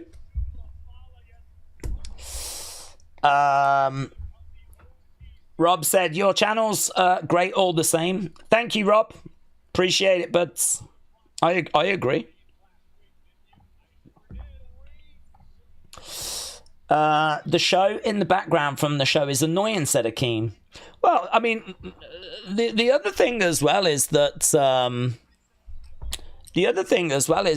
if there's a delay, isn't there? So if you're watching the show like a watch along would be, I'm not always going to be perfectly in sync with you, which means that your TV and what I've got is not going to be in line at times. So yeah, it's going to be a nightmare. I wear it as a badge of pride that people know that we don't play the audio from the shows, and I don't need viewers. I'm not that desperate for viewers where I just want people here because they want to listen to the show. This isn't this isn't a radio. So you know we've built up a community because of the conversations we have, and listen, I'm a lot more here for that. Right, main events. So Bron versus LA Knight and CM Punk. How long have we got? Oh, they're probably giving them a good 20 odd minutes there.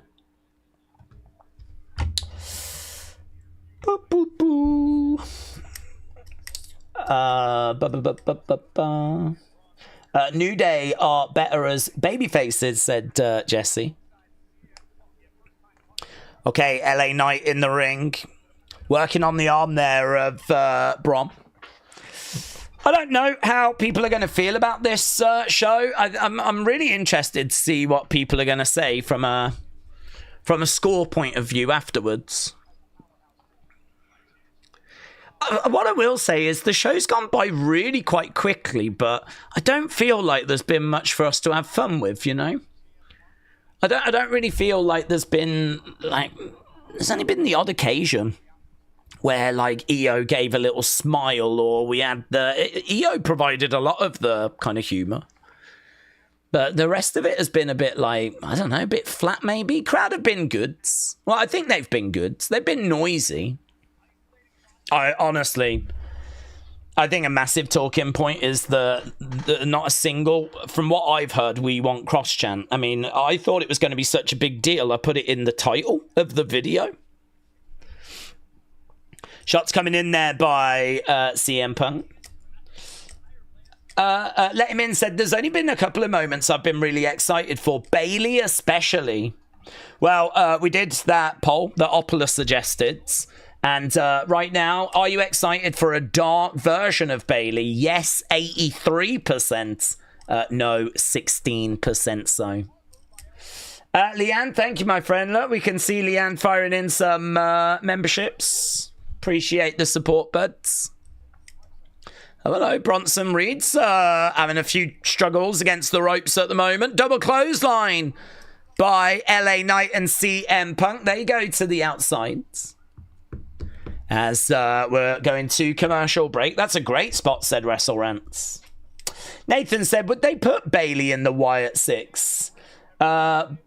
Baldy is directless. Could Howdy context her? Why not try this?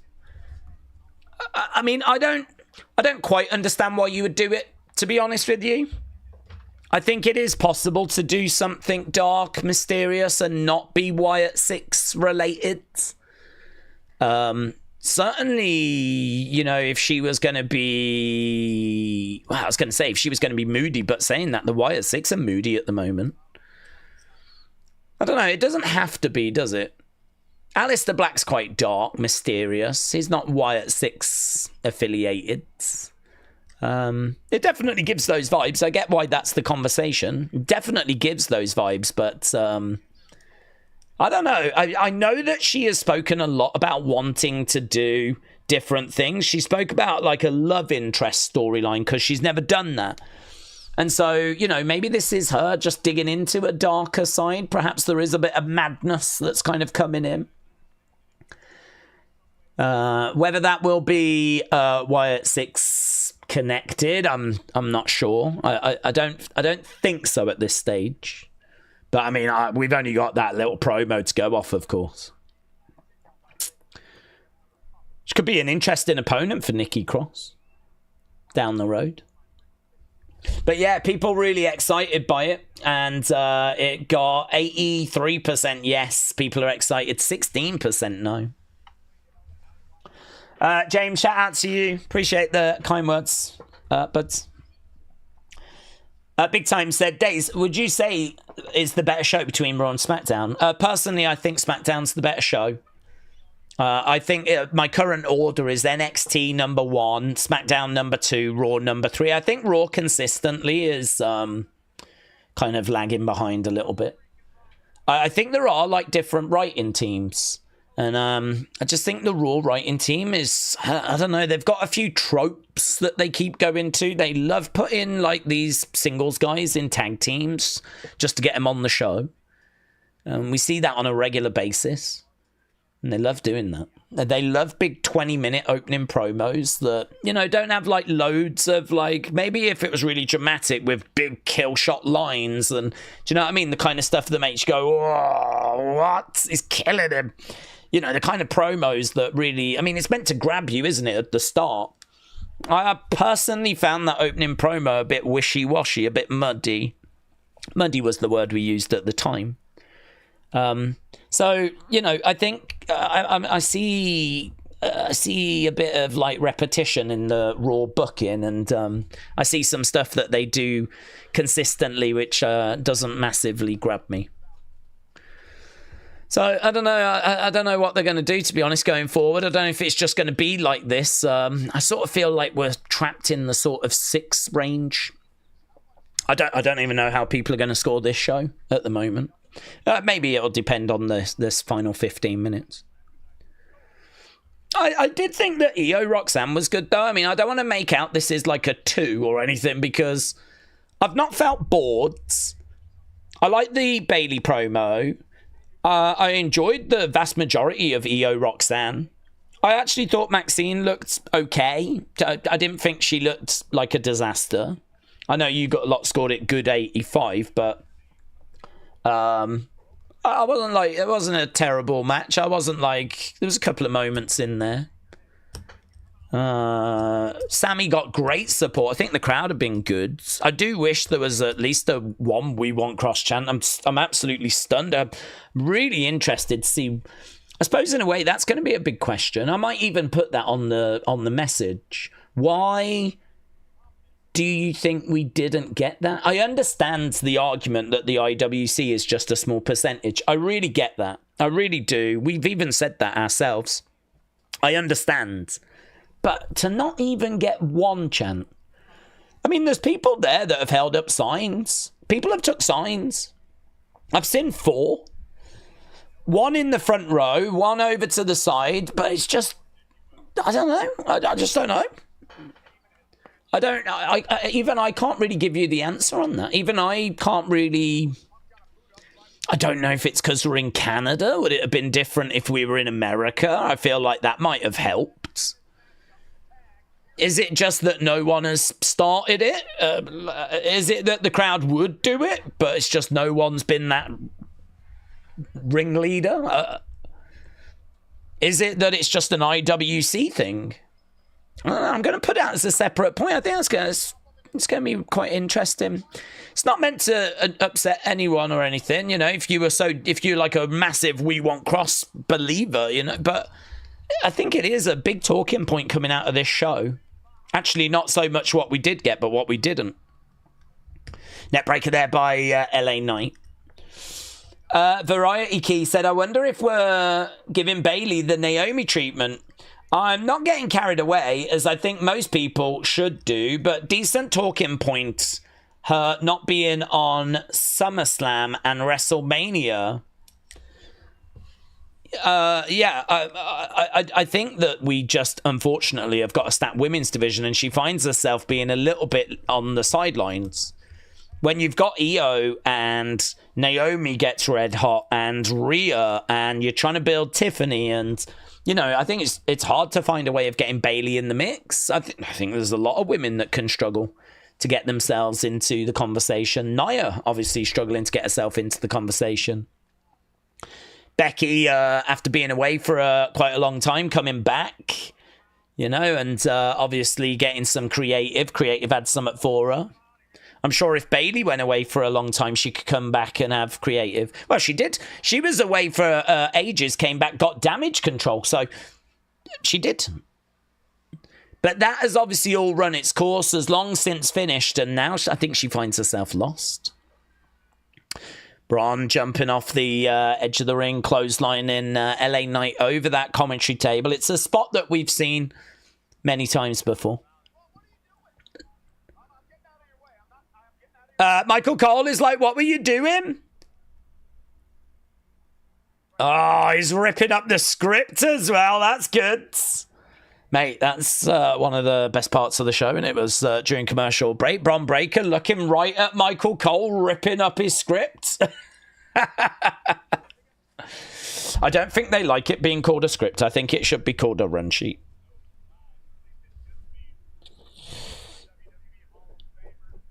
Right. When they get back to the US, then I think we get those chants, said British Invasion. You could be right. It could just be like this is a Canadian crowd. Perhaps Karrion has not resonated as much there. Right now, we've got Bronson standing on LA Knight. Big Time said, I think Canada might be quite a casual WWE crowd. I think Kross's supporters are leaning more towards US and international. Okay. Well, I think it's a really interesting talking point. I mean, I don't know if we'll see anything on NXT tomorrow, but and I'm not sure where SmackDown is. I suppose in a way, I mean, we're going international, aren't we, soon? When we go international, I think, didn't someone say it's Philadelphia next week, though? Big splash by Bronson. Kick coming in there by CM Punk.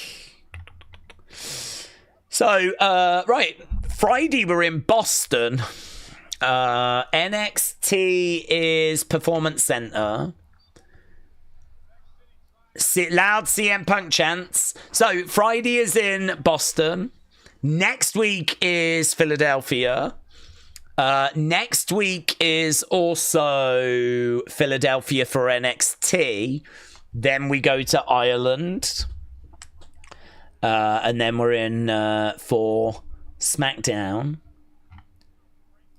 So we've got that tour coming up, but we do have some US shows first.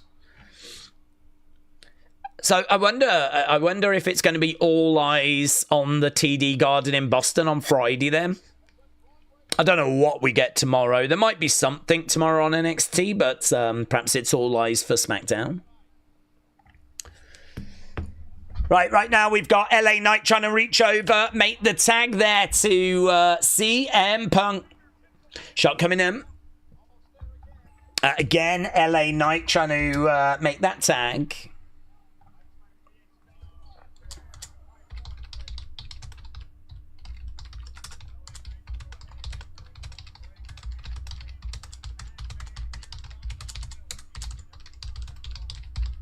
I'm going to put that up now.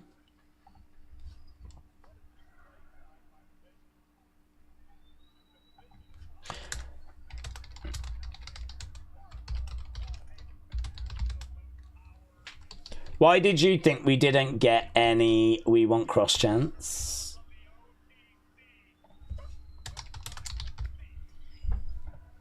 I know there's still 10 minutes, but I mean, if it's not happened in 2 hours, 20 minutes, I'm not sure we're going to get them in the final 10. I've put that up as a feedback right now.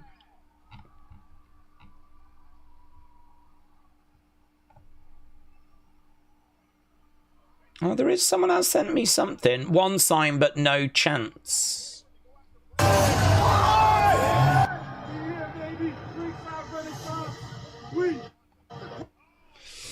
Okay, so there is one person that had that We Want Kross sign. They've put a message up. So someone just had a sign in the crowd, We Want Kross, and they just posted a video saying, "Can you hear us? We Want Kross." Right now we've got Braun going up. I think you guys could be correct in the Canada might be a more casual market. Double axe handle there by CM Punk. As we just looked, I mean, maybe that'll mean like we get some more on Friday.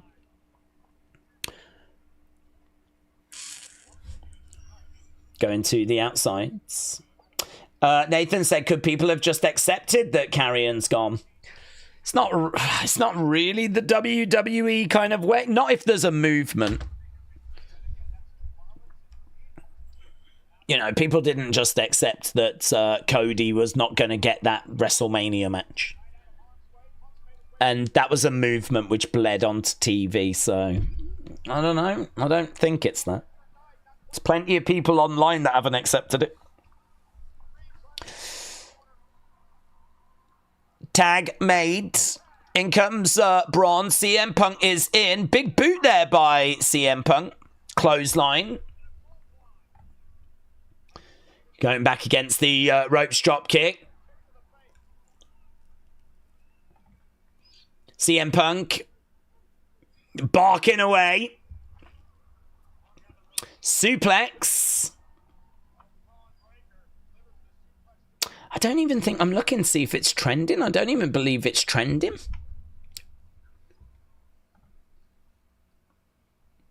Big knee coming in there by CM Punk.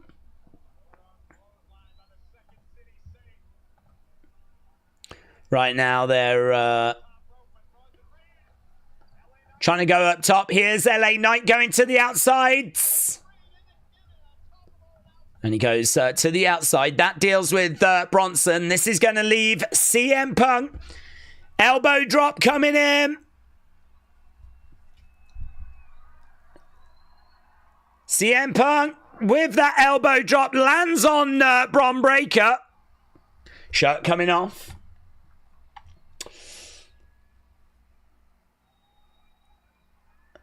He's calling for the GTS.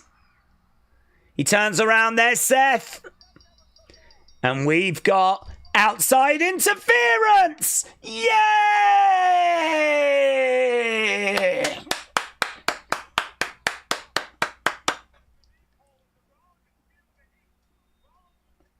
Told you, said Tamar. Outside interference. God, I was really worried that we were going to get like a clean finish. I was like, oh no, what's this? AEW? Jey Uso with a chair. We did it, guys! We've reached the promised land! Jey Uso with a chair. Right now, Jey with that chair. Boom! Across the back. Daryl said, this is no longer Monday Night Raw. It's Monday Night Interference. Ah.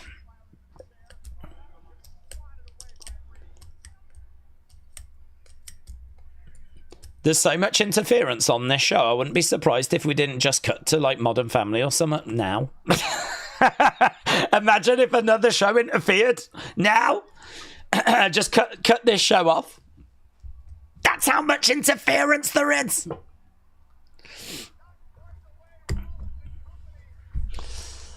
So Jay coming down with a chair. Seth. Have we got an announcement? Here is Adam Pearce. You're a liar. You're a liar.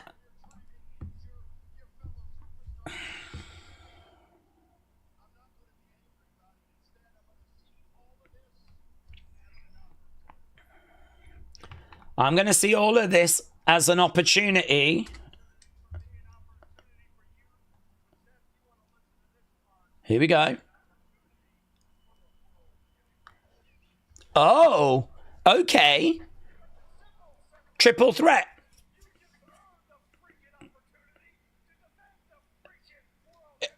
Okay, it's going to be defended. Clash in Paris. Jey Uso is getting a shot. Yeets. And LA Knight is getting a shot. Say it. Say CM Punk. Say it. And CM Punk. It's a fatal four-way. Official. Oh my God. Seth Rollins against Jey Uso against LA Knight against CM Punk. Fatal four-way. Oh, now all of a sudden we've got some pushing and shoving. Punk and LA Knight going at it. Jay is separating them. Back elbow there by LA Knight. Well, there we go. I mean, I feel like this lot is going to get in each other's way. Bron Breakker with a spear. Obviously, Seth is going to be favourite to retain, but that's a pretty fun match to make. And it's official. OTC is the chant. So the fans are chanting OTC. Are we going to get OTC? We know that Roman is going to be at Clash in Paris, but what's he going to do?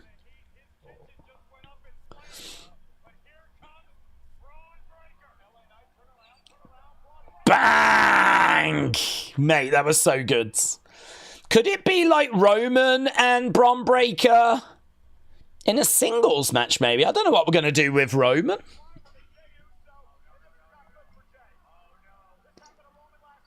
Jay is in trouble. Tsunami! What's that?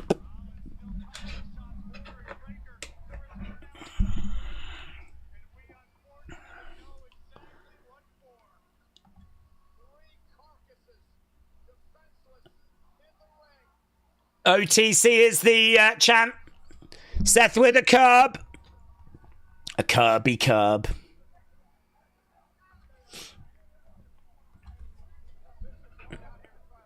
I think that's a pretty big match. I wasn't expecting it to be a case that we were going to do a fatal four-way. Triple threat is what people were thinking. I think Jay being added has kind of maybe caught people by surprise. Sneakers are like bracelets all over again, said Tata Lucha Lala.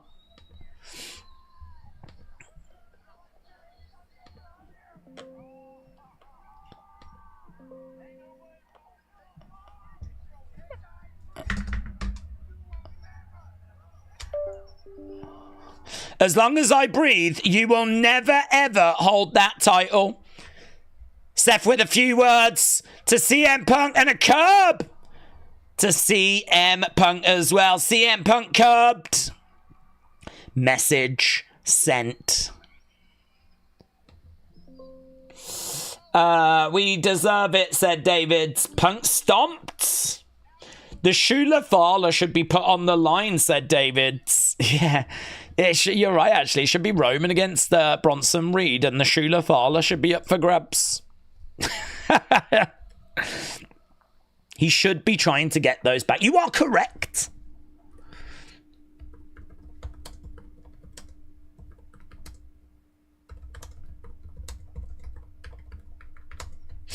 Right. Shoe on a pole match, said Wrestle with Andy. Bertie Key said, I also think they saw an opportunity to put in Punk first. We Want Kross and CM Punk, so may have merged into... Also thought We Want Tables chant was weird. Maybe piped in crowd noises. Well, it's an interesting theory that maybe the crowd noises were piped in. I mean, if that was the case, then it should be that we get footage online of We Want Kross chants from that crowd. I mean, I don't know if people were walking in with chanting it and leaving chanting it. But,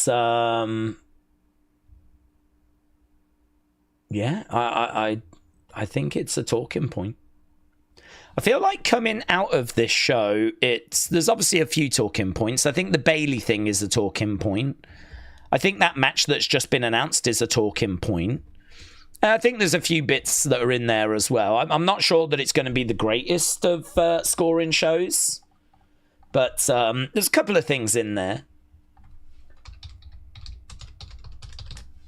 I think the most interesting is the Bayley one, and I think the Kross conversation. I don't think it means a great deal, the Kross thing. I can go with you guys that this was maybe a Canadian crowd that were just more excited about this show than focusing on the Kross thing, but still interesting. I'm thinking it's a 5, said Brian. Wrestling Fan thinks it's a 6. iSkills gives it a 4. Sam Demand said, does the Bayley thing hint at being like a heel? I think so. It feels that way. Maggie gives it a 0 because there was no Roman. Phoenix said, I don't think I can give this more than a 6. KRTV said, I think Elia could be the 4th member. 6.5, said Ninja. I enjoyed it more than last week, but not by much. Brother Man said, it's like the IWC and in-person fans are two different people. One side despises Jay and yearns for Kross. The other side yeets for Daze, and the demand for Kross isn't as strong, said Brother Man. I think you will see that being a talking point, honestly.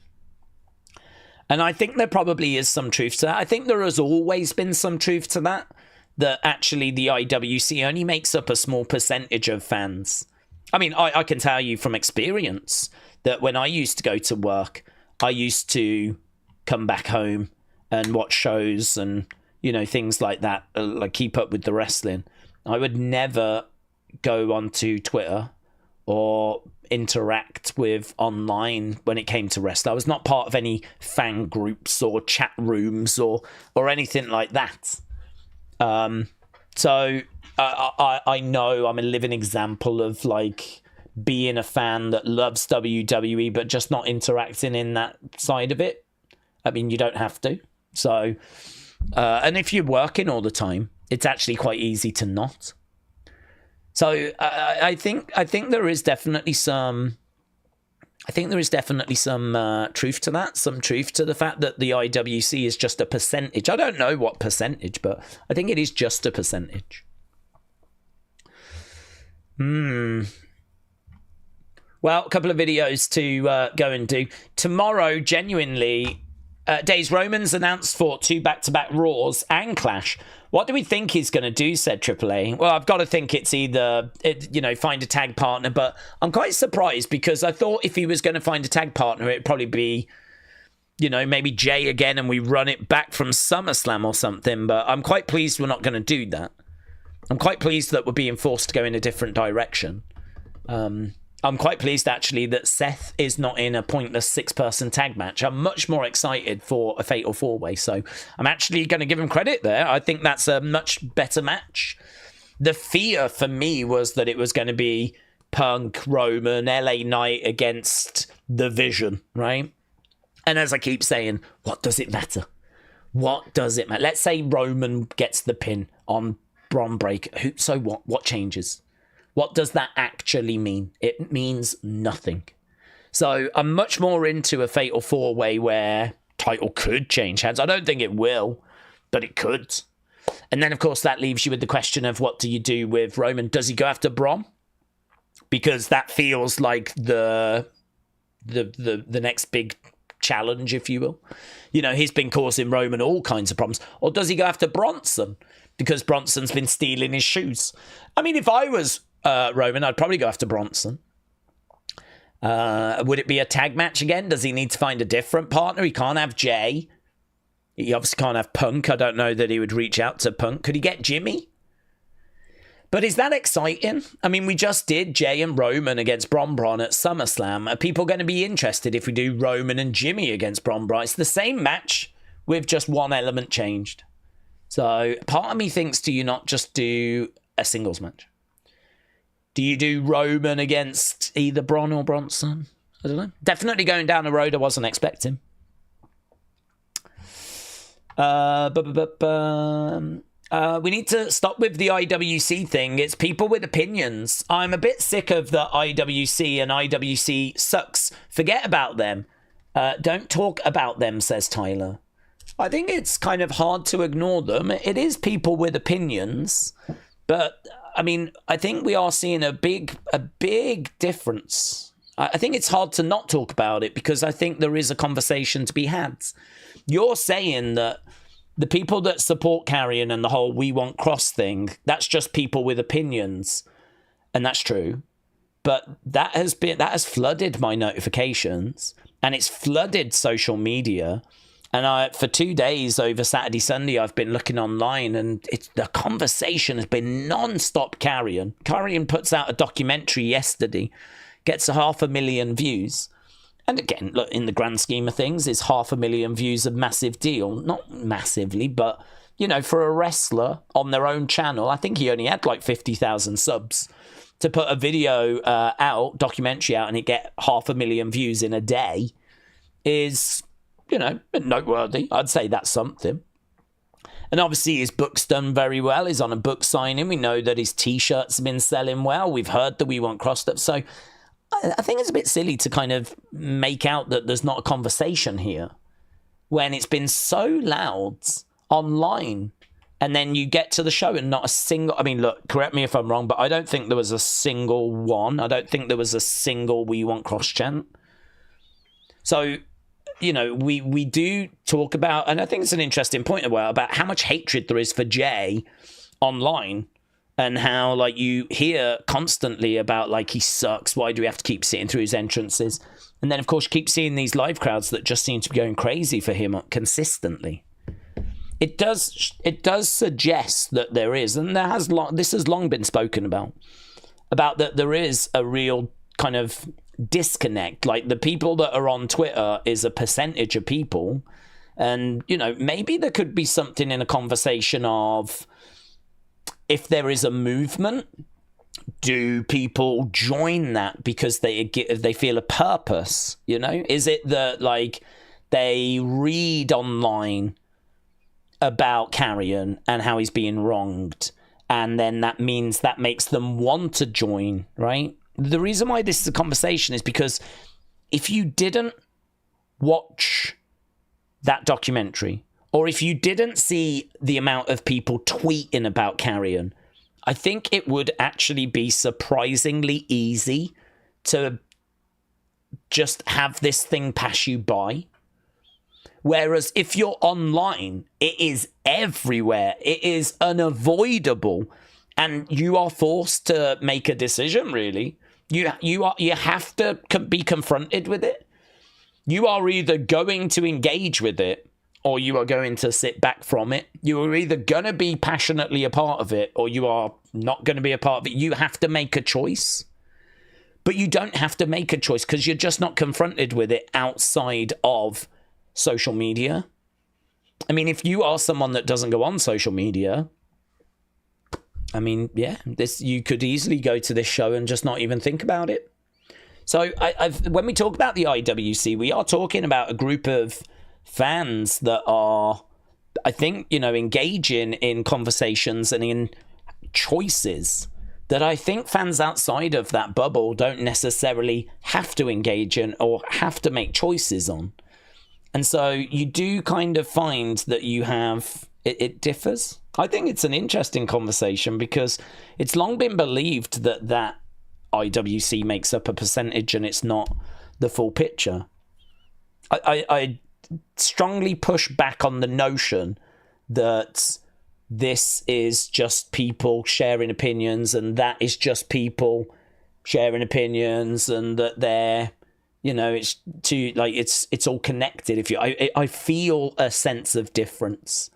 I feel like being unable to avoid Karrion Kross for 2 days online and then watching a show where he's not mentioned by that crowd at all, that is quite stark to me. That's one of the biggest takeaways from this show for me.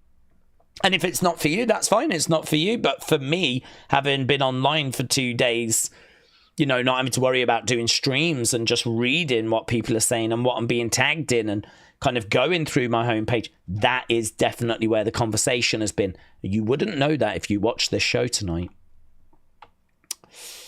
Big Time said that whole We Want Truth thing was a strong movement, but it is mentally exhausting we got to go through this again. Does it require a lot of time and energy that just people don't want to go through? I don't know. I think I'm so interested in this topic. I want to do a quick video on it, actually, because I think it's really interesting. I genuinely think this is interesting because it kind of expands out to IWC conversations, and it expands out to the difference, and it expands out to a Canadian crowd against an American crowd. And, are we going to see something more from the NXT crowd and from when we're in Philadelphia? Or is this a reflection of what it's going to be like? And if this is a reflection of what it's going to be like, what does that mean if Karrion was actually signed and this is a work and he was hoping for something to build on? If this is a work and WWE have secretly re-signed him, that is not good, is it, for them? Because they are obviously hoping this thing is going to burn and it's going to, it's going to be like a raging fire so that when they bring him back, it's a massive deal. I mean, you would watch that. You wouldn't even know he's gone. And I think this is a really interesting conversation because for me, it kind of takes you into a few different topics. So I think we'll check that around and have a little look and see what people are saying. Metal Mama said, I hate to say it makes me feel like it's a work. They come to SummerSlam, but they don't come to Raw. I don't know. It could be a couple of things. GB Raw last year, we weren't allowed certain signs. Well, if there is some footage that comes out of fans chanting, "We Want Kross," and it was then cut from the show, that will be very, very interesting. Very interesting.